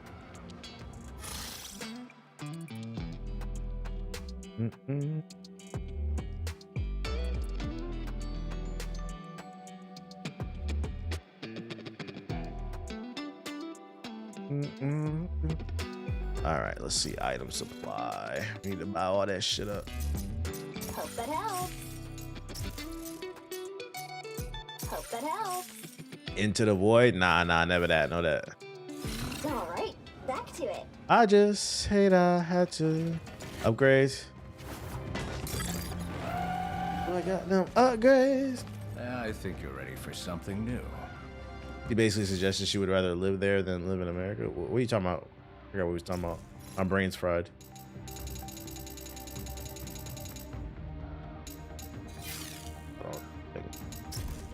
The DD. Yep. The grand, but hey, show them how it's done. Cardi B. Oh, she said she'd rather live there. Hey, people want to get pissed and shit on. None of my business, man. Looking for a new gig? What's that doing for y'all?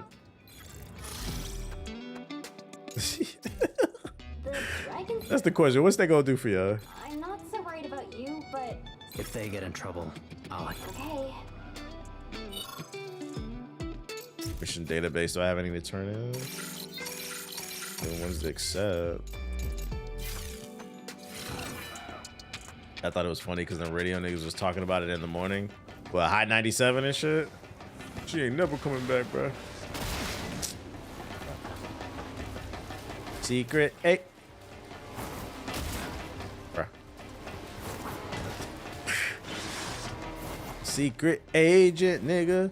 Was X-Men 97 good? I heard it was great. That's another show I got on the bucket list. I heard that shit is a classic. Wait, do I need anything back here? I-97 morning show was canceled. Funk Flex is still there, though. There's still a morning show for I-97. I've seen clips of people playing it. They sick of him dropping bombs at 6 a.m. in the morning and shit. Wake up, New York! Do. Weak.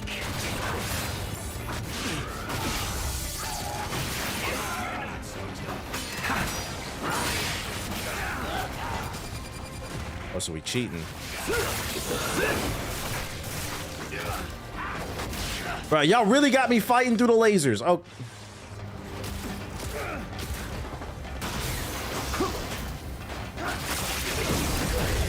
Give me that.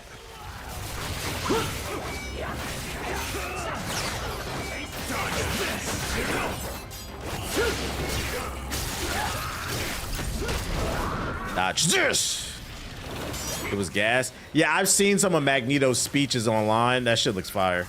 I just haven't gotten around to watching that one either. What service is X-Men on? Is that on Disney Plus? There. I don't got that shit.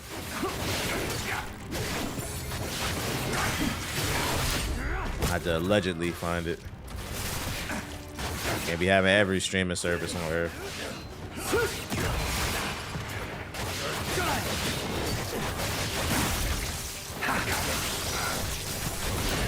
Give me that. Give me that.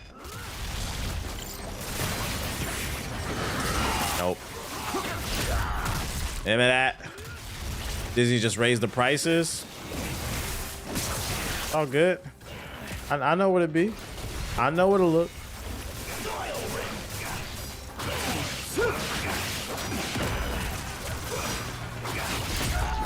Give me that. Bro, how many we gotta fight?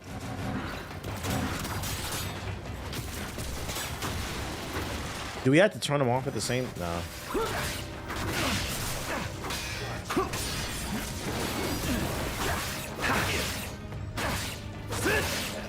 You gonna die?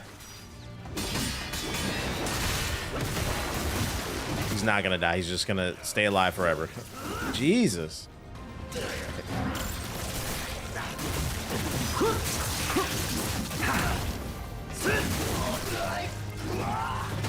Another one bites the dust. I'm ready to get out this fucking section. Who's the most popular comic book character? Spider-Man? Nah, it's Batman. Batman. If you're talking about books. The most popular toy is Spider-Man. But Batman's the best-selling book. Matter of fact, I just seen a video that said issue 15 of Absolute Batman that just came out last week. It sold 300,000 copies in the first week. Like, for comic books, that's fucking insane. Like, there's definitely a resurgence in book reading for comics, and Batman's carrying that. But right now, like, Spider-Man's really not that good in the books, at least in my opinion. I don't really like his shit. I feel like Spider-Man's more popular as a cartoon character right now in the movies. Is that good? Is that good? It's cool to see, like, reading is cool again. Where am I supposed to go?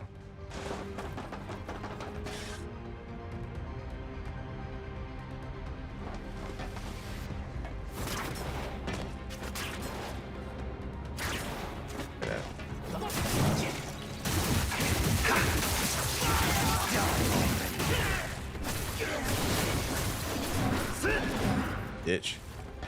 Absolute Wonder Woman 2.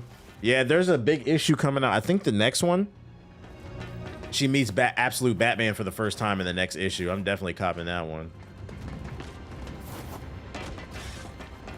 Batman or Homelander? Why is Homelander even in the conversation? Does anybody actually like... I'm not gonna lie, if Homelander's your favorite character, I feel like that's a red flag. I feel like that's school shooter shit, bro. Yeah, I just love Homelander. I really identify with him. Why is that? I feel like you are a manipulative school shooter, bro.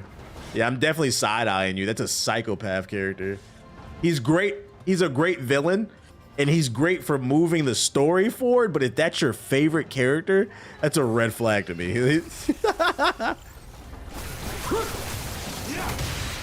Bitch, you see the block? He's a good plot device, but I wouldn't say he's a favorite character. Not someone to look up to.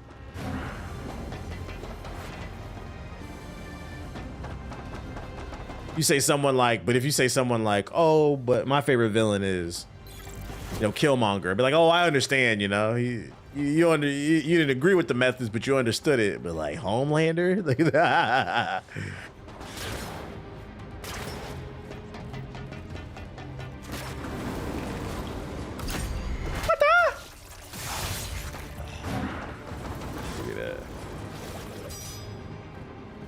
Kind of like people who like American Psycho. I like him because he's fucking horrible. Vader's my favorite villain, though. Yeah, he's got a good... Yeah, like you like him as a plot device.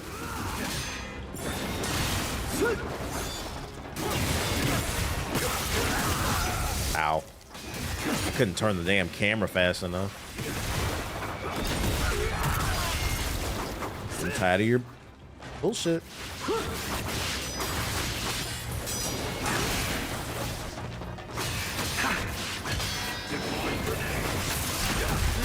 Give me that.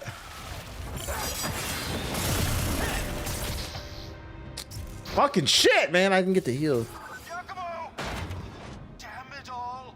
Nah, Darth Maul was cool as fuck. He's got a new show coming out. It's supposed to, it looks pretty good. I think it's supposed to follow him in his underworld type shit. Freaking, I think that's supposed to come out next year. That and Ahsoka. I'm looking forward to Ahsoka season 2. I'm genuinely curious to see how Disney's gonna fuck up the timeline even more, bruh. Let's fucking go. Between Cal Kestis, Ahsoka, Darth Maul.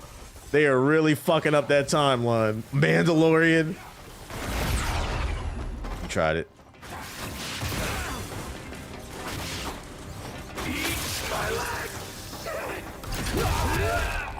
One episode at a fucking time. Homelander's gonna be in DC's KO event and hopefully get one tapped. Homelander versus Superman, he's getting dog walked. There's a bunch of DC characters I'd argue that would dog walk Homelander.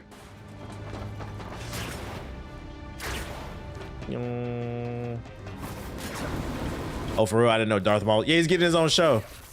Look it up. It was announced like a few months ago.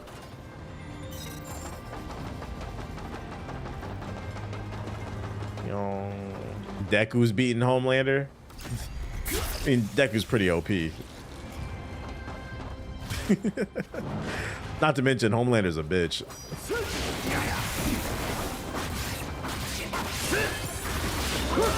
Nope. Look, Captain Sava. I feel like I get hit so many times for the simple fact I can't see the fucking enemy, bro.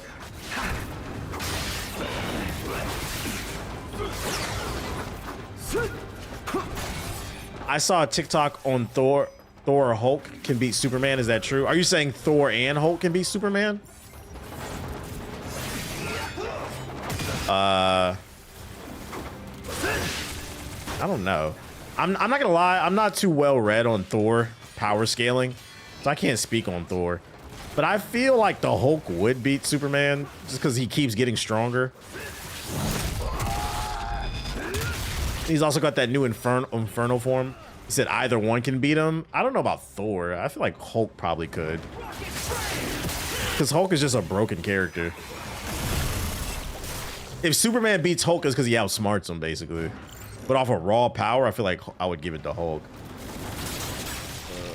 Yeah, it really depends on who's writing type shit.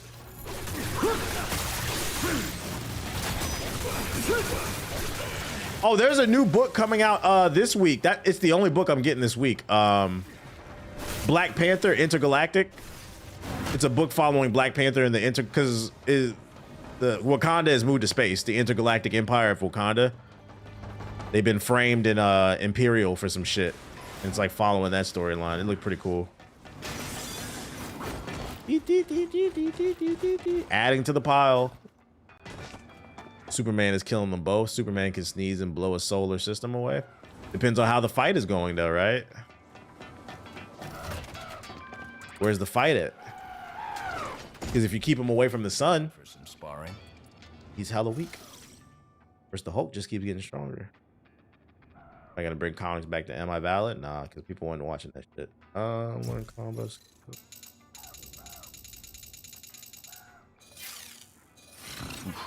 I feel sorry for the sucker who crosses you next. Yeah, whatever, dude. I feel a boss fight coming. Nice work out there. Item supply. Thank you. Personally, I loved Am I Valid? Yeah, I know that. Don't get me wrong. I know the people that watched it liked it, but like number-wise, people aren't clicking it. People like videos when I react to shit. That's what they like. Me talking about what other streamers said. That's what's getting my numbers up. And at the end of the day, it's a business. I'll talk about it on stream though, like when we're having like casual conversations like this. I'll talk about what I'm reading and like what I recommend, but like showing it off, it didn't really. And it's funny because people asked me to do it and then nobody watched it, so it's like it doesn't net the results that I need. Superman's a broken character. Yeah, I'm not gonna lie, I'm not too well read on Superman either. Absolute Superman's the first time I've ever read a Superman comic book, and then I'm reading Superman Unlimited as well. Hulk fought Broly. Is that a manga? I'm not familiar with that one. I don't know that one. What I do know is it's getting late and I'm hungry. I have not eaten dinner and I've been live for 4 hours, so I'm gonna call it a night. We'll be back more with more Ninja Gaiden tomorrow. That Pragmatic demo was fucking fire though. Let me see. Is there anybody I can toss it to? Oh, Siggy's live playing Battlefield. Y'all can watch Siggy. Let's see. No 24-hour stream? Nope, because I gotta be up at 6 in the morning to hit the gym. Raid Siggy V. So join his not a fucking name. Siggy V. So join his raid. I appreciate everybody who came through to the stream. If you're new, hit the follow button. Thank you to everybody who subbed, donated, all that bullshit. Hit the like button if you're watching on YouTube. New podcast, youtube.com/GI updates. Available on Spotify, Apple. Go check out all the content. I'll see everybody tomorrow. Have a good night. Peace.